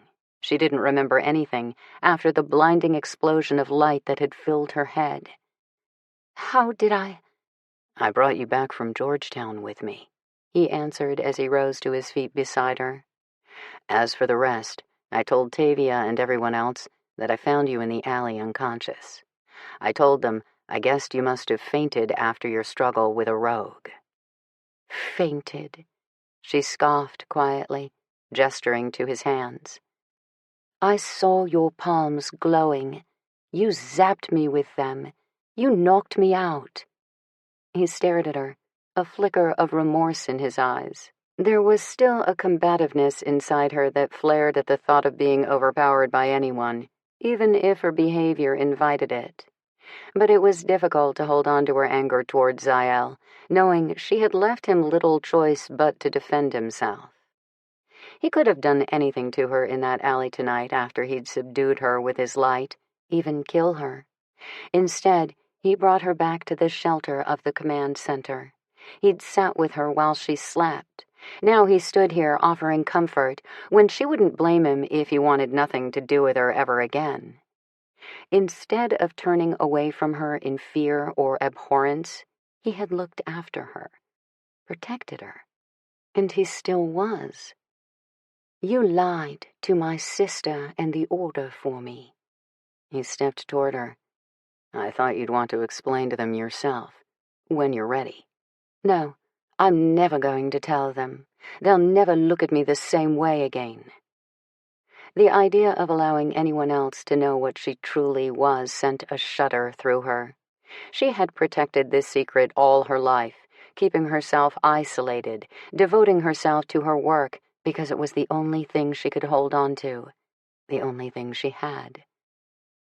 But now there was Zael. She hated that he'd seen her as she had been in that alley. As kind as he was treating her, she couldn't delude herself into thinking he would ever forget what she was. For his own safety and her peace of mind, she hoped he would finally stay away for good. Yet he only drew nearer. When she pushed some of the blood-stiffened strands of hair from her face, he gently caught her hand, shook his head slowly as he threaded his fingers through hers. "Come with me, Bryn." He led her into the ensuite bathroom, leaving her only long enough to turn on the water in the large shower. "Let's get you cleaned up," he said, reaching around to unfasten her bra. She wanted to protest his careful treatment of her, but her need for comforting overrode all of her old defenses. She was miserable and distressed, and so very tired. Tired of the hiding, tired of the loneliness. Her bra fell away. Zael reached for her panties and slid them over her hips, down her thighs, then bent to help her step out of them completely.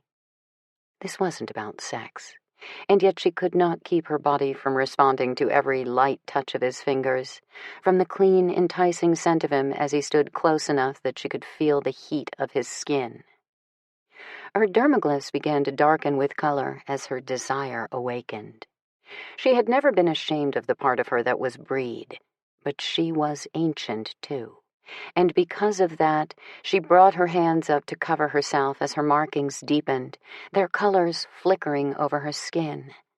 "No," he murmured, "you don't hide from me anymore, not after tonight." She swallowed as he drew her hands away and placed them at her sides. "Zael." Without another word, he walked her toward the open door of the shower. She stepped in, grateful for the wet heat of the spray.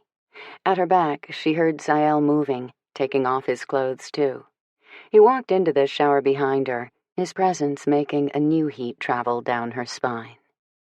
She sighed with bone-weary pleasure as he silently gathered her tangled hair behind her, then turned her to face him under the water. Red rivulets spiraled around their feet as the blood rinsed away and ran down the drain. Wordlessly, Zael reached for a bottle of shampoo and squirted some into his palm. He washed the rest of the foulness from her hair, his fingers combing through the tangles, then guided her forehead against his shoulder as he massaged the fragrant suds into her scalp and worked the knotted tension from her nape. No one, not in all her life, had ever taken such care with her. That Zael would do so now, after everything he saw in her tonight, humbled her in ways she could never express.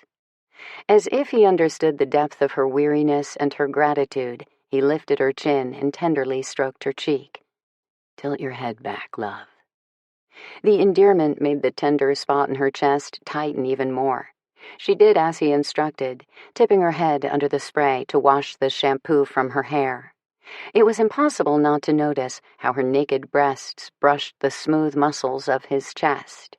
Her nipples hardened as he ran his fingers through her wet hair, rinsing away the suds with one hand and holding her steady with the other palm splayed at the small of her back. When her hair was clean, he soaped her body with equal care, taking his time, massaging every inch of her with slick, strong fingers and careful hands. Bryn wanted to weep for the gift he was giving her. Not only the physical comfort of his touch and attention, but the far bigger gift of his trust, his unquestioning confidence. She closed her eyes under the blissful sensation of his hands moving wetly on her body, stroking away all of her fatigue. "I was 20 before I realized what I was." Her voice sounded rusty, her words muffled under the hiss of the spray. When her lids lifted, she found Zael's bright blue gaze locked on her. He had set the soap back on its shelf and now sluiced warm water over her arms and down the wet plains of her torso. "I never knew my parents." She laughed brittly at the term, frowning as she recalled the circumstances of her birth. "Does a lab experiment even have parents?" Zael stilled now, studying her, waiting for her to find the words. "I was one of many offspring that came out of a laboratory run by a madman named Dragos. He was trying to create an army, one bred to his exact specifications and needs." She shook her head. He had the last living ancient under control in his lab, and he had breedmates, dozens of them, all held captive like animals in his breeding program's cages. Zael's expelled curse was low and utterly profane. "I know enough about the name Dragos to be thankful the bastard has been dead these past 20 years. But I didn't know this, Bryn." She managed a faint shrug, even though her senses cringed at the recollection of all that Dragos had done. His lab had been operating for decades before the Order killed him. He used the Ancient and the breedmates to produce scores of homegrown assassins called Hunters. And because that program was so successful, Dragos began another one. But instead of breeding offspring through conventional means, he decided to start playing with DNA. Zael said nothing, and for a long while the only sound was the quiet hiss of the shower. He tinkered, and he refined, and eventually he produced the first breed females. Many of the subjects didn't take, but a few, like Tavia and me, and a small number of others, made it to adulthood. Zael frowned. "So, then, are you saying that Tavia, that besides being a daywalker, she's like you? More monster than breed?" "No." Bryn chuckled humorlessly, having heard the hope in his careful voice. "She doesn't know anything about what I am. As far as I know, I'm the only one whose DNA recipe got fucked up. Too much ancient in my petri dish and not enough humanity. I should have never made it out of the lab. I was a mistake. Drago should have put me down. He seemed to enjoy trying, once he realized what he'd created. But it's not easy to kill a monster, even one that's only a child. Pain subsides, wounds heal. He made a game out of it, trying to test my limits, seeing what I could withstand while he kept me drugged and restrained. The things he did to me. She let the thought trail off, unwilling to revisit the worst of her imprisonment and abuse in the lab. When I grew too old and too strong for his games, he put me in confinement and left me there. Zael's growl sounded more than menacing, but his touch was achingly light on her face. How long? She shrugged. Years. I didn't find my way out until after the Order had killed him and the minions guarding the lab died too. Minions he'd made, Zael guessed, and when their maker died, so did they. Yes, many of Dragos's prisoners escaped that day. I broke out of my cell and I ran. I just kept running. Eventually, I landed in London. I started a new life there. What about Tavia? Was she a prisoner with you? Bryn shook her head. She told me she was sent to live with a minion handler from the time she was a child. She was lied to, told nothing of what she was. Dragos ensured her breed metabolism was suppressed with medications, and her handler made her believe she needed the treatments because she was ill. Does she know what happened to you in the lab? No.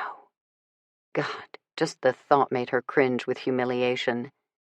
I let her think I was in the same program she was. It seemed easier that way. Easier for me to keep living the lie I chose, not the one Dragos forced on me. Zael studied her soberly. Sooner or later, don't you think you'll have to tell her the truth? And watch her shrink away from me in fear for herself and everyone she cares about? Bryn couldn't bite back the strangled sound of anguish that bubbled in the back of her throat. She would hate me for lying to her all this time, Zael, but not before I see her pity for what Dragos made me. It would have done me a favor if he had just taken my head and finally ended me. Don't say that, Zael whispered fiercely. Don't even think it. It's true. You saw for yourself tonight. I'm a monster, Zael. She astonished herself by how evenly she was able to say the words to him, words she'd never spoken before, not to anyone, not ever. Every time I feed, I lose a part of who I am. And if I don't feed, if I delay it because I can't stand what I become, then it's only worse when I finally do give in. If I feel threatened, or if I'm overcome with anger, it's the same thing. I can't control it. What if you took a mate, one from the breed? Her head snapped up at that. To hear him suggest it pricked at her, even if it was a reasonable question. Never, she said, appalled by the very idea. How could I expect someone to share my life when I can't be certain I won't end up hurting them, or worse? He ran his fingers down the side of her arm, his eyes searching hers. Wouldn't a blood bond with a breed male help you cope? I'm no expert on that, but I understand the bond strengthens both of the individuals it connects. And if it doesn't in my case, the blood bond didn't make the ancients less monstrous. It didn't keep some of the worst of their kind from killing their mates. She vehemently shook her head. I tried to tell you, Zael. I'm alone for a reason. By my own choice. His hand came up to cup her cheek. You didn't hurt me tonight. She gave him a wry look. Only because you hit me with a dose of Atlantean electric shock treatment before I had the chance. He didn't as much as smile at her attempt at levity. I shouldn't have done it. Using my power like that was a risk I never should have taken. He stared at her, his expression serious. And if I hurt you, Bryn, you didn't. She pressed her hand to his cheek. You didn't hurt me. You helped me. His frown eased only a degree. That's all I wanted. I could see you were hurting, and I had to help you through it if I could. He reached around her and cut off the water. I wasn't going to leave your side. She stared into his brilliant blue eyes, struck by his tender words and his patient care with her. How was he able to exasperate her with his overbearing cockiness and refusal to leave her alone, yet make her heart twist with yearning at the same time? Now that the noise of the shower was silenced, she was achingly aware of the fast, heavy pound of her pulse. Standing so close to Zael, she heard his heartbeat too. She couldn't resist placing her hand against the bronze-skinned, corded strength of his chest. He touched her too, brushing his fingertips over one nipple, then the other, his caress light, undemanding. A rush of arousal streaked through her, and he responded with a low, approving growl in the back of his throat. His cock had been erect since he'd entered the shower with her, but now it surged even harder in the narrow space between their naked bodies. "I'm afraid, Zael." It was apparently a night for first admissions, because these were further words she had never said to anyone before in her life. "You scare me. You have, from the very first day I saw you." He lifted her chin, holding her gaze as he lowered his mouth to hers. His kiss seared her senses, despite its gentleness. It answered all of her fears, more than any words could. She'd never had someone take care of her the way he had tonight. She didn't know she could enjoy someone's touch like this, or need someone's comfort so profoundly. No, not just someone. Just this man. Only Zael. And yes, that scared her. It terrified her, how deeply she was beginning to care for him. He cupped her face in his broad hand, and she turned into his palm, pressing her lips to the center of it, the spot that had been glowing earlier tonight. Her tongue darted out to taste him, and he growled, low and deep and primal. It was all the warning he gave her before he swept her off her feet and up into his arms. With her hair dripping and their bodies still wet from the shower, he strode into the bedroom with her. Chapter 23. Bryn was light in his arms, her face nestled against his chest as Zael carried her out to the bedroom. He held her close, hoping she couldn't feel the fury that was coursing through him after hearing what she had suffered at the hands of the man who made her. He seethed over those other things she didn't say. Abuse so heinous she didn't, or could not, put it into words. But it had been evident enough on her tormented face. Whatever had been done to her physically had left no traces on her body. Her advanced metabolism would have taken care of that.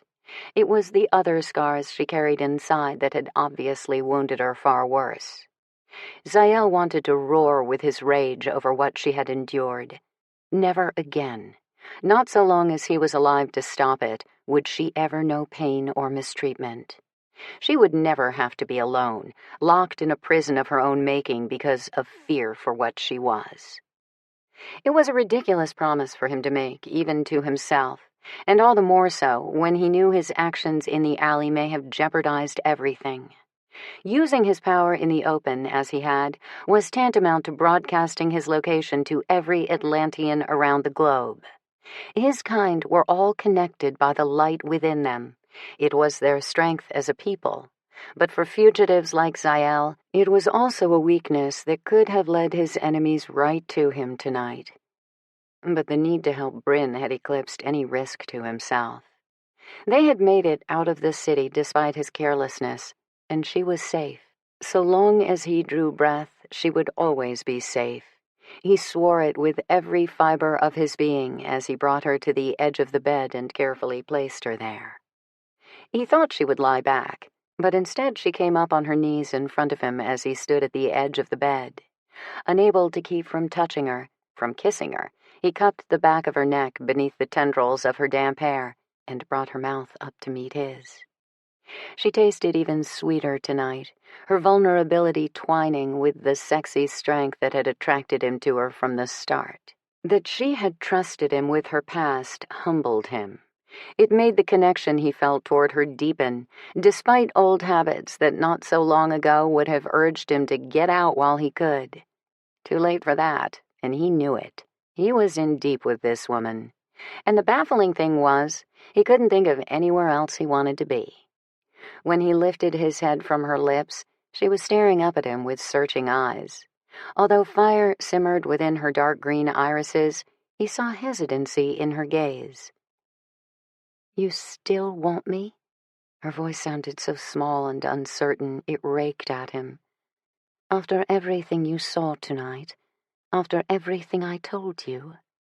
His lips curved with the arching of his brow. "Isn't it obvious?"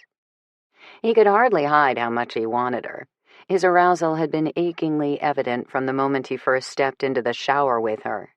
It had taken all of his self-control to simply comfort and listen to her as he lathered her beautiful body and held her in his embrace. But she had needed his understanding in those moments more than anything else he had to give her. Now, her smoldering gaze and awakening glyphs told him something different. "Yes, I want you, Bryn." He kissed her again, reaching down to stroke her naked breasts. "Nothing you said tonight diminishes that." She swallowed hard. "But you saw—" "Yes, I saw. And when I look at you now, I see a woman who's been through hell and back and hasn't broken. What I see when I look at you is the woman I crave more than any other." He caressed her cheek, brushing his thumb over her parted lips, noting the bright glint of her emerging fangs. "I see you, Bryn, and hell yes, I want you." His name was a jagged sigh on her lips as he reached out and framed her lovely face in his palms. He drew her toward him for a deeper claiming of her mouth, their tongues tangled, breaths mingling in hot gusts. Her hands roamed his body, tracing the droplets of water that still clung to him from the shower. Her fingernails raked over his skin, turning his already rigid cock to heat-forged steel. Their mouths still joined in a fevered kiss, he reached down to caress her too, hungry to feel her naked flesh in his hands. Her nipples were pebbled and hot as he rolled and tweaked them between his fingers. Her belly was firm and smooth like velvet under his palms as he skimmed lower, nudging her thighs apart when he reached the silkiness of her sex.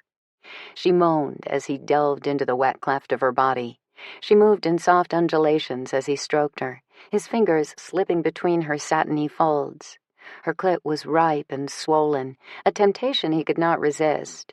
She writhed as he teased and caressed her, her spine arching when he entered her with one finger, then another.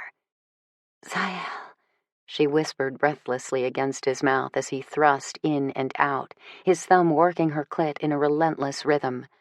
"Oh, God."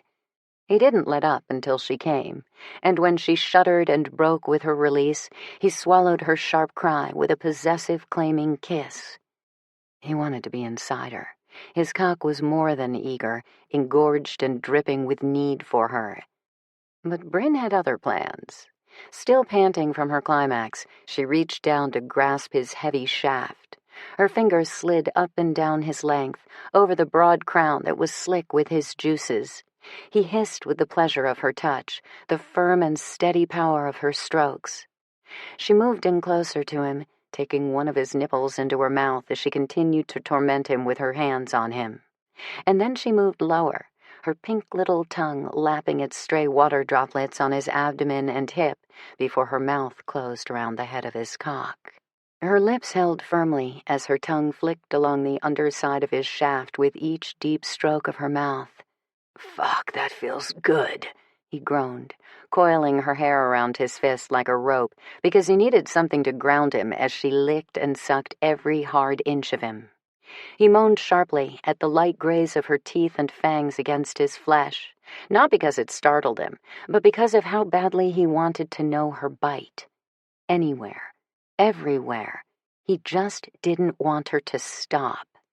When she glanced up at him, her eyes glowed with hot amber sparks. She was beautiful, even like this. Hell, especially like this. Fierce, carnal, his. He held her transformed gaze, needing her to see that he was still with her, ready to take her as far as she wanted to go. It stunned him how deeply he felt it. From the flicker of understanding in her eyes, he saw that it stunned her too. But while he wasn't uncertain, she drew back from him, averting her gaze. He refused to let her retreat, and he needed to be inside her. Catching her shoulders in his hands, he eased her back onto the bed and followed her down, spreading her legs as he positioned himself between them.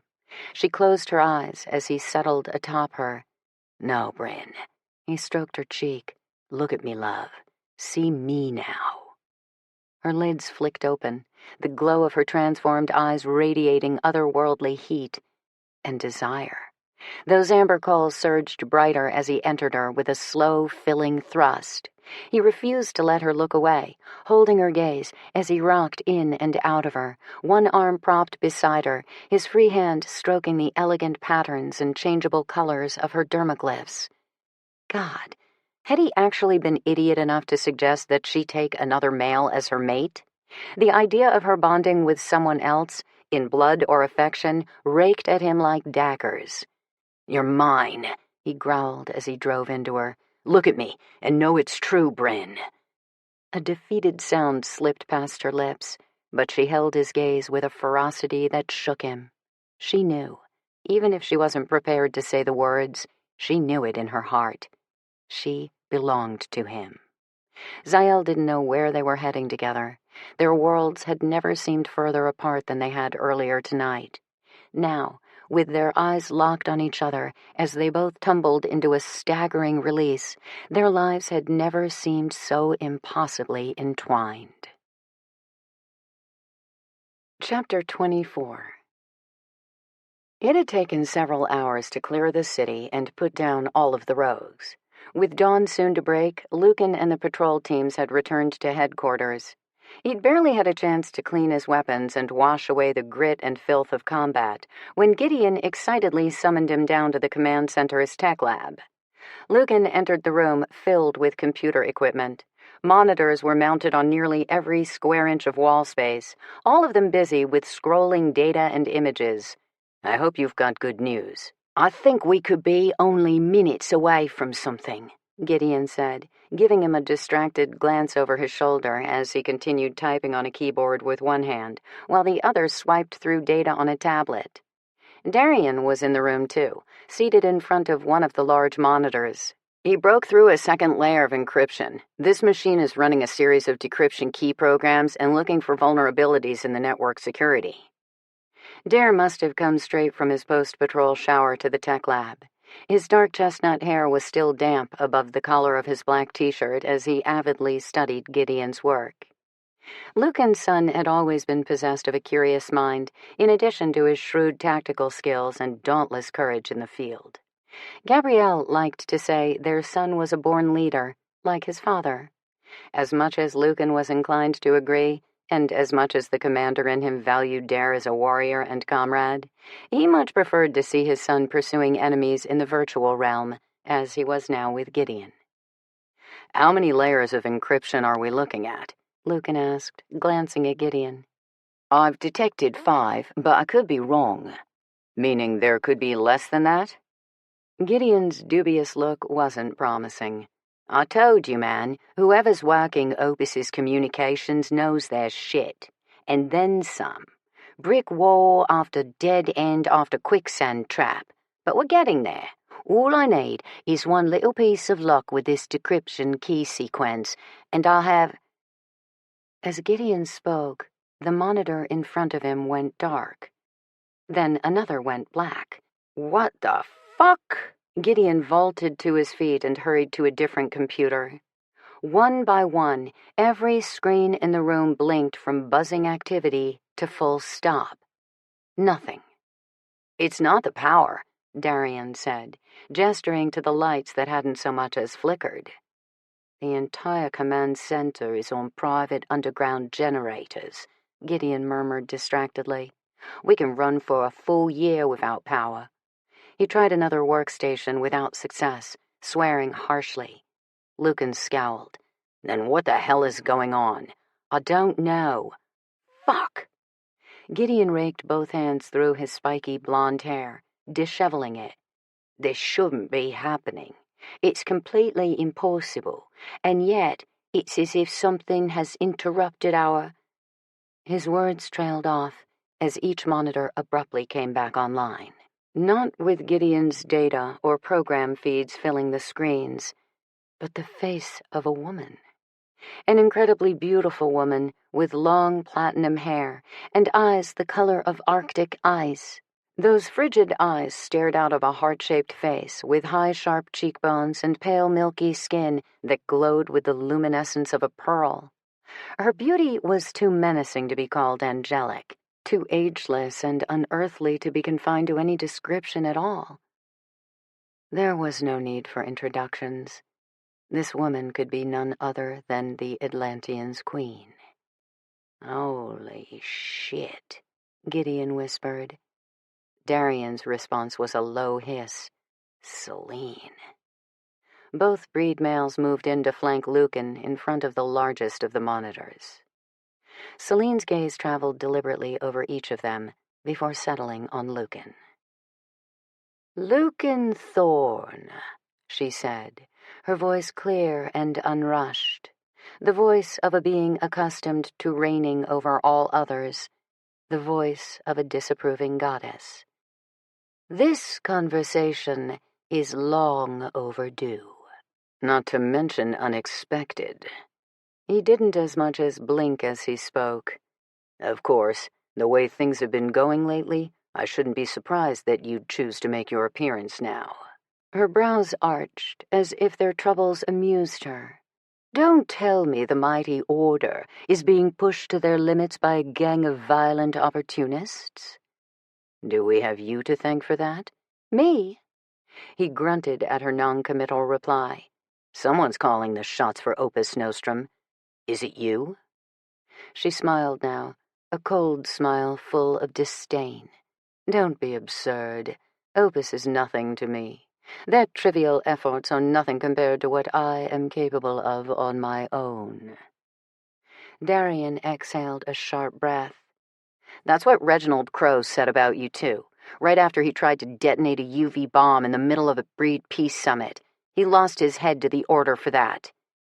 Selene's narrowed glower slid to Dare. "When the time comes to wipe out your kind, Darian Thorne, I won't need someone like Reginald Crowe to do it, or Opus Nostrum." Lucan's blood spiked to hear the Atlantean queen speak his son's name. As leader of the Order, to hear her confirm what Crowe had asserted, that Selene was plotting war against the breed, only added more fury to the fire that flared in him. "What do you want, Selene?" "To start with, the traitor, Ikizael. He is one of my subjects, and I will see him stand trial for his defection." Lucan kept his expression neutral. "Why do you expect that I can help with that?" "Don't make the mistake of thinking I'm a fool," she replied, her smile cold. "Zael is in your city. Unless I miss my guess, he has allied with you against me." "If he has, you've certainly given him ample reason," Lucan parried back. "You had his comrade, Cass, struck down in the street like an animal by your guards. Then you sent more guards after Zael when he tried to protect Cass's daughter from being captured by you." Selene's rage flashed across her ethereal features. "Jordana is my daughter's child, my last living kin, but then I'm sure the Order is aware of that too." "Yes, there's a lot we've heard about you, Selene. Not a very flattering picture." Her chin rose imperiously. "You know nothing of me or my people. Tell me, Lucan Thorne, what do you truly know of yours?" Reflections of all the violence and bloodshed his otherworldly forebears had delivered during their time on this planet filled his head. They'd been a terror worse than anything that had been seen before or since. And although the ancients had been ruthless in their dealings with mankind, and even with their own sons among the breed, it could not compare to the decimation they visited on Atlantis. "I know my race's fathers attacked you without provocation," Lucan said soberly. "I know they killed thousands of innocent people among your population and drove you into exile." "They annihilated us," she corrected sharply. But that was then. It only served to make us stronger. It made me stronger. Although her fury obviously still boiled, her tone was too brittle to be simply anger. Lucan had not forgotten that Celine was betrayed by someone she once loved, and that the betrayal was the spark that lit her destruction. She was still nursing old wounds, wounds that had festered, making her dangerous, a viper cornered and coiled, ready to strike. Your own people seem to think the attack all those centuries ago made you unstable, Lucan pointed out.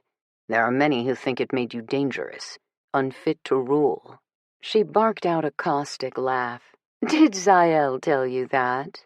Or was it Cassianus? Be careful what you believe when you listen to men with flimsy honor. Lucan had learned enough about the honor of both Atlantean males to trust what he'd been told.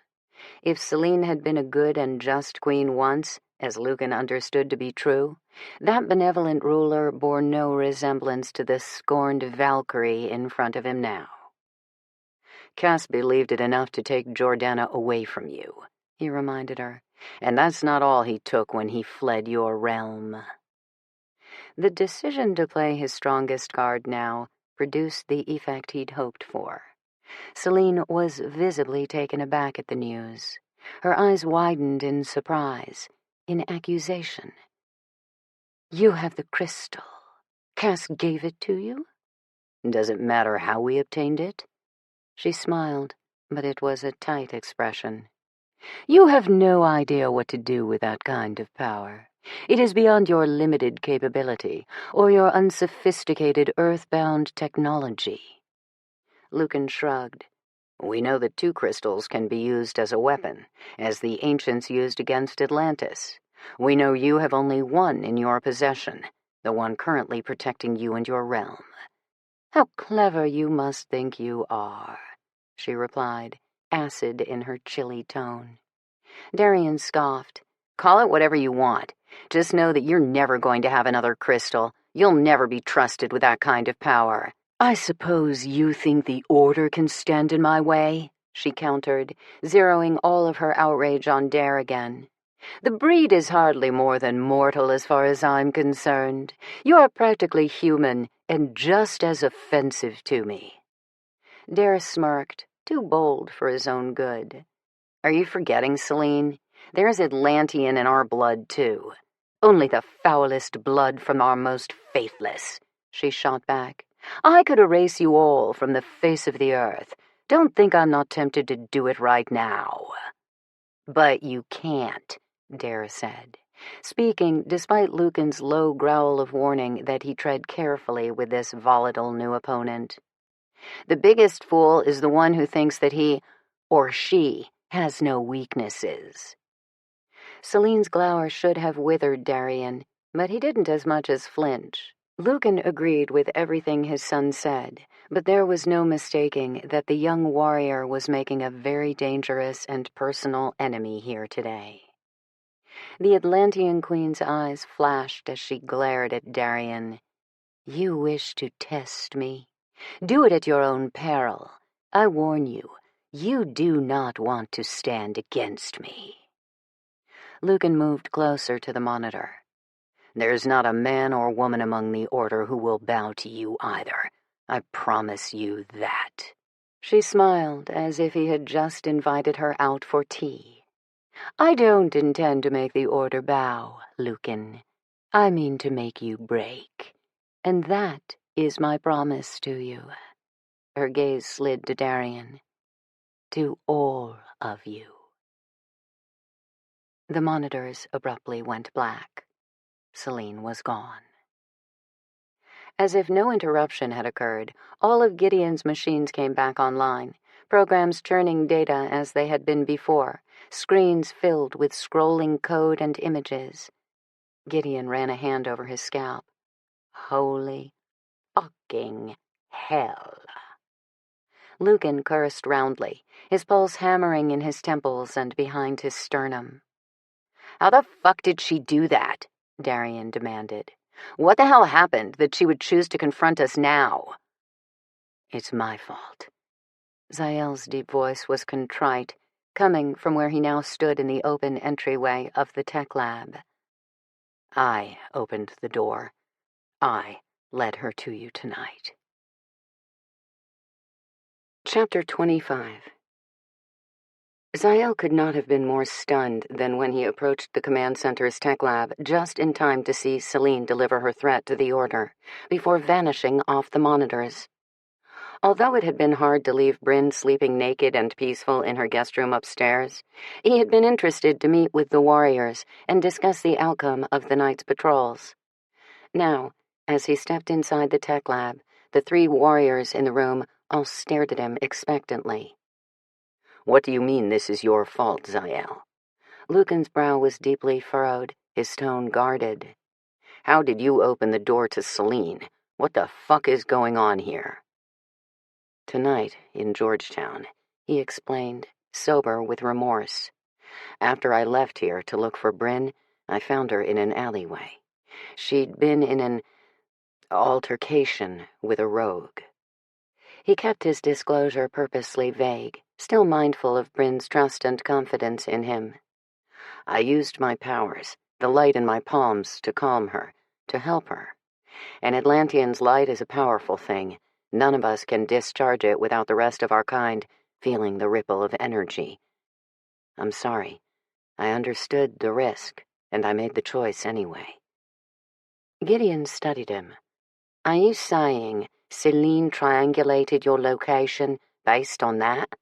Zael nodded. She knows I'm here. No shit she knows you're here, Darian interjected.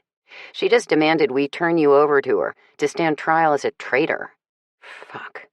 He'd had a bounty on his head for too long to register any kind of surprise at that news, but he never meant to pull the Order into his problems.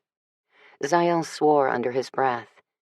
Now that she knows I'm in D.C., don't think she'll hesitate to send her guards to try to collect me. They could be on their way even as we speak. Then they'll have a fight on their hands, Lucan said. We're damned well not going to surrender you to Celine. As commander of the Order, my first priority is the protection of this location and everyone inside it. That includes you now, Zael. The conviction in Lucan's statement moved him, but Zael shook his head. I appreciate that, but I would never ask it of you. You didn't. I'm offering, Lucan said. You're a friend to the Order. We protect our own. Zael smiled. He had his own warrior's code, even if his blade and shield had once been bloodied in Celine's name. He inclined his head at Lucan. Because I feel likewise about the Order, I cannot stay. It will be better for everyone here, safer for all, if I go. All 3 warriors standing before him appeared ready to argue his decision, but instead of them answering, it was Bryn's voice he heard behind him. Go where? He turned to face her. She stood there, looking drowsy and adorable in her untucked button-down and black pants that hugged her long legs. Her dark hair was a mass of bed-tossed waves that made his pulse kick with the urge to have her beneath him again. Zael couldn't couch his pleasure at seeing her, nor did he care if the rush of affection he felt was on display in his gaze for everyone in the room. To the colony, he murmured in answer to her question, regret in each syllable. I should go as soon as possible. The expression on her lovely face was one of confusion, and more than a trace of hurt. You're leaving. There was accusation in the words, a look of resignation creeping into her dark green eyes. Celine knows Zael is here, Lucan informed her. How? Bryn's troubled gaze never left Zael. What's going on? When I used my light in that alley earlier tonight, it broadcast my location to the realm. He held out his hands, palms open to her. The light was absent now, but she still stared at him in dawning misery. Oh my God. She found you because of me? He firmly shook his head. My actions, Bryn. My decision. She knows Zael is in D.C., and she knows he's allied with the Order, Lucan added. She just overtook our computer systems to inform us that she expects us to turn him over to her. Bryn sucked in a shallow breath. "She'll kill you." "Most certainly," Zael agreed. But then, that had been the risk from the moment he first crossed the barrier that shielded the realm from the outside world. It had been easier to accept that fact in the past, easier to disregard it. The thought of death took on new meaning when his heart still beat with the memory of Bryn tangled naked with him in his arms. He wanted to draw her into his embrace and reassure her that if they separated now, it wouldn't be forever. But he wasn't certain he could make that promise to her, not out loud. Celine drawing a line in the sand with the Order had changed everything. Until the threat of war with her had been neutralized, as long as he was within Celine's reach, Zael was a hazard to anyone close to him. Celine's grudges knew no limits. Neither did her wrath. "Celine can make all the demands she wants," Lucan said. "She's going to find out that the only thing she'll get by pushing us into a corner is war." Darian made a derisive sound. "She'd better prepare herself for disappointment. I'd like nothing better than to deliver her defeat personally." Zael wanted to warn the tenacious breed male that Celine was not an opponent who would go down easy. Before he was too eager to charge into battle against her, Darian Thorne would do well to remember that it had taken the combined efforts of several ancients to bring Celine down the first time, and only because they were aided by sabotage, betrayal, and stolen otherworld technology. But that was a conversation for another time. Right now, all of Zael's attention was rooted on Bryn. He watched her absorb all of this unpleasant news in silence. "I can't stay now," he told her gently. "I've already stayed too long." She didn't reply. The tenderness they had shared a short while ago was still there in her eyes as she looked at him, but Zael also saw the beginnings of mistrust. Her dark lashes shuttered her gaze, as if she were already starting to withdraw from him. "I have to go, Bryn." "Yes, of course you do," she nodded crisply, refusing to meet his gaze. "I understand." No, he didn't think she did. He knew her too well now to mistake her emotional retreat. He was far too familiar with her attempts to push against anything or anyone that might be able to hurt her. He felt that resistance from her now. More than anything, he wanted to close the distance and offer her a proper explanation. At the very least, make her understand that his leaving didn't diminish anything they'd shared. It didn't lessen what he felt for her. If anything, it was only driving home to him just how much she meant to him. In the corridor outside the tech lab came the commotion of approaching people. In moments, the room was filled with a cacophony of voices as most of the warriors and many of the Order's women crowded into the room to hear what had happened. After Lucan relayed his conversation with Celine, the Order's leader turned to Zael. "Now more than ever, we need to take steps to ensure that Celine does not amass any more power than she already possesses." Zael nodded. "We're in complete agreement on that. And the colony?" Lucan prompted. "What about them?" "They also have one of the crystals. I will need their promise that if the time should come that Celine escalates this thing into war, the colony will pledge their crystal to us." Zael slowly shook his head. "That won't happen, Lucan. As I told you, the colony's crystal is their shield from the world outside, the same way Celine's remaining one protects what's left of the Atlantean realm. Without it in place, the colony, like Celine, is vulnerable to breach and attack. They will never give it up. For their own security, they can't. Then I will need their agreement that they will never surrender it to Celine either." "That much I can assure you," Zael said. Lucan didn't look convinced. "I hope you'll understand when I say that I need more than that to make me comfortable that the colony can be relied upon in this. I need their word, Zael, not just yours." "The colony wants peace as much as anyone. I have to believe the elders can be persuaded to give you their commitment that the crystal will never be given up to Celine." "Excellent," Lucan announced. "I hope you're right. We can make arrangements to leave for the colony as soon as you're ready." "We?" Zael nearly choked at the suggestion, but it was obvious from the warrior's determined expression that he had every expectation of making the trip with him. That's not...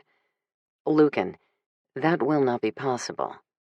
A black brow arched in challenge. I wasn't asking, Zael. I realize that. However, the colony does not permit outsiders. They never have. Most certainly not a member of the Order, and least of all the Order's formidable Gen 1 leader. Zael cleared his throat. I'm afraid your reputation precedes you, Lucan. They will have to make an exception. They won't. And if I try to bring you, or any breed warrior, through the veil, the sentries on watch will have no choice but to kill us both. Lucan grunted. They'll die trying. With all due respect, my friend, you're only proving the point. Zael held the hard gray stare, knowing if the tables were turned, he'd likely be pressing the order just as insistently. The colony has survived this long because they're hidden, protected by the crystal. I am the only one they allow to travel in and out, and that's by special arrangement with the council elders. I won't break that trust by bringing a warrior to their doorstep. Zael shook his head. I'm afraid I cannot accommodate you on this, Lucan, but I will do my best to present the Order's case to the elders. And if you are unable to convince the colony to ally with the Order? Granted, diplomacy has never been my strong suit, but I'd feel a hell of a lot more comfortable sending someone in to plead the case for us alongside you. Someone who can speak for the Order and represent the breed as well. Perhaps I should be the one to go with Zael, Jordana suggested from where she stood with her mate Nathan. I'm part of both the Atlantean world and the Orders now. Let me speak for both. Not without me at your side, Nathan said, his tone dark and protective. No fucking way am I letting you near that place, or any other Atlantean stronghold, unless I can be there too. It was only a couple of weeks ago that Celine did her damnedest to take you from me. Never again. Nathan is right, Zael agreed. And as an Atlantean, you would not be permitted to leave the colony if you did pass through the veil, Jordana. They would hold you for your own protection and theirs. Then what about Bryn? Tavia's question drew the attention of everyone, though no one looked less enthused than Bryn herself. Eyes widened in surprise. She glanced from the intrigued faces of the Order and their mates to Zael. He could read the reluctance in her gaze. She frowned at her sister. Tavia, I don't think that's a good idea. I don't imagine Zael would think so either. No, he didn't, and for many reasons, not the least of which being that, like Nathan with Jordana, he wanted to keep Bryn as far away from the front lines of the coming battle with Celine as possible, too. She would be safest here with the Order, even if leaving her behind was the last thing he wanted to do. But Tavia didn't give him or Bryn the chance to argue. Why not you, Bryn? Bringing a warrior from the Order is out of the question, but why not a diplomat who can also demonstrate to the colony that the breed can be trusted as an ally if and when the time should come, especially one that Zael can personally vouch for? As much as he wanted to reject the idea outright, he had to admit there was some merit in it. He could say all he wanted to attempt to convince his people to look at the breed as something other than an enemy, but nothing would be so persuasive as meeting one of their kind and seeing that they had similar goals and desires for the world they inhabited. Zael considered for longer than he should have. It was a bad idea, and he knew it. But as reluctant as he was to drag Bryn into the fray with him, the even less palatable option was leaving without her. All right, he relented, catching Bryn's reticent gaze. But we don't have much time. If you agree, then we can, and should, depart immediately. Chapter 26. From the moment Tavia suggested it, Bryn had her doubts about acting as the Order's liaison with the Atlantean colony. Those doubts hadn't left her, even after she and Zael had departed on the Order's jet out of D.C., headed for Athens, Greece, where a private car had picked them up and taken them to a small Mediterranean port and a fully equipped sailing yacht that waited at the dock for their arrival. Zael hadn't told anyone precisely where the colony was located. That was a secret he intended to keep, even from her. And since he couldn't teleport with a non-Atlantean accompanying him, they had to travel there by more mundane means. Although mundane was hardly how she would describe the billowing white sails and the endless, impossibly blue water that surrounded them on every side of the boat as it cut through the waves with Zael standing at the helm. For what seemed like endless hours, they had sailed straight into the open sea. By Bryn's estimation, at the clip they were going, they should have been able to spot the shoreline of the African continent any minute now. Should have, but didn't. She ventured out from beneath the shade of the bimini where she sat near Zael and peered at the horizon ahead of them. No land in sight. Nothing but turquoise water as far as she could see, and a thick, fluffy cloud bank that clung to the horizon, one they seemed to have been chasing for a good part of the day. Finding no landmarks to gauge their progress, she ducked back under the canopy, glad for the shelter from the sun's rays. Even though she was a daywalker, the idea of lingering in open sunlight for long periods of time went against her nature. She glanced at Zael, who was looking far too enticing as he stood behind the ship's wheel in his white tunic and linen pants. When they'd arrived on the sailboat, Bryn had found similar clothing in her size, pressed and waiting for her. She toyed idly with the string that laced the front of her top. "We must be getting close to somewhere?" The trace of a smile edged Zael's sensual mouth. "We are. You don't need a map or anything to stay on course?" "There's no map that will take us where we need to go." He slid a wry glance at her, blue eyes, the same brilliant hue as the sea, now glimmering with droll humor. "You'll just have to trust me not to lead you astray." She met his look with an arch of her brows. "Seems to me you've been trying to lead me astray from the first moment we met. I'm surprised you didn't blindfold me as soon as we landed in Athens." He grunted, his gaze heating. "An interesting option. I wish I'd thought of that." She laughed, even as her veins throbbed in answer to his playful suggestion. It was good to see some of his tension ease. Since they'd left to begin this journey, he'd been uncharacteristically quiet, more contemplative than she'd ever seen him. No doubt his thoughts were distant, his worries more onerous than she could ever comprehend. Compounded by the fact that he was saddled with unwanted company on this journey, which might mean neither of them would be welcome at their mysterious destination. "I shouldn't be here, Zael." She had seen his reaction when Tavia first suggested the idea. He hadn't liked it any more than Bryn had. If not for being pressured by his alliance with Lucan and the Order, she had no doubt that Zael would have returned to his people alone, possibly for good. Instead, he was taking an enormous risk with the bond he had to his own kind by bringing a member of their enemy's race into their midst, especially after he'd personally witnessed her at her monstrous worst. "It's my fault any of this is happening in the first place," she added. "If you hadn't used your power to help me, Celine never would have known where you were." His brows drew together. "None of this is your fault. I knew what I was doing. I'd do it again if it meant the difference between my safety and yours. As for Celine, she put a target on my back a long time ago. If I let fear of that fact dictate how I choose to live, I may as well lie down and let her finish me now." Bryn couldn't help but admire his courage. She liked to think that she was brave too, a survivor, but her fears had colored every aspect of her life. Fear had kept her isolated and shut off from the people around her. Fear had kept her alone, lonely, until Zael. "Thank you," she murmured, emotions swelling in her breast as she looked at him. This man who had drawn her out of the shadows of her existence and into the light. His light.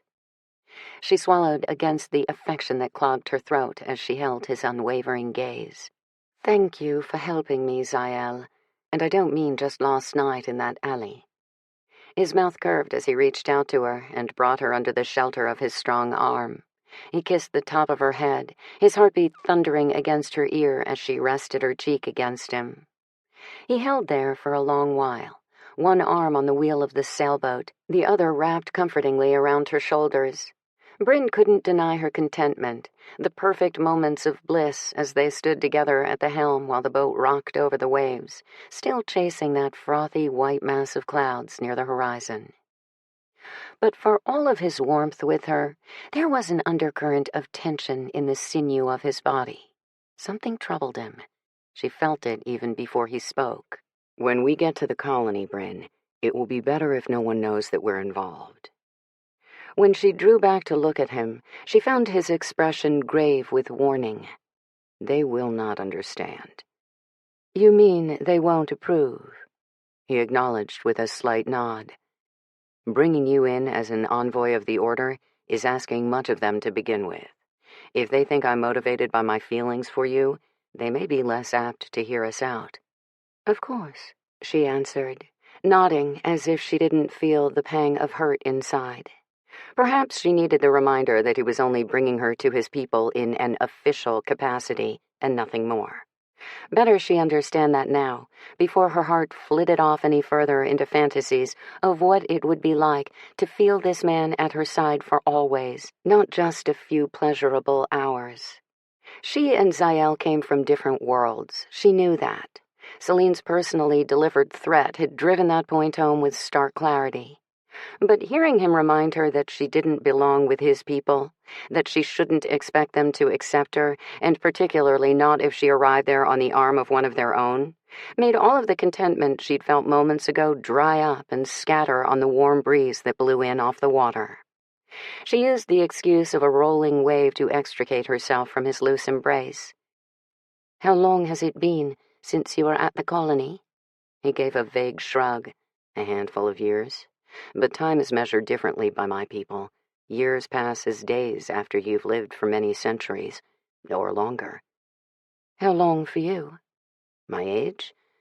I was there when Atlantis fell. Some of his wry humor returned to his deep voice now. Suffice it to say, I stopped counting the centuries a long time ago.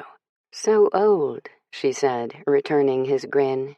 You don't seem a day over 1,000. He gave her a sensual smirk that sent a lick of heat through her veins. Don't tempt me, or I might change course just so I can make you eat those words.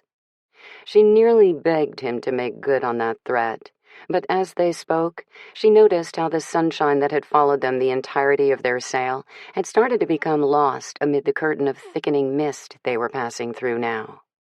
No, not quite a mist, Bryn realized. It was the bank of clouds that had seemed perpetually floating just beyond the bow of the boat.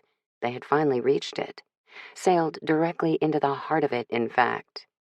And now that she was paying attention, she saw that the waves had begun to gentle beneath them. Instead of slicing through the water, the boat had slowed to nearly a stall. Zael let go of the wheel and stepped out of the cockpit. Bryn followed warily, mesmerized by the stillness of the sea as it lapped gently against the hull. The cloud that enveloped them was cool against her face as she walked carefully to where Zael now stood at the bow of the boat. What's happening? He didn't answer. He glanced at her, no trace of levity or flirtation in his eyes anymore. Only sober purpose. Raising his hand, the one bearing the silvery Atlantean amulet at his wrist, Zael closed his eyes and went very still for a moment. As he did, the small crystal on the leather thong on his wrist began to glow. The foggy mist hanging in the air began to swirl and dissipate before Bryn's face. When it cleared, she found herself looking at a gleaming, sun-spangled island paradise. A pristine stretch of pearly white beach ribboned the perimeter of the land, which was resplendent with soaring, lush green hillsides dotted with flowering bushes, vineyards, and citrus orchards. Staggered rows of snow-white stucco cottages with sun-baked terracotta tile roofs overlooked the water as they followed the land's incline and flanked the narrow passages of meandering footpaths and cobbled streets. It was breathtaking, magical, the most beautiful place she'd ever seen. When she tore her gaze away to look at Zael, she found him studying her unabashed awe. Welcome to the colony, Bryn. Chapter 27. Zael, Bryn murmured warily, nodding toward the highest hill. Up there. Yes, I see them. He'd spotted the 4 Atlantean sentries the instant the sailboat had cleared the mist. He'd felt their energy even before he and Bryn approached the colony's veil, as his fellow Atlanteans had most surely felt his.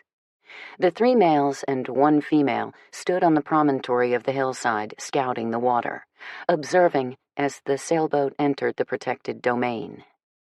Beside him, Bryn drew in a sharp breath. Zael, they're palms. Light glowed from the scout's hands, the combined power holding the boat suspended in the water. Because they knew him, 2 of the sentries having served with him in Selene's legion before the fall of the realm, his vessel was merely stopped on the water, not immediately driven back, or worse. It's all right, he told Bryn.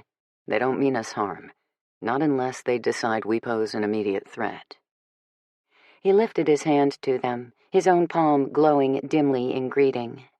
Inside the protective veil provided by the colony's crystal, Atlanteans could use their light freely, without the threat of betraying themselves to anyone on the outside. As he held his hand up to the lookouts, the sea started to churn and bubble between the boat and the beach. Bryn gripped the railing, a look of astonishment on her face, as a platform of smooth stone rose up from the surface of the water to meet them, forming a temporary dock that led to the shore. "That's amazing," she gasped, her eyes filled with wonderment. Zael dimmed his light and gestured for her to follow him. Here we go. Let me do the talking when we reach the shore. She nodded and stepped in behind him as they disembarked and headed across the wet stones toward the beach. The 4 sentries materialized on the sand, forming a physical barrier at the end of the path. "They aren't carrying weapons," Bryn remarked quietly. "That must be a good sign, right?" Zael didn't reply. He kept his gaze trained straight ahead, knowing all too well that his comrades wouldn't need weapons to disable Bryn and him if they felt they posed a threat. Hard stares greeted Zael as he strode up onto the beach with Bryn at his side. One of the 2 former Legion soldiers gaped at him in outrage. "What the fuck is this?" "Alien," Zael acknowledged the sentry with a nod. "I'm here to see the Council of Elders." "Bringing an outsider with you?" The sentry scoffed. His brows shot up, his blue gaze incredulous under the crown of his golden curls. "Have you lost your mind, Zael?" The other of his former comrades, a craggy-faced, dark-haired behemoth named Vaynor, stared at Bryn. "What's the meaning of this, Zael? Does this human understand you may have just sealed her death warrant by bringing her through the veil?" Zael didn't correct the error, nor did Bryn. She stood silent, didn't as much as flinch under the harsh glower that used to make seasoned Atlantean soldiers quiver in their boots, nor the grimly issued warning.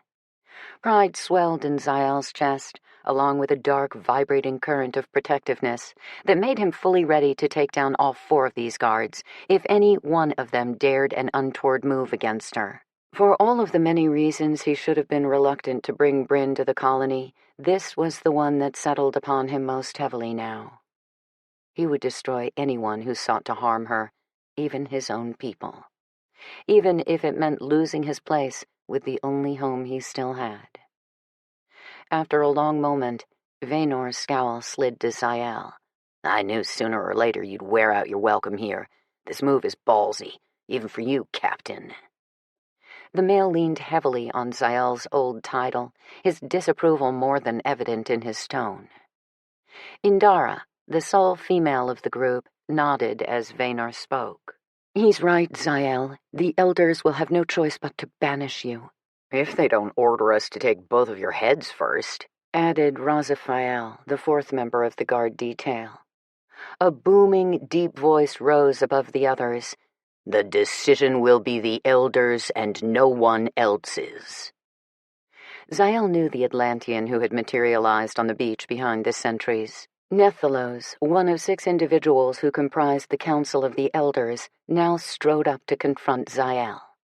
The tall mill's shoulder-length, walnut-brown hair was brushed back from his dark olive face, making his golden-brown eyes seem even more arresting than usual. His brows furrowed as he glanced from Bryn to Zael. "We've known each other too long for games, so I'll assume this breach of colony law is with good reason." "It is," Zael said, inclining his head in deference to the elder, who was also a long-respected friend. "I'm here on a matter that concerns everyone within and outside the Veil." Nethalos considered him in a prolonged, measured silence. "Do you come here with a pure heart and good intent?" It was a vow Zael was asked to make each time he returned to the colony from outside, and one he gave freely now. "Yes, my friend." "And you?"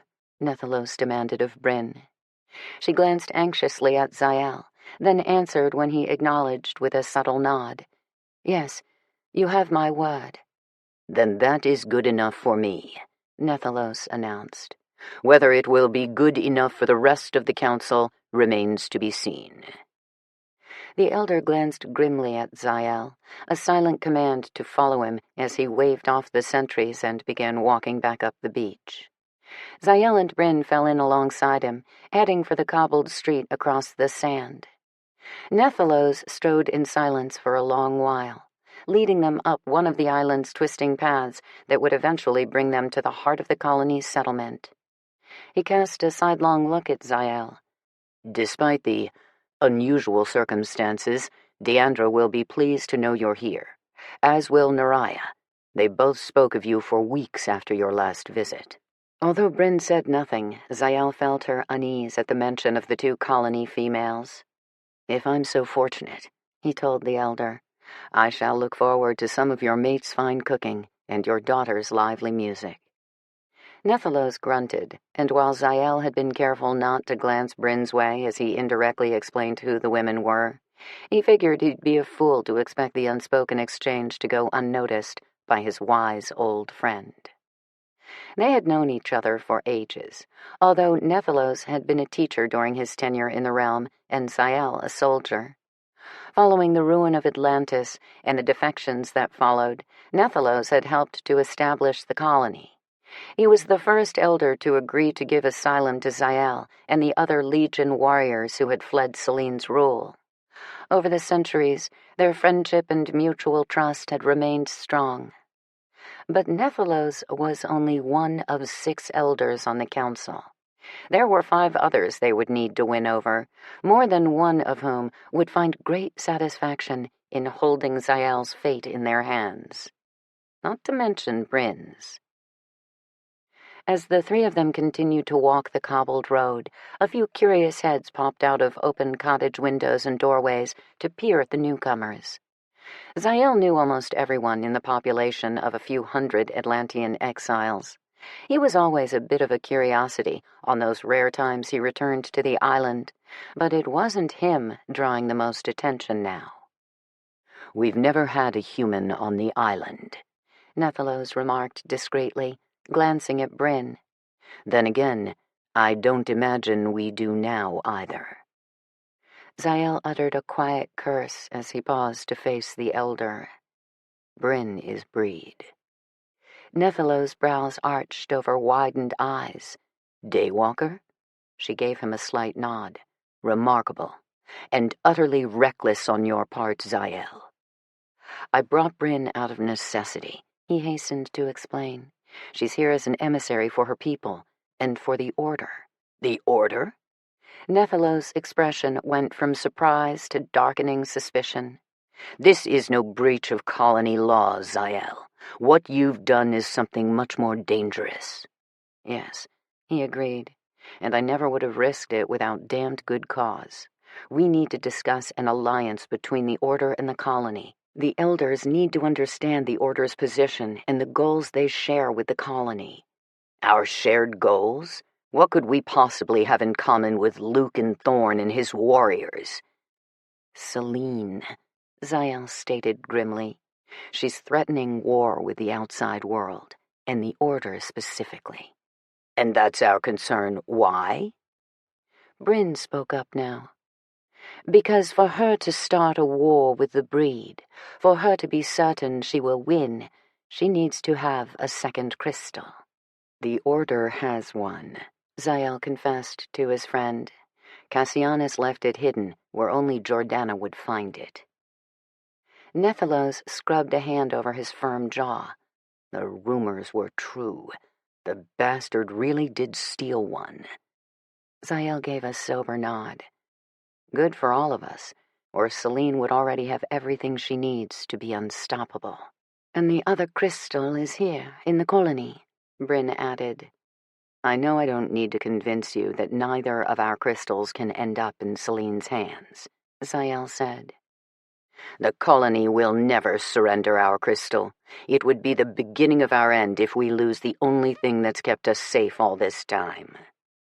Zael agreed completely. Don't think Selene hasn't thought of that every day since you and I and all of the others escaped the realm. She's growing restless, reckless. I saw it myself, Nethalos. His friend's scowl deepened. What do you mean, you saw it? Before Bryn and I left to come here, Selene had intercepted communications at the Order's headquarters to issue a personal threat to them, and to me. Zael held the Elder's wary gaze. Losing Jordana to the Order may have been the final blow. You and I both know how deep her fury runs, and her vengeance. She's been licking her wounds for a very long time, but now I fear she's ready to fight. Nethalos stared, absorbing the weight of what he was hearing. Come then, both of you. I will summon the other elders to the council chamber at once. Chapter 28. If the Atlantean elder, Nethalos, had seemed less than eager to entertain the notion of working with the Order, it was nothing compared to the resistance Bryn and Zael received from the 5 other members of the council. The fact that Bryn was breed hadn't helped. After the initial apprehension over having one of their enemy's kind standing in front of them was soothed, the 3 women and 2 men who sat with Zael's friend on the dais at the front of the immense chamber had listened silently as Bryn and Zael laid out the case for an alliance to protect the 2 crystals and ensure that neither of the power sources found their way back into Selene's possession. They had questions, of course, and understandable reservations. Bryn and Zael had fielded them as best they could, working together to allay concerns and persuade the council to the Order's side. Standing with Zael as his diplomatic partner felt oddly natural in this otherwise very unnatural setting. More than once they had finished each other's sentences or offered answers to a question at the same time. They were an effortless team, and it took all of her focus to keep from smiling at him or beaming with pride as he tackled the elder's questions with a diplomatic aplomb she hadn't realized he possessed. Zael was a tangle of contradictions, each one more fascinating and attractive than the last. I can assure the council that the Order will act as our friend in all ways, he told the elders now. I have spent time among the warriors and with Luke and Thorn personally. They are not always gentle in their methods, but they are just. Nethalos steepled his fingers and leaned forward in his seat. And you can assure this council that under no circumstances will we be exchanging one volatile ruler for another? I am prepared to promise it on my life, Zael replied. As am I, Bryn added, feeling Zael's fingers subtly brush hers as the elders looked at each other and murmured among themselves. Although Bryn's justice training in diplomacy and negotiations served her well in the talks with the council today, she never would have imagined she'd end up using those skills here, standing beside Zael under the scrutiny of 5 high-ranking members of his kind. And try as she might to be professional, it was nearly impossible to keep from staring at the unearthly, ageless beauty of the assembled elders.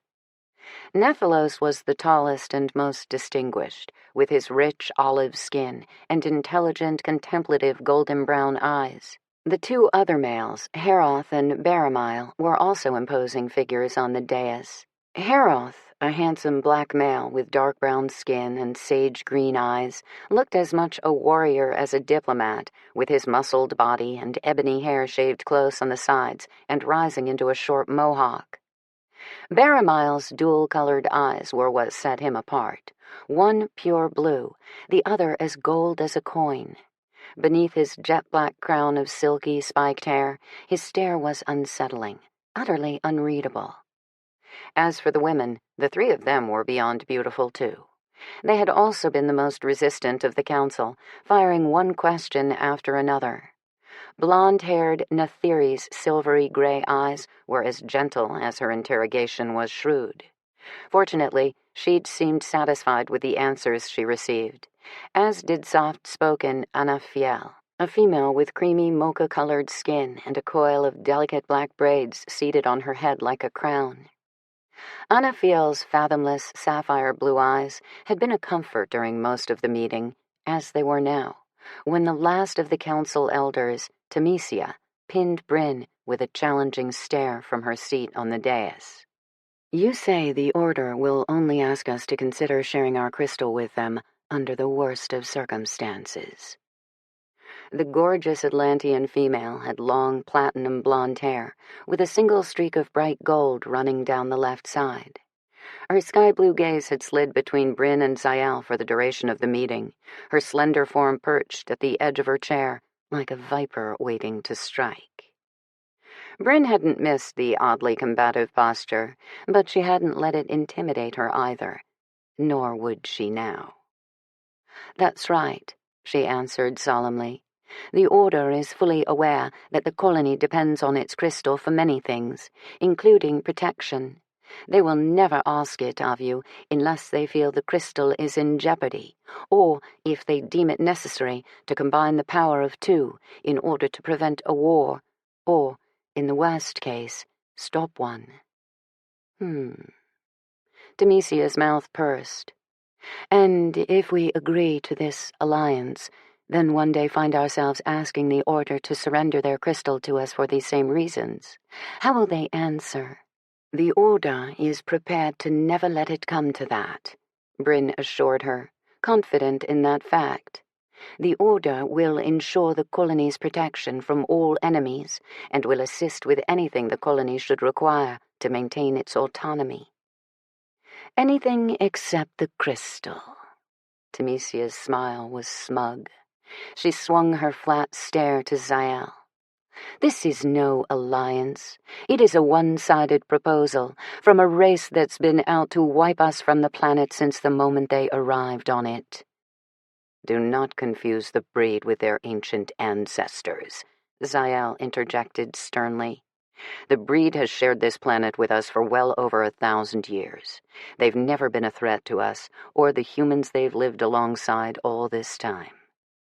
She grunted, clearly unconvinced. "Tell that to the scores of humans who were slaughtered in a single night 2 decades ago." Bryn shook her head, outrage flaring in her. "That was an attack instigated by an animal named Dragos. He unleashed hundreds of blood-addicted rogues to retaliate against the Order and create a worldwide panic. No one among the breed wanted that to happen, least of all Lucan and the warriors." Temesia ignored her, never taking her eyes off Zael. "Why did you really bring this female here?" His answering look was darker than Bryn had ever seen in him before. "Because I trust her, and I trust the Order, as should all of you." The elder lifted her chin, her gaze icing over, as dismissive as her tone. "You ask too much, Zael." "Damn it, Sia." Zael's sharp utterance sent her brows high on her forehead. "This is about peace. It's about the future of this colony." "Is it?" she replied airlessly. "I wonder." Bryn's chest tightened at the unexpected familiarity that crackled between Zael and the woman. Animosity flared in Temesia's tight expression in the long moment that she held Zael's hard stare. And from beside her, Bryn felt an angry heat radiating off his tense body. "This will suffice for now," Nethalos announced. "We have enough information to consider and make our decision. We'll convene again tomorrow at daybreak." He rose, and 4 of the elders did too. Temesia was last, defiant as she lifted fluidly from her seat and then glided off the dais in smooth, long-legged strides. "Come on," Zael said, placing his palm against the small of Bryn's back to show her out of the chamber. All the breath leaked out of her lungs on a relieved sigh as soon as they exited to the open courtyard outside. What was that about? Zael shook his head. "Nothing important. Temesia will come around, I'm sure. Nethalos is on our side, as is Anafiel, and possibly even Baramail." "How could you possibly tell that?" She couldn't hide her surprise, recalling the dark-haired Atlantean's indecipherable, bicolored gaze. "Didn't you see his smile?" She laughed. "I most certainly did not." Zael was obviously trying to lighten the mood, set her at ease. For the most part, it was working, although how they would get through the rest of the day and night without knowing the elder's decision, she had no idea. "Zael!" A light female voice called to him from across the sun-filled courtyard. Bryn swiveled her head in the direction that the excited shriek and giggle had come from, and spotted a pretty young woman running toward them, or rather toward Zael. Cultish and cheerful, the Atlantean female beamed at him with unabashed glee, the spiral curls of her burnished copper hair dancing around her shoulders as she raced to greet him. "I was so excited to hear you were back on the island," she gushed, throwing her arms around him. Maybe it shouldn't shock Bryn to learn that the charming golden male, who evidently had no shortage of women outside the colony, should also have his fair share of admirers within it, too. That didn't mean she had to like it. As if he just recalled Bryn was standing there, Zael extricated himself from the female's arms. "Naraya, this is Bryn Kirkland." Recalling the name now, she smiled at Nethalos's daughter. "How nice to meet you, Naraya."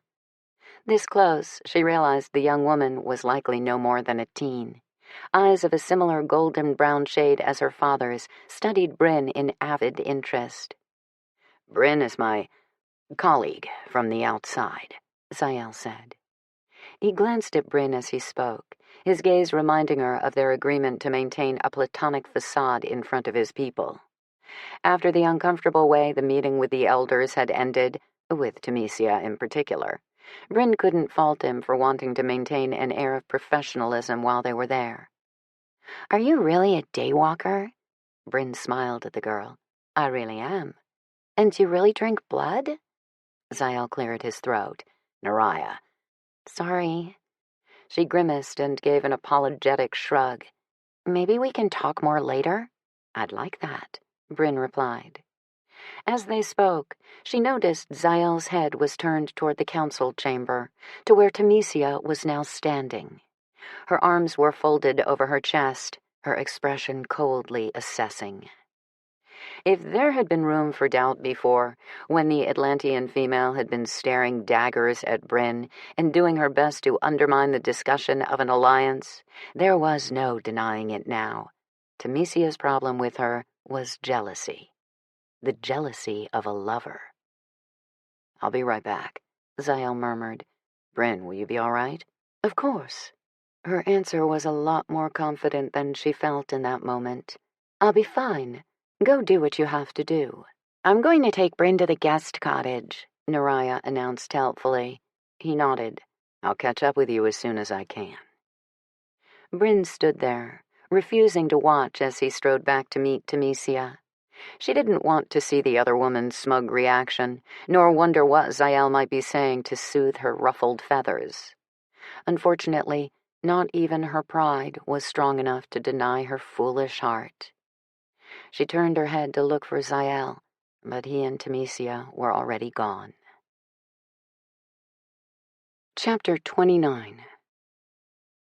Zael hated abandoning Bryn so abruptly, but he could tell from the look on Temesia's face that the female had something on her mind. Something more than just the seething jealousy she had made no effort to conceal as she watched him with Bryn in the courtyard. And while Bryn had given him permission to go, without as much as a backward glance as he approached the other woman, he didn't believe for a moment that she wasn't at least a little suspicious about his relationship with the Atlantean female. With good reason. Temesia's chilly stare warmed considerably as he approached. "I didn't mean to lure you away from your companion." "Of course you did." Zael sidestepped her attempt to kiss his cheek in greeting, earning him a frown. "What do you want, Sia?" She lifted a slender shoulder, although her expression was anything but nonchalant. "It's been so long since I saw you last. I hoped we might have a chance to talk for a while, privately." Ever the confident one, she pivoted and began walking toward the halls of the council chamber. Zael's jaw clenched with 100 shades of misgivings, but he fell in behind her. She led him into an empty library and closed the door. He stayed put only a couple of paces inside the room, while she dropped elegantly onto a silk-covered sofa beneath a sparkling stained-glass window. "She's pretty," Temesia remarked idly. "For one of her kind, that is." Zael grunted, not about to play this game with her. "I doubt you brought me here to discuss the attributes of other women, Sia. I seem to recall that was always your least favorite subject.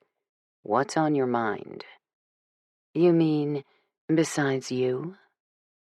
Long lashes framed the knowingly coy gaze she fixed on him. "I've missed you, Zael. Each time you leave the island, it seems you're gone longer and longer." She spoke in that sultry voice that used to have some power to sway him. Not anymore. And to hear her plying it on him now only made him suspicious of her motivations.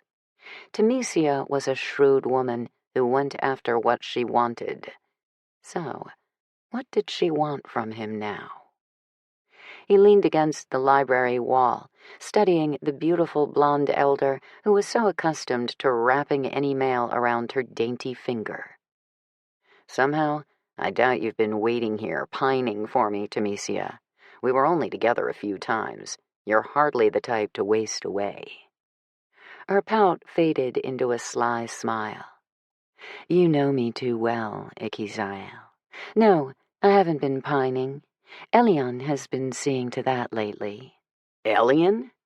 Zael balked at the mention of his former Legion comrade who served as a sentry for the colony. Now there's an odd match. The rebel of the Elder Council, and one of the most idealistic of Selene's old guard. "It's nothing," Temesia said with a dismissive flick of her hand. "It's a dalliance, one I have no intention of continuing." Zael chuckled. "Does poor Elion know that?" She eyed him haughtily. "You, of all people, have no room to judge me. You never stay with anyone." No, he didn't. Until recently, he'd never given much thought to his nomadic way of life, nor the women who came and left his bed, creating barely a ripple of regret for their loss. And then he met Bryn. It was impossible to think of going back to his old ways, the endless wandering or the rest of it, now that she had entered his world. But it was even worse than that. Now that Bryn Kirkland was in his life, Zael couldn't imagine what a day without her would look like, to say nothing of his nights. "When do you expect you'll return to the outside again?" Temesia asked, breaking into his thoughts. Zael shrugged. "As soon as the council delivers their decision, or soon after." "Why?" Although she shook her head as if she meant nothing by it, there was a note of hesitancy in her stare. A plea, one she didn't seem certain how to put into words. "What's wrong?" She swallowed. Do you think it might be possible for me to go with you?" Well, he sure as hell hadn't been expecting that. He was taken aback and couldn't hide it. Temesia was a high-ranking, well-respected member of the colony, an elder responsible for helping to shape the laws and direction of the entire community. He never would have dreamed she'd be willing to give all of that up.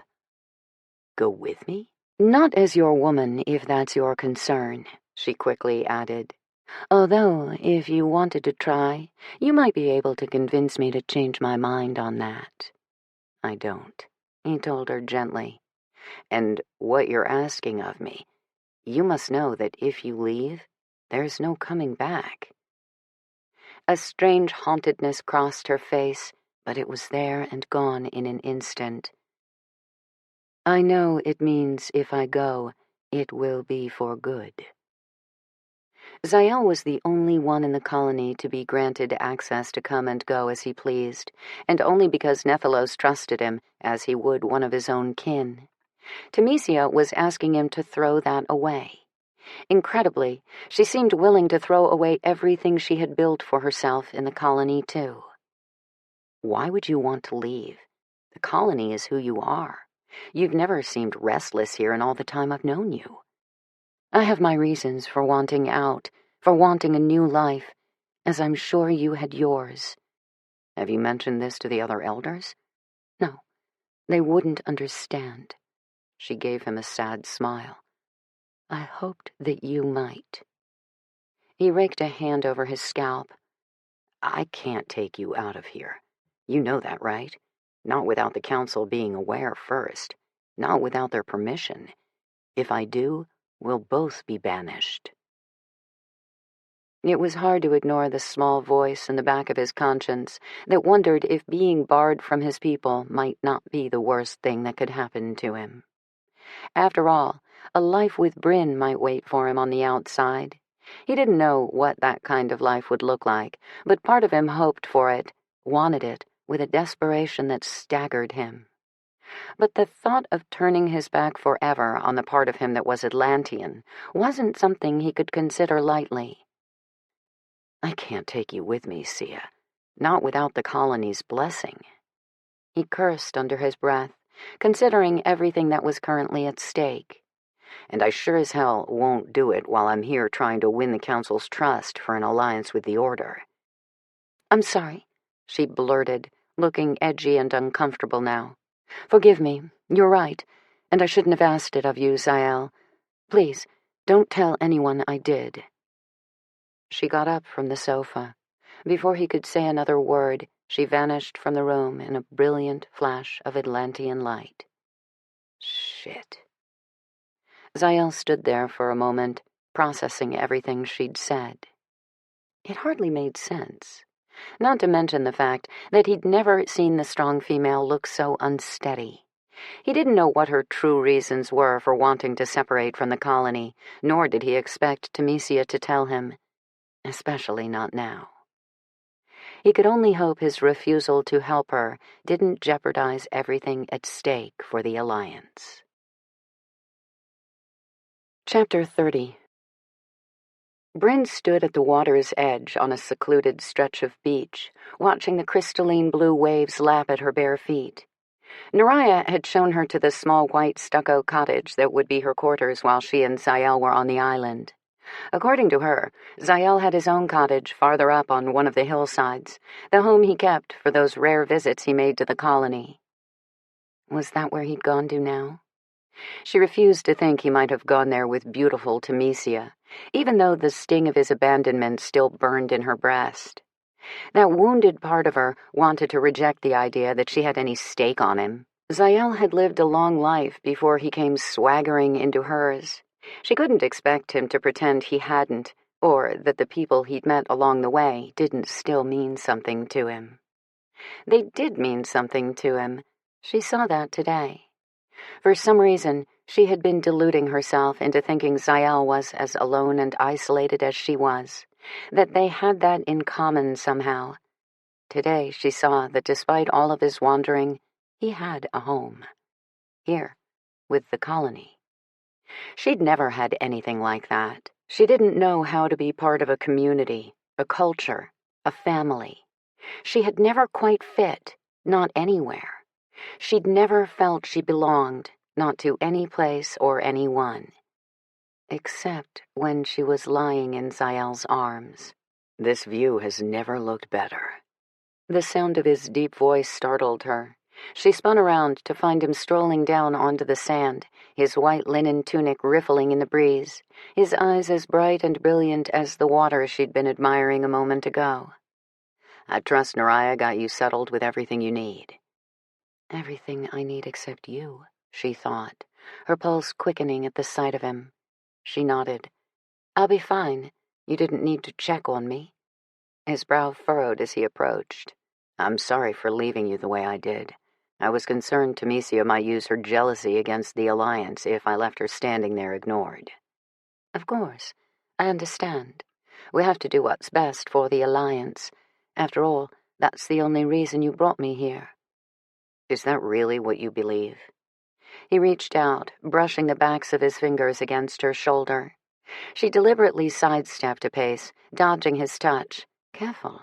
What if someone sees? Remember our arrangement." He glanced around at the palm trees and flowering bushes that hemmed the cottage in from 3 sides. "It's all right. No one's here to see us." Which was apparently the only reason he felt comfortable showing up. "Did you and Sia have a nice talk?" Her spite was petulant and childish, but she couldn't rein back the hurt. Zael's frown gave way to surprise, then an aggravating smirk. "You're jealous." She had to bite her tongue to keep from confirming or denying it. "You think I want her?" Zael moved closer. "You think I could ever want her when I have you?"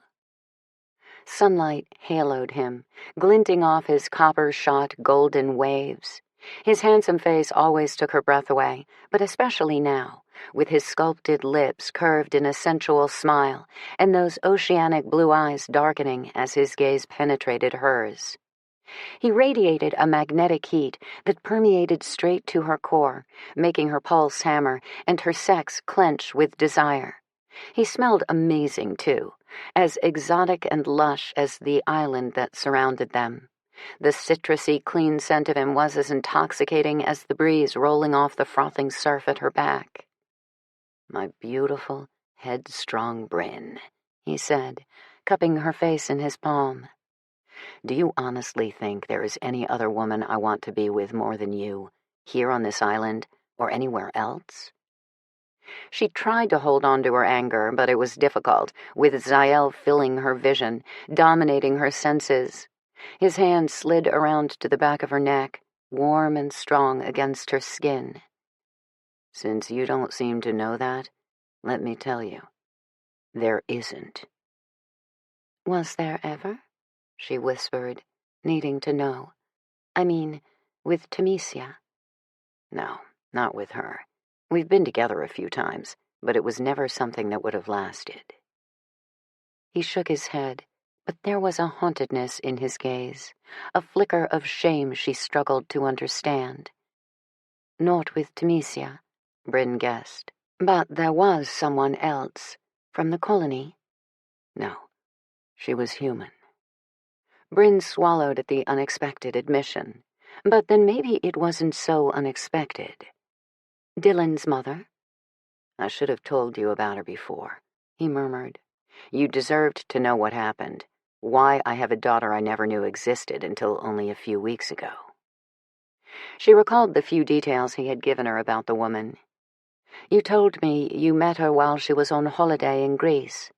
He nodded. "Mykonos." "You also told me she was married. Unhappily, you said." "Yes, she was." Bryn tried to guess at the cause of his guilt. "Did she go back to her husband?" "She did." His wooden tone conveyed more depth of emotion than if he'd shouted the words. He had loved this woman, and he had lost her. "I'm sorry." He expelled a sharp breath. "Don't feel sorry for me. I don't deserve it. I'm the one who pushed her back to him, because of my cowardice." Bryn touched his rigid jaw. Although it hurt to see that he'd once loved this woman a great deal, it pained her even more to see the torment in his eyes. She had given him numerous opportunities to explain what had happened, especially on those times when she'd suggested he was an irresponsible libertine with a possible slew of fatherless daughters around the world. And yet, He'd preferred that she believe that, rather than share the truth about the woman who'd borne his child. Bryn drew him down onto the sand with her. They sat together for a long moment, just looking at the waves in silence. "What was her name?" she prompted him gently, giving him somewhere to start again. "Sharon." He stared out at the water. She was a sweet girl, the most open-hearted woman I'd ever met. Once we ran into each other on that beach in Mykonos, I pursued her relentlessly. Finally, she gave in. It wasn't until we slept together, when I had the chance to lay my hands on her mortal skin, that I realized she was very ill. Bryn glanced at him, confused. What was wrong with her? Cancer. It was everywhere, small enough to escape detection for many years, yet already terminal. There was no mistaking it. You could feel all that with your hands. He nodded soberly. And you didn't tell her? Bryn's heart climbed into her throat. Oh, Sayel. I didn't tell her, because there was nothing that could be done. The cancer would kill her, even if it was treated. There wasn't going to be a miracle. But you kept the truth from her. Yes, because I didn't want to see her spirit crushed. I didn't want to be the one to crush it. He tipped his head back, silent for a long moment. When he looked at Bryn now, she saw the full depth of his self-hatred. I didn't want to be with her, knowing I was holding that secret. So I left. I didn't tell her I was going. I didn't tell her anything. I just left. Bryn didn't say anything. She knew he didn't want sympathy, but she felt it for him anyway. It had been many years since he met Dylan's mother, but he still carried the pain and the guilt. You want to know the ironic thing?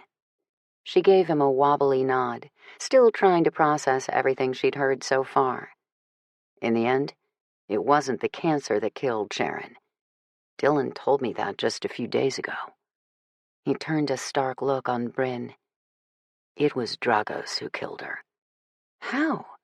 Sharon was dying from the disease, but during that same time, Dylan and her warrior mate Rio were just getting to know each other. It's a long story, but Sharon became entangled in some of Dragos' schemes, and when he attempted to use her to get close enough to hurt Dylan, Sharon sacrificed herself to save her daughter. My daughter. Oh my God. Bryn blew out a heavy sigh, her heart breaking for Sayel and for Dylan, and for the special woman who had meant a great deal to both of them. I'm so sorry. Now you know, he said, his deep voice solemn, yet still burdened. I'm not a good man, Bryn. I've taken my pleasure wherever I've wanted, with little thought for the consequences. What I've never taken well is responsibility. I've never been steady or reliable. I've never been committed to anything but myself. You need to know that. You needed to know it a lot sooner than now. No, Sayel, you're wrong. She combed her fingers through his hair as he stared out at the horizon, her eyes tender on the tormented, beautiful face of the man she had somehow come to care for so deeply. That's not what I see in you at all. It's not what I saw here at the colony today. It's not what I saw in you with the Order. She put her fingers beneath his chin to bring his troubled gaze to hers. It's not what I see when you're with me.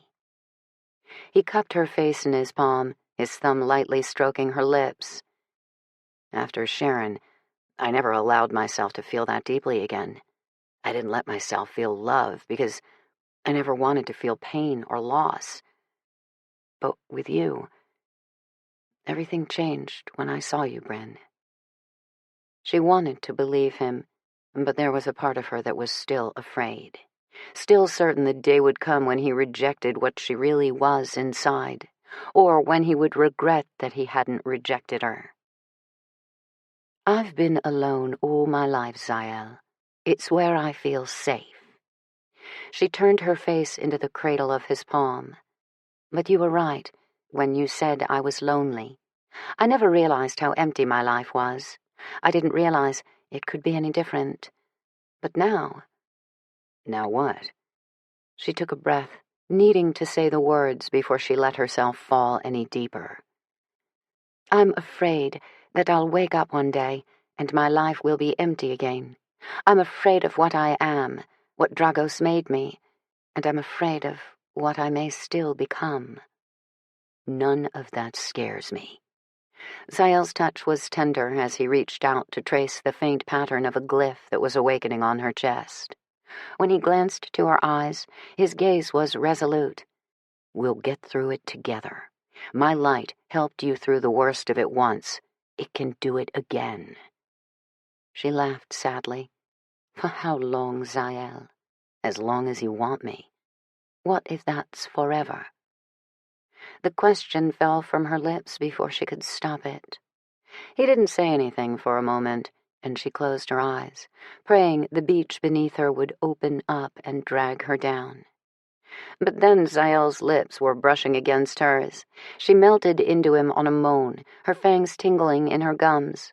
His tongue teased the seam of her mouth, then slipped inside on her hushed sigh. He moved over her, pressing her down onto the sand as his hungered kiss devoured all of her doubts and fears. Chapter 31. He didn't want to let go of her. She felt too good, her soft body moving beneath him on the sand, holding him close as their mouths joined in a desperate tangling of lips and tongues and panting, fevered breaths. Although this stretch of beach was secluded, kissing her like this was going to get out of hand quickly. Hell, who was he kidding? What he shared with Bryn had been out of his control from the start. He meant it when he said it didn't matter that she was breed or something darker. He craved her, cared for her, felt more deeply for her than he ever had for another person in his life. Holy fuck. As the understanding settled on him, he drew back on a low growl and stared down into her beautiful, transformed face. He was in love with her. He wasn't going to deny it anymore, not to himself at least. He couldn't. Not the way his chest throbbed simply to be near her, to be touching her, to know that she was his. After how she had looked at him here today, after all of the tender things she'd said, there was a part of him that believed she might love him too. Forever, she'd said. His heart had answered without hesitation. Yes, forever. But the words stayed jammed in his throat. They were still there now, along with all of the promises he couldn't make her until he was certain the target Celine had put on his back wouldn't someday land on Bryn's as well. And the idea that his people and hers might one day be at war if Celine had anything to say about it, that was a prospect he refused to consider, especially when Bryn was wrapped around him so deliciously, her hands tunneling into his hair to drag him down for another searing kiss. He gave her what she demanded, then broke away on a hungered growl. Give me your hand, love. I'm taking you to bed. Her eyes flashing with amber light, she smiled and placed her fingers in his palm. Zael hauled her up from the sand with him, unable to resist another kiss as he dragged her up against his rigid length. Her hand found his erection, but it was only a wicked tease before she danced out of his embrace and started jogging back toward the cottage. Zael met her inside, flashing there in less than an instant. She yelped as he caught her, catching her in his arms. Cheat? Never, he swore solemnly, then lowered his head to kiss her again.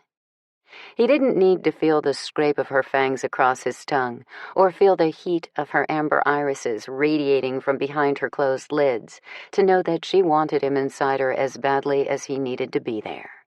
The sweet scent of her arousal jacked his pulse into a fevered tempo that made his cock surge heavy and rigid against her hip. She arched into him as his mouth licked a trail from below her ear to the sensual curve of her neck and shoulder. He nipped at her tender skin, spurred on by her raspy cries of pleasure as his lips and tongue savored her heated response. They undressed each other quickly, their need too urgent for patience. Zael backed her toward the bed, his mouth still roaming her soft, naked skin and supple lips. She was panting and pliant in his arms, her curves crushed against the hard slabs of his body, as he guided her over to the mattress and eased her down beneath him. She spread her legs to receive him, her sex glistening and ready for him, so pink and pretty and perfect.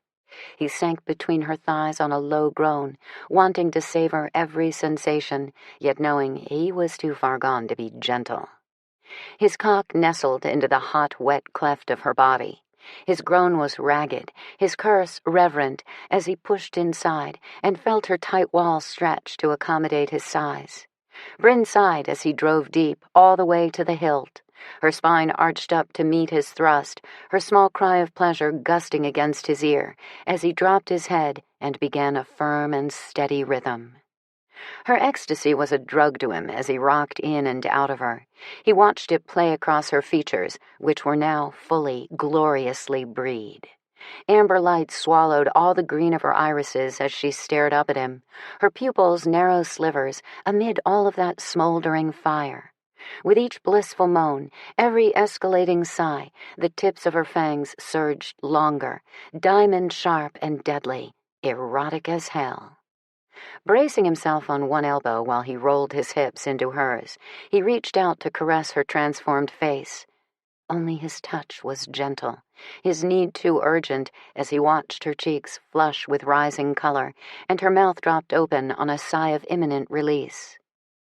"Ah!" she moaned thickly, clutching him as a hard shudder washed over her. "Zael! Oh, God! I can't hold it back!" "That's good," he murmured, almost beyond the capability of words, as the sheath of her sex began to tighten and contract around his cock. "Oh, yeah. That's it, love. Let it go. Never hold back with me." He bent his head and kissed her, drawing her plump lower lip between his teeth for a moment, before burying his face into the tender crook of her neck and shoulder. Caging her between his forearms, he thrust deeper, faster, giving her what she needed to push her over the edge. Her long legs came around him as he rode her, her crossed ankles clamped down on his ass like a vice, holding him close, her arching body demanding as much as he had to give. And he wanted to give her everything. Not just now, like this, but in every way. He wanted to hear her tell him that she could never have this with another male, that she was his, as he knew with a soul-shaking certainty that he belonged to her, forever.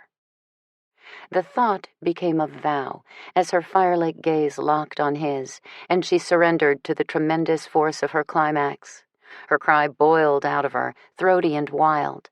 Sharp fingernails scored his back, searing lashes that made him roar with satisfaction as she broke apart beneath him in wave after wave of powerful release. His own orgasm was rolling up hard on him, too, but before he gave himself over to it, he wanted to witness Bryn coming again. Hell, he would never have his fill of that beautiful sight, not even if they had as long as forever to be together. He grasped her hands and started to drag them above her head so he could send her off the cliff of another climax, but she evidently had other plans. On a sexy, animalistic snarl, she flipped him onto his back. Her long sable waves tossed around her shoulders as she straddled him, their bodies still intimately joined. His cock heartily approved of the change in position, and so did he. Bryn sat atop him, her body on full display as her hips rocked and undulated, her wet core grinding against him as she took him impossibly deeper with each merciless slide of her body over his. The arcing twists and spirals of her dermaglyphs were flushed with deep colors, playing across her smooth skin like a living work of art. He reached up to touch the lacy patterns that adorned her breasts and belly, his gaze and fingers worshipping every extraordinary inch of her. "So lovely," he murmured, sliding his hands down to her hips as she settled into her own fevered tempo. "I may never let you out of this bed." Her answer was a low, pleasured moan. A sensual shudder slid through her body. Her breath turned ragged, a sexy panting that made his arousal coil tighter at the base of his spine. Fuck. He was trying to keep a leash on his orgasm, but she wasn't making it easy for him. Arching as she pistoned on his shaft, her breasts jutted out, nipples as dark and plump as little berries. He reached up to touch them, rolling the pebbled peaks under his palms and fingers, reveling in the frantic little sounds she made as her climax started to overwhelm her. Zael! His name was little more than a gasp as she bowed sharply and lost herself to her release. She closed her eyes, tipping her head back on another shivery cry. Her sex gripped him like a sleek velvet glove. Each tremor that shook her sent vibrations rippling along his shaft. He kept moving beneath her, taking control of their tempo in order to prolong her pleasure and his own. He growled with satisfaction as she came again, but the sudden explosion of hot liquid heat on his cock was more than he could handle. Snarling with the ferocious need that owned him now, he pumped into her one last time, and his orgasm boiled out of him in a scalding rush. She collapsed atop him, a warm and pleasant weight on his chest as his body shuddered with aftershocks. He was still hard inside her, even after the staggering blast of his release. Her fingers lightly caressed his bare chest, tracing the contours of his muscles. He sucked in a slow breath when he felt her lips press warm and wet at the base of his throat. His cock twitched reflexively, along with every nerve ending in his body. He wanted to feel more than her kiss at his throat. Holy fuck. He wanted it with a certainty he could not deny. Bryn went utterly still now. He knew she must sense the change in his body. Hell, she had to be able to hear the sudden throb of his pulse, hammering in anticipation, in need of what only she could give him. She reared back, silent, barely breathing. Her hot amber gaze was filled with deep affection as she stared down at him, but he saw anguish there, too. And when her eyes drifted away from his face and down to the exposed column of his throat, he saw a longing in her that rattled him to the core. She wanted this, too. She wanted him, in the same irrevocable way that he wanted her, as a mate, bound together by blood. When she would have retreated even further, Zael slowly shook his head. He reached up, sliding his palm to the back of her neck. Her pulse was racing, throbbing as heavily as his. Don't run away from me now, Bryn. Come back here where you belong. She didn't resist him as he pulled her to him and swallowed her broken moan with his kiss. Her fingers delved into his hair, clutching at him as their mouths came together in a heated, hungry joining. The slight abrasion of her fangs against his tongue sent a current of white-hot need licking through every fiber of his being. He dragged her deeper, thrusting into her mouth as his cock began to thrust inside her sex. She moved with him in an increasingly urgent rhythm until they both were lost to the frenzy of their desire for each other, and the deeper need that refused to be denied. Bryn tore away from his kiss, breathless and panting, her eyes shining more fiercely than stars. Behind her parted lips, her fangs gleamed. He smoothed his hands over her beautiful, transformed face. You're mine, Bryn. My blood already knows it. So does my heart. He tugged her down to him, and this time, when their kiss ended, instead of pulling back, Bryn lowered her head to the side of his throat. Her tongue brushed like silk across his carotid. Zael growled in response, his pulse hammering in permission and demand. She answered with a pretty moan that vibrated straight into his marrow. And then she closed her mouth over his vein and sank her fangs into his flesh. Chapter 32. Bryn moaned as the first taste of Zael's blood rushed into her mouth. Quicksilver and exotic, it was nothing like the pungent copper-red cells of the humans she had fed from all her life. But then, she should have known Zael's blood would be a powerful, intoxicating force. Like the male himself, his blood dominated her senses, owning her from the very first taste. Each sip she took from his vein streaked into her system like liquid fire, awakening her every nerve, fiber, and cell. She couldn't get enough. Drinking from him made her feel as though she'd been dying of thirst for centuries and was only just coming to life for the first time. He had done this for her, awakened her, brought her to life, dragged her out of the shadows and into a brilliant, irresistible new light. He'd done all of that for her from the moment they met. Now this. His blood would live inside her forever. That bond was unbreakable. It settled on her so profoundly, she wanted to weep with the power of it. Wherever either of them went now, together or apart, she would always feel him. She would know his joy and sadness and every pain. But in a troubled corner of her conscience, she also knew that if the day should come that he looked at her in all her monstrous worst and felt regret for this moment, for having brought her into his life, she would feel that too. Right now, all she felt was his love. Her heart overflowing, she licked her tongue over the punctures her fangs had made, sealing the wound. Zael's arms were warm and strong around her as she lifted her head to look at him. He held her in a sober, unblinking stare. His blue eyes had never seemed so dark or so solemn. For a moment, one terrible brief moment, she worried that she would see doubt in his handsome face, or worse, the beginnings of the revulsion she dreaded might one day come. But the bond told her something different. So did Zael, as he tightened his hold on her and flipped her beneath him on the bed. His mouth came down on hers in a kiss so primal and raw it nearly unraveled her on the spot. He was wild with passion now, and she felt every measure of it in the bond that now linked her to him. "Oh, God, Zael." Her voice was little more than a broken, panting sigh. It was all she could manage. She had neither breath nor voice as he spread her out and began a fevered exploration of her body with his lips and wicked tongue. Her pleasure exploded now that it was combined with his.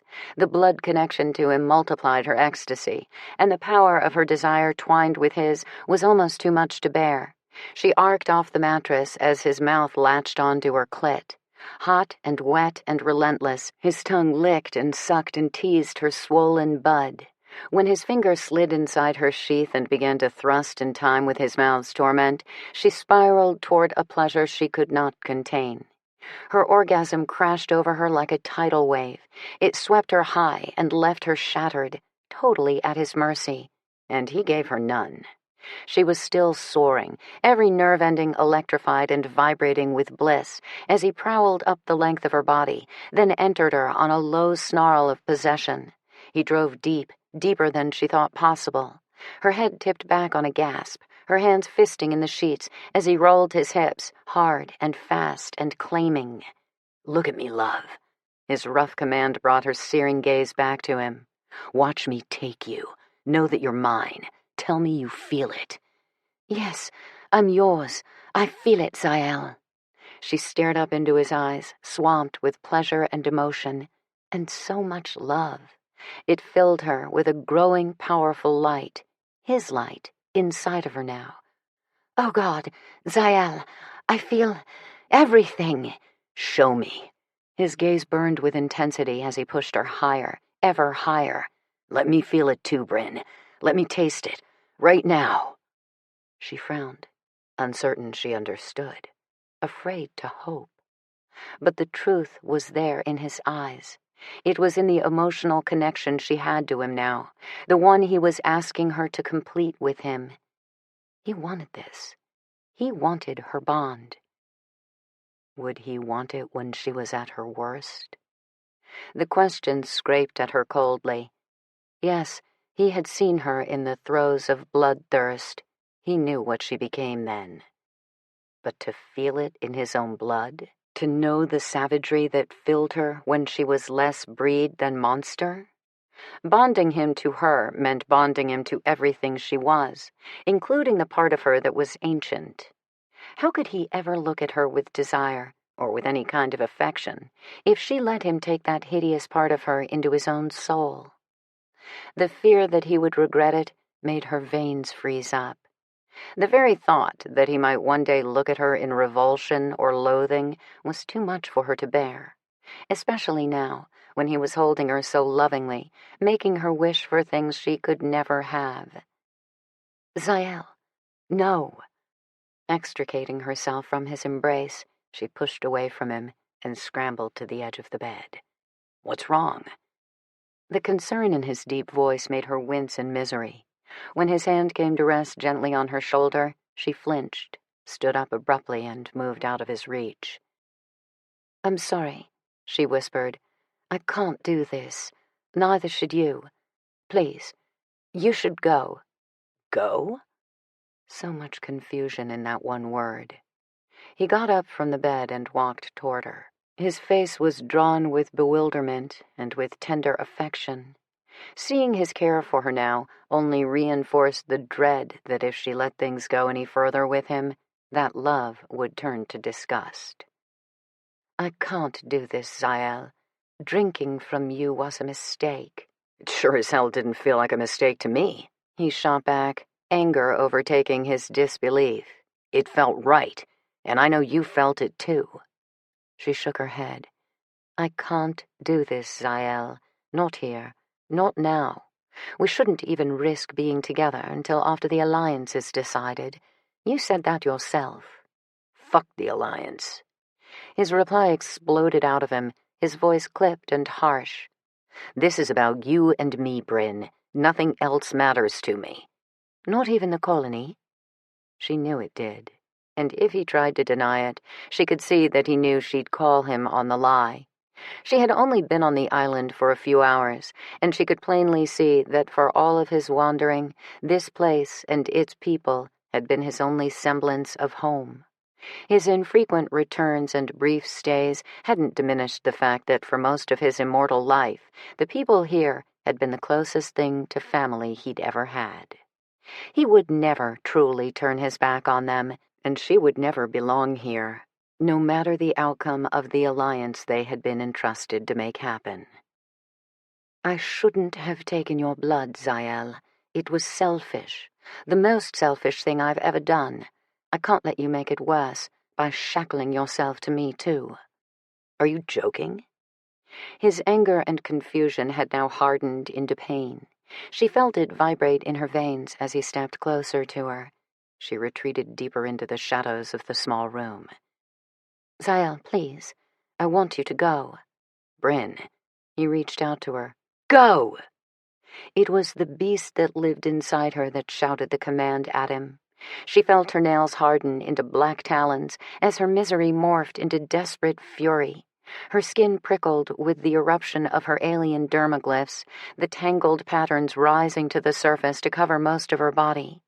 Zael stood motionless, his handsome face unreadable, but she could feel his reaction in his blood. It wasn't fear or anger. It was pity. She steeled herself to the hurt. Please, just go.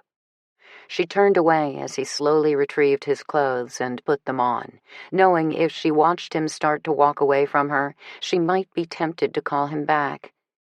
He didn't make her suffer the waiting for long. The room lit up with a sudden blast of light. Then he was gone. Chapter 33. Bryn didn't sleep at all that night. Her own misery would have been enough to keep her lying awake until the soft light of dawn began to fill the small cottage, but she also knew Zael's restlessness through her bond to him. He was as unhappy as she was, but he was angry too. He was confused and hurt because of her. Because she was too weak to admit what she wanted, him as her forever mate, and too scared to believe he could ever look past the abomination that she was. He had gotten an irrefutable reminder of that in the moments before he'd left her.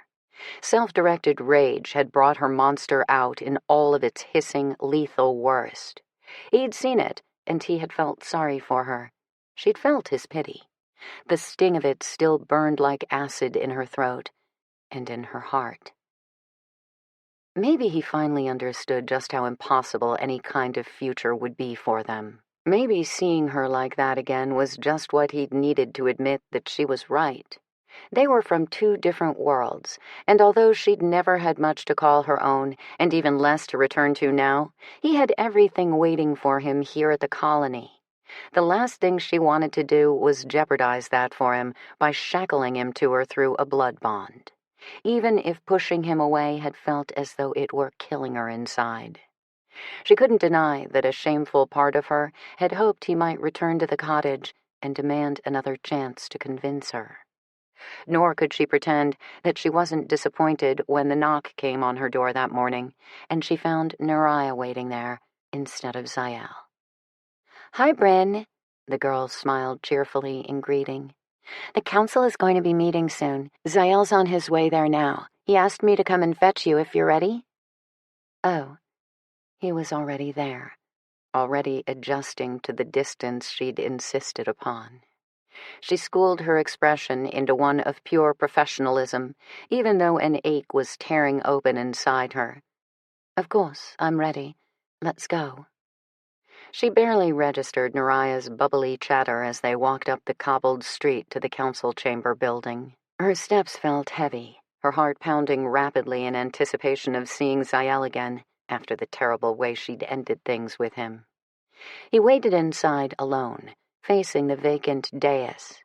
His stance was rigid and somber, his tall muscular frame clothed in a fresh white linen tunic and pants, his burnished mane of golden hair still damp and curling at the ends from a recent shower.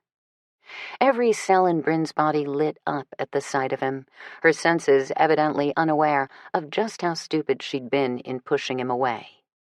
He wasn't hers now. After yesterday, maybe not ever again. But her body didn't seem to recognize that, nor did her blood.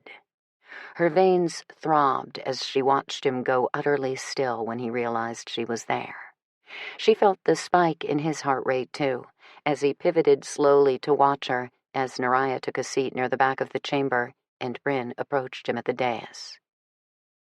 "The council's delayed," he informed her, his tone level, even though his gaze was heavy with all the words he couldn't say. "I'm told they should be here soon." "Do you think something's wrong?" He shrugged. It probably took some extra time for all of the elders to reach an agreement.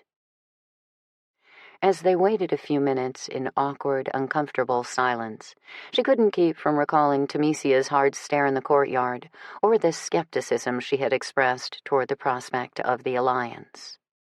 That concern only deepened as the council of elders appeared from an adjacent room and began to file into the chamber to take their seats. None of the 6 revealed anything in their expressions, but Temesia would not even look at Zael or Bryn. Nephilos called the meeting to order. "I apologize for the delay," he announced. "The council has been discussing your proposal for the past couple of hours. I'm sure you realize there is much at stake in this decision." Zael nodded soberly. "I do, my friend. Bryn and I both realize that." Nephilos' brow drew together. "This council had been prepared to give you our agreement today. However, we received new information just moments ago. Troubling information that we cannot ignore."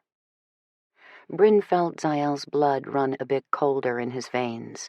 Hers did, too, her veins freezing over in dread as she glanced at Temesia and saw her drop her gaze to her lap as Nephilos continued to speak. "You lied to me, Zael. You lied to this council when you neglected to tell us that you and this breed female are lovers." Oh, God. Bryn briefly closed her eyes, her heart sinking.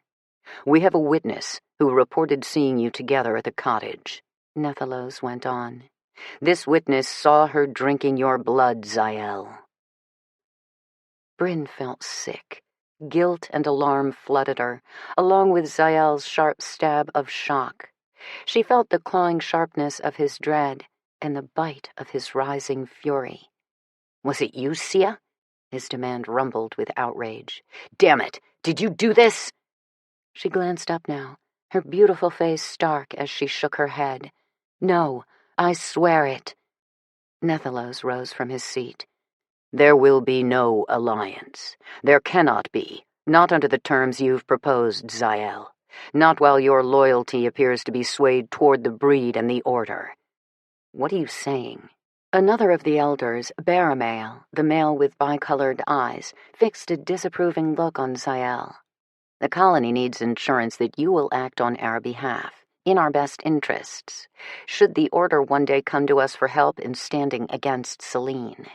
And especially if they come to us for our crystal, added Anafiel. She had seemed the most amenable to the alliance during the first meeting, but now the soft-spoken Black Atlantean female looked at Bryn and Zael in obvious mistrust. You say insurance, Zael murmured. What does that mean? Nethalos glanced to his colleagues before he spoke. The Council has decided that the only way we can enter this alliance with the Order is under one condition. That is, if you agree to remain behind at the colony. For how long? Zael's question hung in the sudden quiet of the chamber. He looked at Bryn, and she had never felt so anguished or alone. She had pushed him away yesterday, but she hadn't really felt she'd lost him forever until right now. He knew it, too. His blood hammered with the understanding of what he was being asked to do. You mean indefinitely, he replied woodenly. Stay here at the colony for the rest of my life. Nethalos inclined his head in a grave nod. That is the Council's decision, Zael. There will be no alliance without your commitment to our terms. Chapter 34. When he arrived in the council chamber that morning, Zael had been prepared to walk away from it all, away from his people, and away from the only place he considered home. After Bryn had pushed him out of the cottage yesterday, out of her life he'd feared, it had forced him to examine his aimless, long-lived existence. More to the point, it had forced him to consider an interminable future without her. What he had concluded was that a life without her was no life he wanted to endure. And if that meant following her to the ends of the earth to convince her of that, he damned well intended to do it. But he'd been wrong when he said the alliance between the breed and the colony didn't matter to him. It did. Because without the potential of peace, without the assurance that Selene would not be able to have the war she seemed so determined to ignite, Zael knew that no one he cared for would ever be safe. Not him, not the people of the colony, not the breed or the order or anyone else who should be unfortunate enough to stand in the way of the Atlantean Queen's vengeance. And most important of all, not Bryn. As he'd paced most of the night in the confines of the home he kept on the island, he understood that, above all else, the alliance had to happen, no matter the price. He sure as hell hadn't anticipated this. You can give the Council your answer when you're ready, Zael. At Nethalos's proclamation, the rest of the elders stood, then followed him out of the chamber. Bryn stood motionless as they left, utterly silent. He wasn't even certain she was breathing. Are you okay? He asked her, his concern focused wholly on her, despite the endless ramifications of what had just occurred. Bryn, talk to me. This is all my fault. Her words were toneless, but the sob she choked back was ragged with emotion. Zael, I'm so sorry. I told you what we did yesterday was a mistake. Now, I've ruined everything. No, not you. Don't think that. We both were in that bed together. He wanted to reach out and stroke his thumb over her quivering lips. His fingers itched to sweep away the lone tear that slid down the side of her lovely, guilt-stricken face. But he didn't know if she would want his comfort now. And until he found a way to fix everything that had just gone wrong, he had no assurances or promises to give her.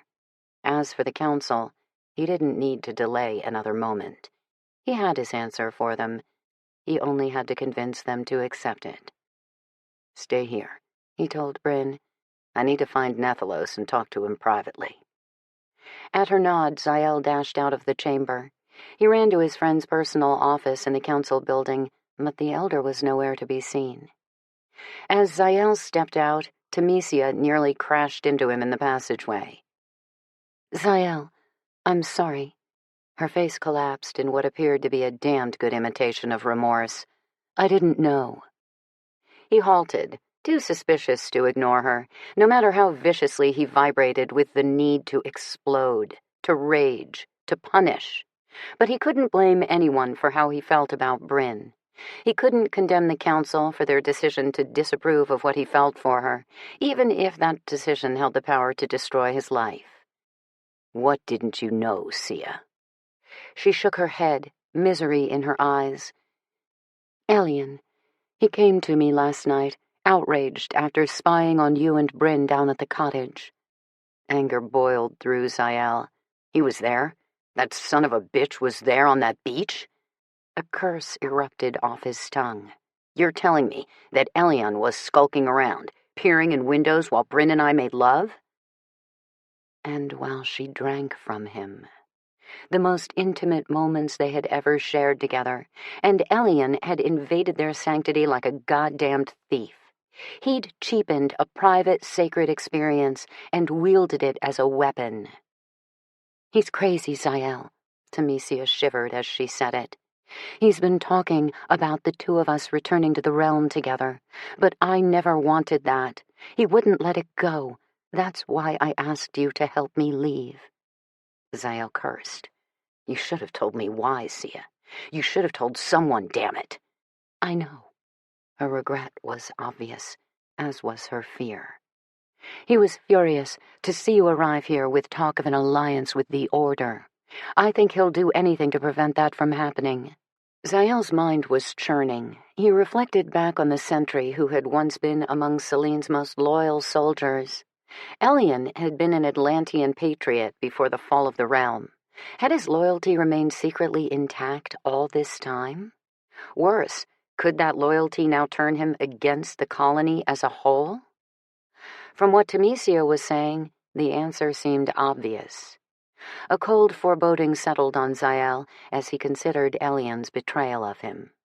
If the sentry was willing to do anything to stop the alliance, then he wouldn't be willing to stand by and let the council thwart him by giving Zael a chance to repair the damage. "Where's Nethalos?" Temesia shook her head. "I don't know. I haven't seen him since the council adjourned." "Damn it." Zael started walking again. "If you see him, tell him he could be in danger. Tell him I need to speak to him at once." She nodded. "I will." As he strode through the council building, Zael slowed his thoughts down, centering his focus on the energy that lived in every Atlantean. He searched for his friend using his mind and his senses. He couldn't locate him. Holy hell. If his old friend was in possible danger from Elian, what about the crystal? The colony kept their power source in the top floor of the building he was in now. Zael teleported there, disappearing in a burst of light, then materializing in the chamber that held the colony's Atlantean crystal. He got there just in time to find Nethalos lying in a pool of blood on the floor of the chamber. His head was severed from his body, having come to rest next to a gore-streaked, long Atlantean blade, the kind Zael and the rest of his Legion comrades used to carry. Oh, fuck. He recoiled at the grisly sight of his peace-minded friend. The savagery of Nethalos's killing rocked Zael, but he pushed down his horror and pain so he didn't lose his grasp on the lethal fury that boiled up on him. Because there was Elian, standing in front of the crystal. The bastard had removed the protective glass cover and was just about to lift the egg-sized silvery object from its marble pedestal when Zael's booming voice startled him. "You cowardly fuck! Get away from the crystal!" Elian wheeled around at the unexpected intrusion. His gaze flicked to the blade he'd so carelessly dropped after he committed his crime. The razor-sharp blade Zael now held in his hand, ready to strike. He advanced judiciously on Elian, forcing him to forfeit his position near the crystal in order to avoid the striking range of Zael's lightning-fast sword arm. Elian chuckled. "Been a long time since you wielded Atlantean steel, Captain." "Not so long," Zael returned, demonstrating with a jab that nicked the other man's shoulder. How long have you been planning to take the crystal back to Selene? Elian's blonde brows rose. You knew? Not until I spoke to Temesia a moment ago. Temesia. Elian sneered as he said her name. I've been trying to convince her to come with me, back to the realm. She wouldn't do it. Beautiful, that one, but she has no sense. She had enough sense to turn you down. He scoffed.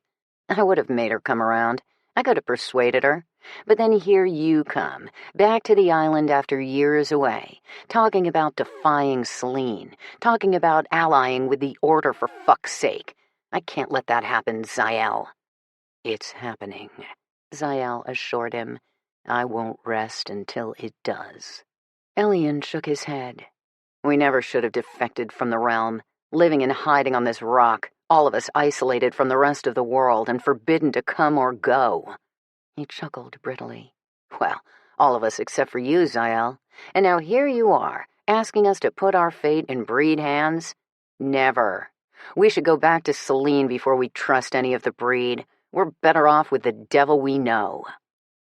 The male was getting agitated, and that meant he would soon be unpredictable.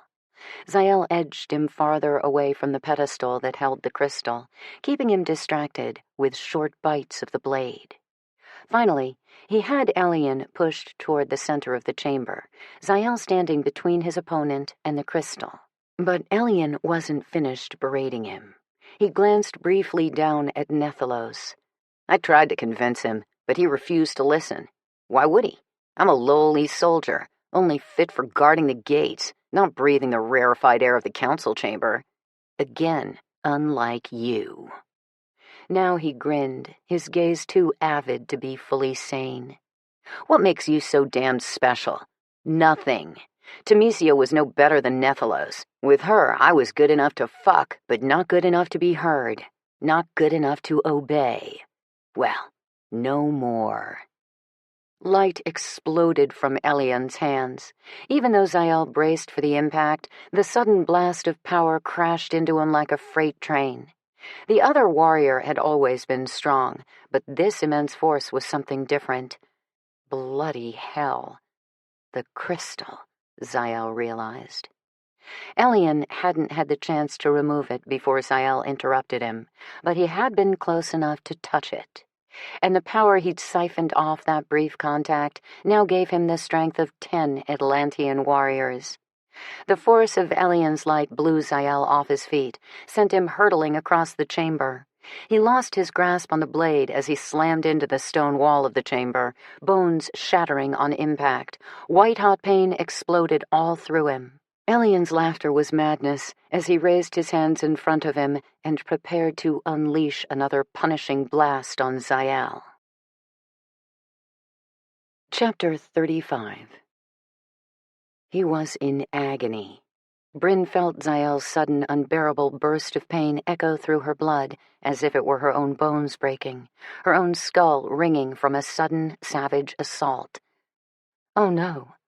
A jolt of panic, of marrow-deep terror gripped her. Zael. Her bond to him told her where he was. She followed the beacon of that connection, moving through the council building and up the stairwell at the fastest speed her breed genetics would allow. Zael! She smelled blood even before she reached the top floor of the structure. So much blood. The barred door to the chamber was no match for her otherworldly strength. It flew off its hinges as she smashed inside the room. Streaks of blinding light collided between Zael and his attacker, the blonde sentry she recognized from her arrival on the island. Elian's face was twisted into a mask of rage as he battled Zael. The sentry's eyes were wild, his expression murderous. Zael roared when he spotted her. Bryn, get out of here! In that split second of distraction, Elian unleashed another blast of power at Zael from the centers of his glowing palms. The bolt arced like lightning, hitting Zael square in the chest. He flew backward on a shout of agony, held down by the force of Elian's blast. Bryn screamed, not only because of her shared link to Zael, but out of fury for his attacker. Her bellow tore from somewhere deep inside her, morphing into an unearthly alien sound as her transformation overtook her. Her vision flooding with amber rage, she leaped on Elian. She took him down, her black talons sinking into flesh and bone as she tore at him, tumbling the larger male onto the floor. She was animal in her violence, but the Atlantean's strength was immense. Powerful light exploded in her chest and skull. Elian threw her off him and got to his feet. He glared at her as she tried to shake off her pained daze, his wounds already starting to heal. "You stupid breed bitch," he seethed at her. "Now you die too." He raised his hand, a fireball of energy swirling in its center. Just when he would have unleashed it, Zael came up on one knee on the other side of the room. He had something grasped in his closed fist. His other hand was engulfed in light. Light he now blasted on Elian. Instead of going after Bryn, the sentry swung the full breadth of his power on Zael in defense. Their light clashed and held, its colliding force illuminating the chamber with the heat and brightness of 10 suns. Bryn saw her chance to act. A long blade of blood-stained steel lay just out of her grasp. She lunged for it, then came up swinging. The sword connected at the base of Elian's skull. The Atlantean's head went flying. More energy poured out of him now, bursting from his flailing hands and his severed neck. The body crumpled to the floor, Elian's immortal life and his destructive light extinguished forever. "Bryn." Zael was at her side in that next instant. She could still feel his physical pain, broken bones and light-seared organs that were slowly healing thanks to his Atlantean genetics. She could also feel his relief as he wrapped one hand around her nape and pulled her against him as he brushed his mouth over hers in a fierce kiss. Part of her wanted to resist his nearness, if only because she wasn't sure she could trust herself under the yoke of her transformation. Although she didn't feel her sanity slip as it did all the other times she succumbed to bloodthirst or fury, she recognized the beast within her. Her blood pounded ferociously in her temples, her vision swamped with amber and still thrumming with the power of her rage. She was ancient now, still seething and unearthly, hideous. Yet Zael had looked at her with pure affection, with love. She tasted no fear in his kiss, not for what she was, anyway. Only the fear that they might have lost each other today, and this soul-deep relief that they had both come through the fight intact, together. "Oh, Zael," she gasped against his parted lips. "I was so scared." "I know, love." He kissed her again and again, as if he couldn't bear to stop. "It's okay now. It's all over." Bryn's relief was so overwhelming, she didn't realize they were no longer alone in the chamber. Not until she felt Zael's pulse spike with renewed alarm. They broke their kiss, both of them glancing toward the smashed open door of the room, where several Atlantean elders and a dozen or more colony inhabitants now stood. At the front of the group were Elian's sentry comrades, no longer unarmed as they had been when Bryn and Zael first arrived at the island, but each holding a long blade, like the gore-streaked one that Bryn still grasped absently at her side. Every person standing there looked at Bryn and Zael in accusation, in silent, horrified condemnation. "Put the crystal down, Zael." Baramael's dual-colored eyes were narrowed on him in a lethal glower as he ground out the command. "Tell your woman to drop the blade." "It's not what you think." He knew what it looked like. The most respected of the elders and one of the colony's trusted sentries, both beheaded and lying in growing pools of blood. Him standing there, holding the crystal in one hand, while his other hand held tenderly onto Bryn, whose own fingers were wrapped around the grip of a gore-streaked Atlantean sword. "You heard him, Zael." This threat came from Vaynor, the sentry who had served with Zael and Elian in the Legion. The dark-haired soldier took an aggressive step forward, his blade at the ready. "Put the crystal down." "Not until you hear me out. All of you." Zael let go of Bryn, only so he could cautiously reposition himself in front of her, in case anyone rushed to any worse conclusions about what they were seeing there now. Because as stricken as their expressions were as they registered the scene of carnage near their feet, it hardly compared to the shock he saw written on every Atlantean's face as they tried to get a closer look at Bryn.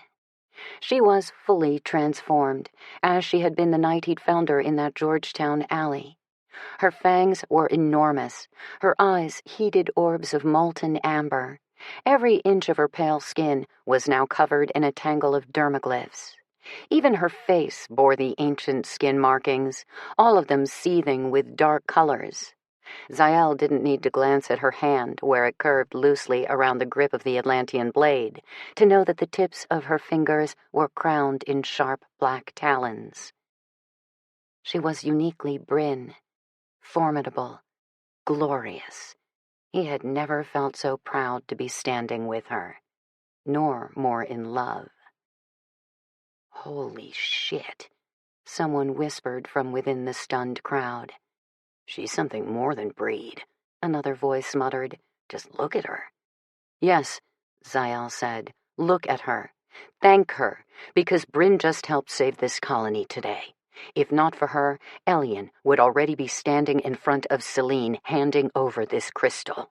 Baramail eyed him warily. "What are you talking about?" "Elian killed Nethalos. I found them both up here, but I was too late to save him." His glance drifted to the carnage near his feet. His bile rose at the sight of his friend's brutalized body. He felt only disgust when he looked at the sentry who had betrayed him, betrayed everyone in the colony. Elian had been plotting to leave the colony and return to the realm with the crystal. The prospect of an alliance with the Order would have ruined all of his plans. Vaynor grunted. "A convenient explanation when Zael is holding the crystal, and the only other two witnesses are dead at his feet."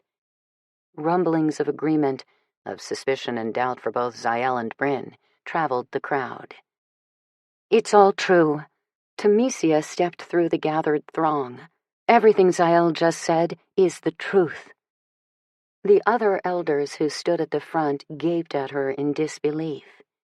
"What is this about?" Baramail demanded. Temesia recounted what she had told Zael about Elian, how he'd been obsessed for some time with defecting and had been attempting to coerce her into going with him.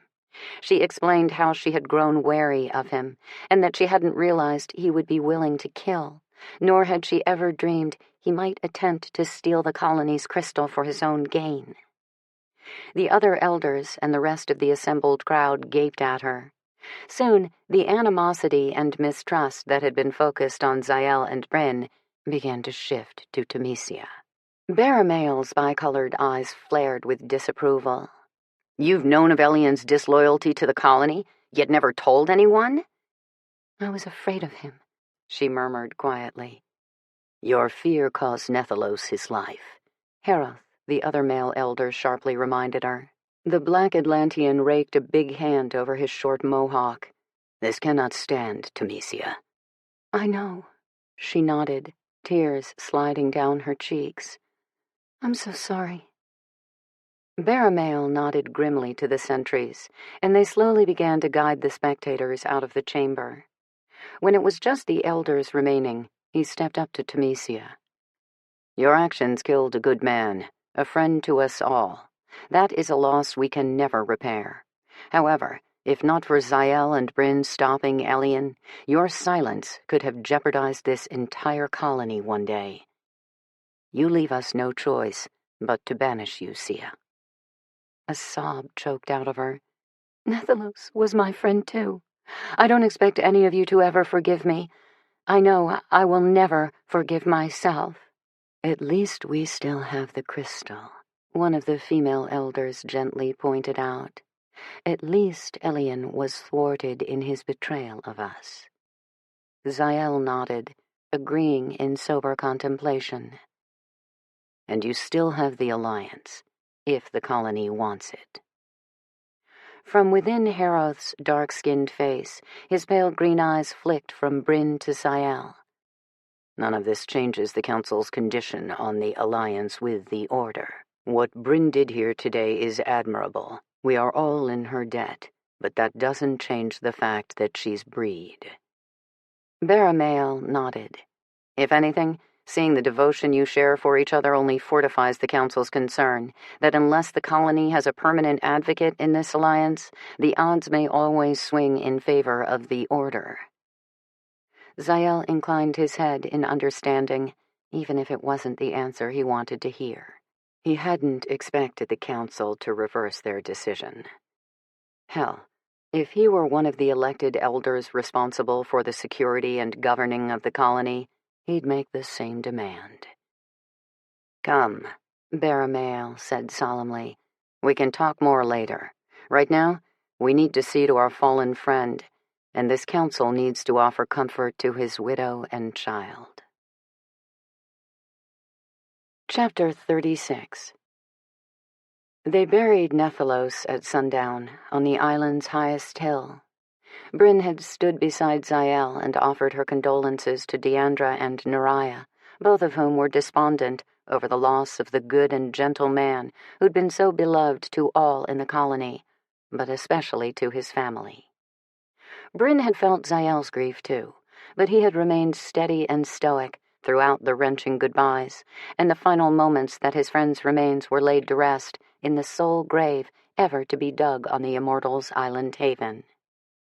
As the gathering dissolved and most of the colony began to return to their homes, the four elders strode to where Zael and Bryn stood on the hill near a grove of fragrant lemon trees. Zael's arm around her shoulders flexed, bringing her closer to him as the 2 men and 2 women approached.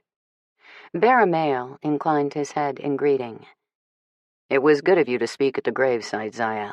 Nephilos would have been humbled by your praises. It was clear that his wife and daughter took a great deal of comfort in your memories of him. Zael nodded soberly. He was a good man, one of the best I've known. Indeed, he was a valued member of our council as well. We won't have an easy time finding someone to take his seat on the dais with us. No, I don't imagine it will be, Zael said. And what about Temesia? Baramael and the others exchanged a look. She will be banished from the colony at first light. Unfortunately, added Heroth, she has left us little choice. Bryn couldn't deny the pang of sorrow she felt for the Atlantean female. Temesia had been negligent in looking out for the colony's best interests, especially in her role as elder, but her remorse had been painfully evident. She would have to live with the guilt of her unwilling role in Nephilos' death for the rest of her immortal life, which was a punishment that would probably weigh on her more than anything else. If she can make repairs somehow, will you let her back in one day? The elders all looked at Bryn, but it was Netheri, the light-haired female with the silver eyes, who spoke first. Redemption can be a very long and arduous road. It will be up to Temesia to find her way back, if that's what she truly wants. Baramael's unsettling green-blue gaze slid to Zael.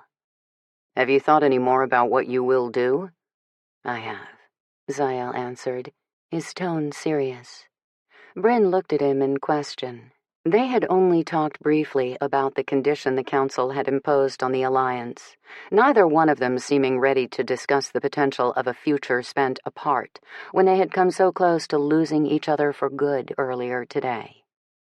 He gazed at her, and the affection she saw there helped to ease some of her anxiety. Some, but not all. She could feel how deeply he cared for her, but she couldn't read his mind. She pressed her lips flat, afraid to ask the question. What will you do, Zael? The council has determined that the alliance depends on my remaining here at the colony, he replied solemnly. So, that is what I'm prepared to do. Bryn couldn't breathe for a moment. She didn't know what to hope for.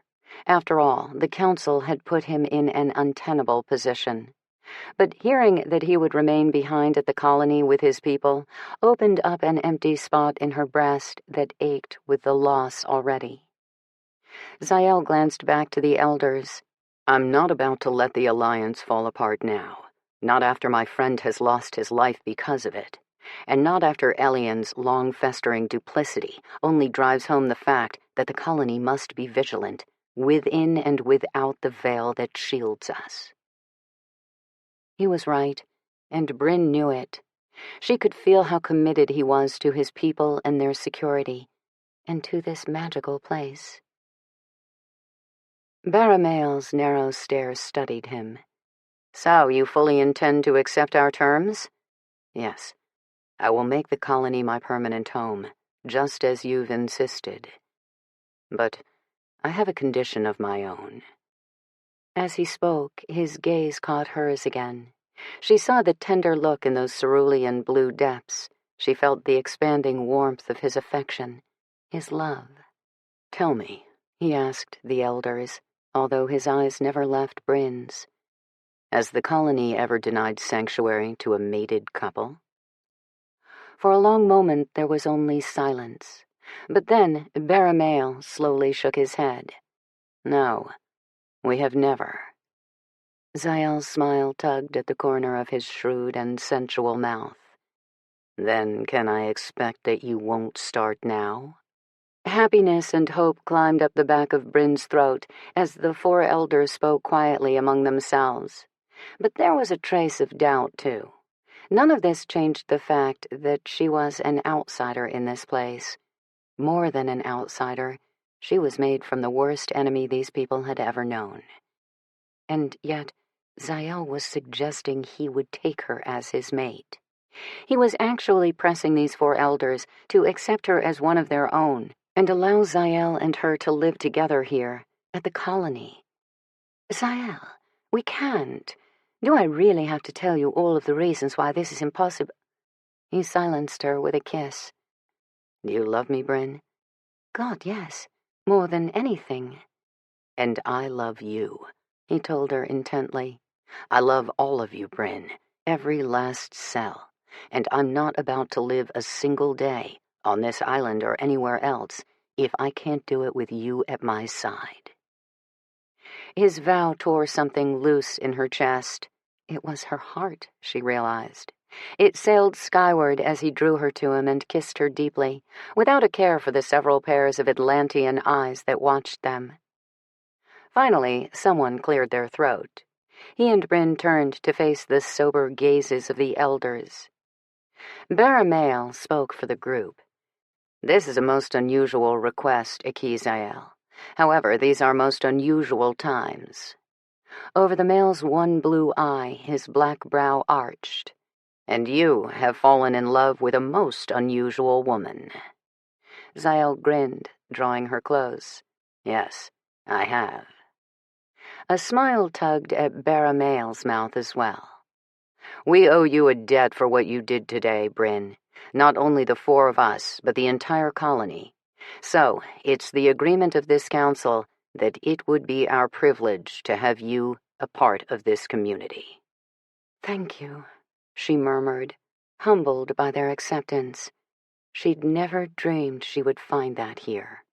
She had never dreamed she'd find the kind of love and passion and contentment that Zael had brought into her life. His fingers laced with hers as he drew her gaze back to him. You haven't given me your answer yet, Bryn.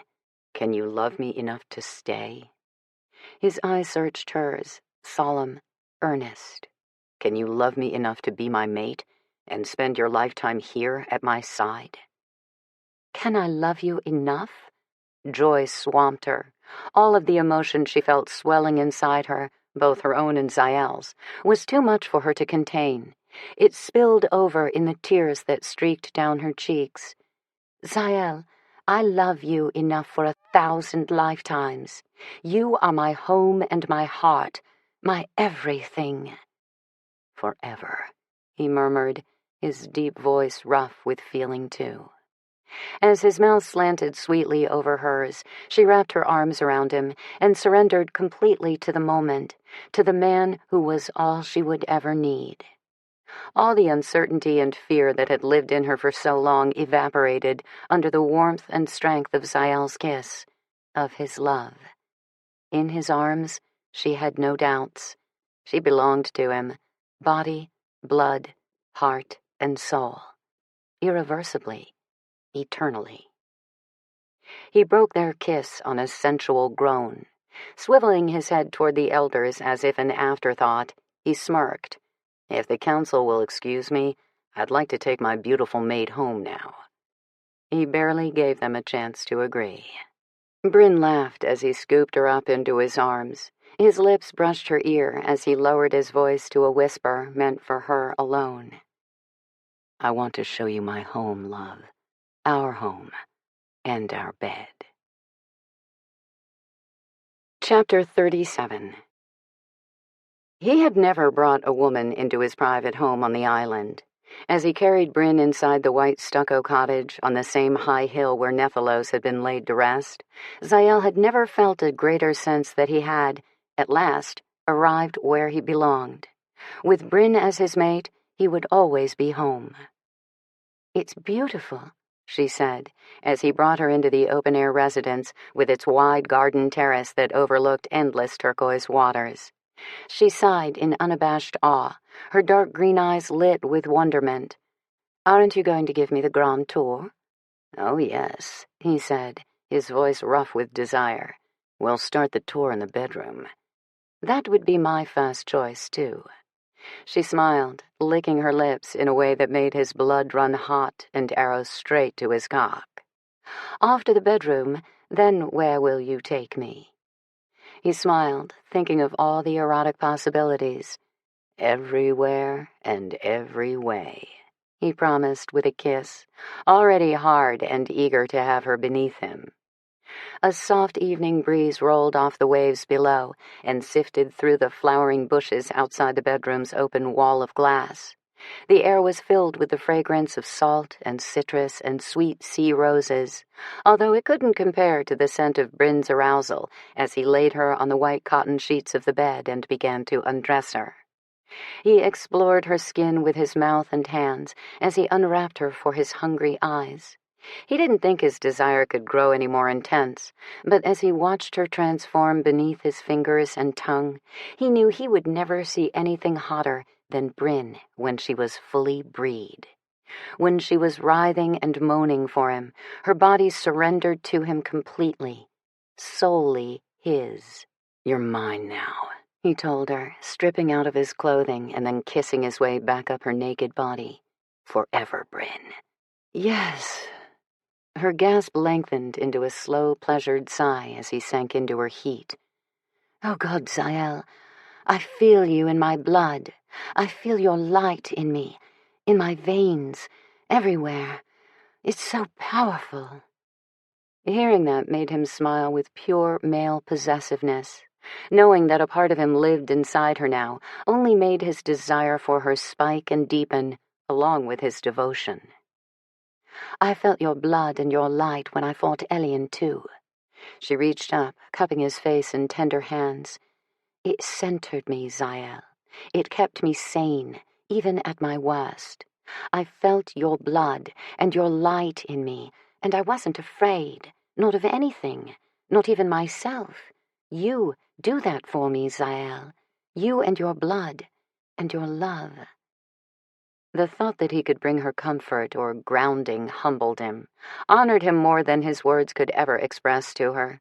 Bryn's love was an honor to him, and he looked forward to spending his life proving to her that he could deserve her. "So long as I draw breath," he promised her fiercely, "you will never know fear or darkness again. Only love, Bryn, our love." "Yes," she answered, arching up to meet his deep thrust. "Zael, yes." They moved together in a perfect friction, skin on skin, touching, kissing, caressing. Zael couldn't look away from the emotion he saw in her smoldering gaze. The love he saw there staggered him. It humbled him like nothing ever had before. He wanted to feel that love inside him, through blood and bond. He wanted it so fiercely it became a drumming in his veins, in his heart. Slowing his tempo, he reached up to stroke her beautiful face. His thumb swept over her parted lips, his eyes rooted on the pretty white points of her fangs. "I want to feel your blood inside me, love." Her soft indrawn breath seemed uncertain, as if she still didn't quite believe that he could mean it. Before she had a chance to voice a single doubt, he lifted her chin and held her burning gaze. "I've never been more sure of anything in my life." He kissed her, unrushed and meaningful, letting his tongue trace the razor-sharp tips. "Let me taste you, Bryn." When she hesitated, he took her hand in his and brought her wrist up to her mouth. "You've given me your love," he said, still amazed that she had. "Now, give me your bond." Bryn swallowed, her eyes never leaving his. She gently bit her wrist, then withdrew her fangs from her tender flesh and turned her wrist toward him. He closed his mouth around the bleeding punctures, sealing his lips over the wound. The first sip slammed into his senses, hard and powerful. He wasn't expecting to feel the need it stirred within him, the deepening thirst for her. He groaned with pleasure, with amazement, at the erotic taste and staggering force of her blood. He felt it surge into him like a wave of heat and energy, even more invigorating than the light that lived in him as an Atlantean. His erection turned to granite with each draw from her vein. His desire ignited into a need that shocked him, one that demanded to be fulfilled. He moaned, his hips flexing on their own, his cock pushing deeper, more urgently inside her. He could hardly hold on to his lust now. Like his love for her, his need was too strong. It owned him, just as this woman did. She gently pulled her wrist from his mouth and sealed the wounds with a little swipe of her pink, wet tongue. Her face was resplendent with desire and emotion, and the flush of her escalating release. "Mine," Zael growled. Her answering smile nearly undid him. "Mine," she said, drawing him down for her passionate kiss. He didn't think his connection to her could be any stronger, but then he began to feel his pleasure mounting, doubling. The love he felt was growing too, intensifying into something so profound he struggled to hold it all inside him. It was Bryn. He could feel her now, in his heart, in his blood. "Yes," she whispered, nodding. "Forever, Zael." She wrapped her arms and legs around him, holding him close as their bodies fell into an urgent, perfectly matched rhythm. They climaxed together, her cry joined with his hoarse shout. His orgasm would have been explosive enough by itself, but twined with the pleasure of hers, it was staggering, the most intense rush of sensation he'd ever known. And it wasn't enough to sate him. Zael rolled her onto her side to start another round of lovemaking. It was a damned good thing they would have an eternity together, because the love and thirst he felt for this woman, his blood-bonded mate, knew no end. Chapter 38. At dawn that next day, Bryn and Zael awoke to find the 4 colony elders on the doorstep of the cottage.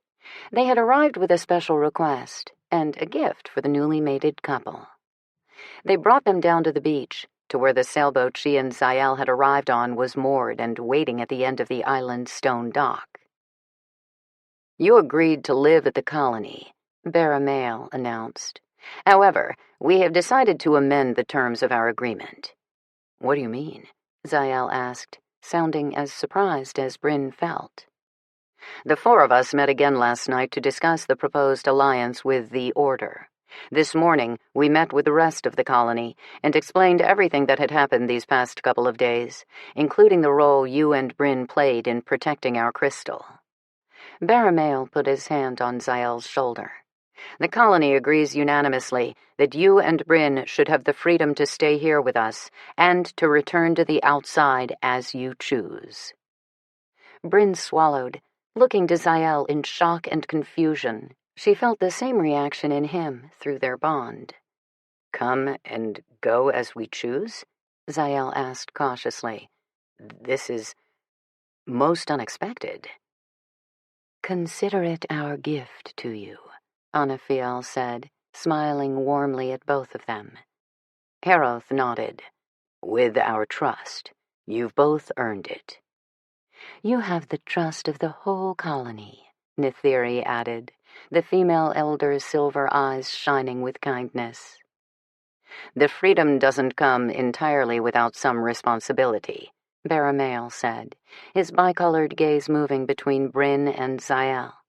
"To be specific, the Council would like you both to be emissaries of the colony in our new alliance with the Order." Bryn could hardly contain her gasp. As prepared as she was to remain on the island with Zael for the rest of her life, there had been a part of her that yearned to see her sister again, if only to say goodbye. But what the elders were offering was something far better, a chance to keep Tavia and the rest of the Order in her life as partners in the alliance. "Yes, of course," Zael accepted, bringing Bryn under his arm. "It would be our honor," she told the elders. "Thank you for this very welcome gift." "It's well earned," Baramael said. He smiled, and it was a revelation to see the stern Atlantean's face soften with his warm regard. "You also mentioned a special request," Zael prompted the dark-haired elder. "Yes, there is the matter of Temesia." Bryn hoped the council had also softened toward their colleague's fall from grace. "Have you reconsidered your position with her as well?" "No," Baramael replied soberly. "That we cannot do. Her banishment still stands. However, as she's never been away from the colony to see where to teleport, she will need help leaving." He indicated the waiting sailboat. "Of course," Zael said, understanding at once. "Bryn and I can take her to the mainland." Baramael nodded. "She will be pleased to hear that. We will inform her to prepare for the journey as soon as you and Bryn are ready to depart." "As for her banishment," Zael said, "adjusting to life on the outside may not be easy for her. Will the Council allow us to ensure Temesia has somewhere to go once she's away from the colony? Someone to help look out for her if she needs assistance?" They all agreed, and not long afterward, Bryn and Zael found themselves on the sailboat with Temesia, heading back for Athens. The blonde Atlantean remained in the cabin below for most of their journey, but by nightfall, as the craggy shoreline of the mainland drew nearer, Temesia emerged to join them on the deck. Her lovely face was still miserable with contrition. "You didn't have to do this for me, neither one of you." "We wanted to," Bryn assured her, feeling no animosity for the woman, only sympathy. "Lazaro Archer will see that you have somewhere safe to stay in Rome until you're settled. We didn't want you to be all alone." Zael had made the arrangements after telepathically connecting with Jordana to explain the situation. As the Order's command center in Rome was the closest, Lazaro and his breedmate Melina now waited to meet the boat personally in Athens when they arrived at the docks. On shore, the black-haired Gen 1 breed male stepped out of a large SUV with the curvaceous redhead who shared his bond. There was another breed male with them, massive, intimidating. There was no question the scowling male with the shaved head and glyph-covered arms was a warrior. Lazaro and Melina introduced themselves, both of them pleased to hear that the alliance with the colony had been accepted. If Jordana had told them the circumstances of Temesia's ousting from the colony, neither of them gave any indication to make her feel uneasy. Unfortunately, the same could not be said for the behemoth who stood behind them. Unfriendly didn't even begin to describe his forbidding demeanor.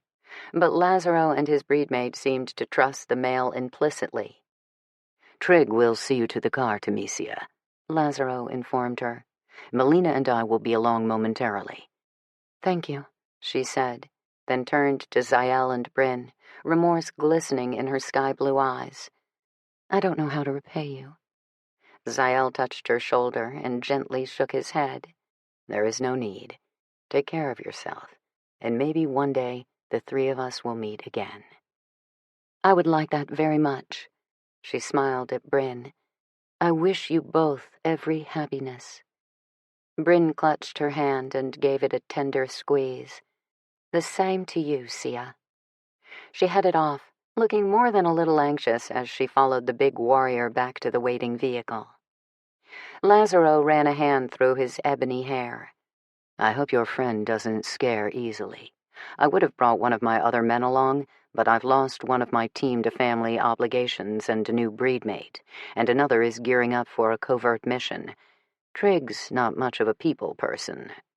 Zael grunted. Don't worry about Sia. She's never met a male she couldn't charm. She's never met Trig, Melina said, smiling wryly. She glanced at Bryn. Congratulations to you and Zael on your mating. I'm sorry. I'm trying not to stare, but it's difficult. It's not every day that Lazaro and I get a chance to meet a daywalker or an Atlantean. The Rome commander's mouth quirked. Not to mention how rare it is to meet the diplomatic envoys for the Atlantean colony. Thank you for your well wishes, Bryn replied. As for our diplomatic role, I imagine Zael and I will be seeing much more of you both. And the Order in general, Zael added. This alliance is a partnership between our people, but I hope you and the rest of the warriors understand that beyond any formal agreement, you also have my friendship. And my service should you need it, whether that's in battle against Selene or any other threat we have to contend with. That is most appreciated, Lazaro answered. Unfortunately, it seems Opus Nostrum isn't about to give us any rest. It will be a damned good day when we finally take the bastards out. Let's hope it's soon, Bryn said. If there's anything Zael and I can do to help make that happen, the Order needs only to ask. You honor us well, Lazaro replied with a formal bow of his head. The phrase was tradition within the Order, one of the highest praises bestowed on its brethren. That he said it now, to Bryn and her Atlantean mate, was a compliment they both would aspire to be worthy of from this day forward. The Rome commander gestured toward the vehicle Temesia had entered. And you have our word that we'll make sure your friend gets whatever she requires while she's with us. Thank you both, Zael said as the two men shook hands. Melina pulled Bryn into a brief hug. I so enjoyed meeting you. The pleasure is mine, she replied, smiling as she drew back from Lazaro's mate. May I ask you a personal favor? Of course, anything. When you speak with the Order again, please tell my sister I am well, and that I hope to see her soon. But not too soon, Zael interjected, a grin tugging at his mouth. Bryn and I have a blood bond to celebrate. I plan to keep her all to myself for as long as I possibly can. They said their goodbyes, watching as the SUV rolled away into the gathering night. Zael's eyes glimmered as he took Bryn's hand and led her back onto the sailboat. She couldn't wait to be back on the island, back in her Atlantean mate's arms, and back in his bed. Their bed, in the home they would make together. And, if they were so blessed, in the home where they would one day start a family of their own. The wish took root so firmly, it swept her breath away. Because it wasn't only her wish, she realized. She felt that same hope shining in Zael's heart, too. It was in his blood, in the bond that now connected their hearts and their futures. He pulled her into his embrace, his mouth coming down on hers in a kiss so passionate and filled with emotion that it shook her to her marrow. Yes, I want it too, he murmured against her lips. I want it all with you, Bryn, forever. And when he pressed her down onto the deck with him to lie beneath the blanket of stars, she knew to the depths of her soul that she was already holding the future in her arms. She was, for the first time in her life, and forever, right where she belonged.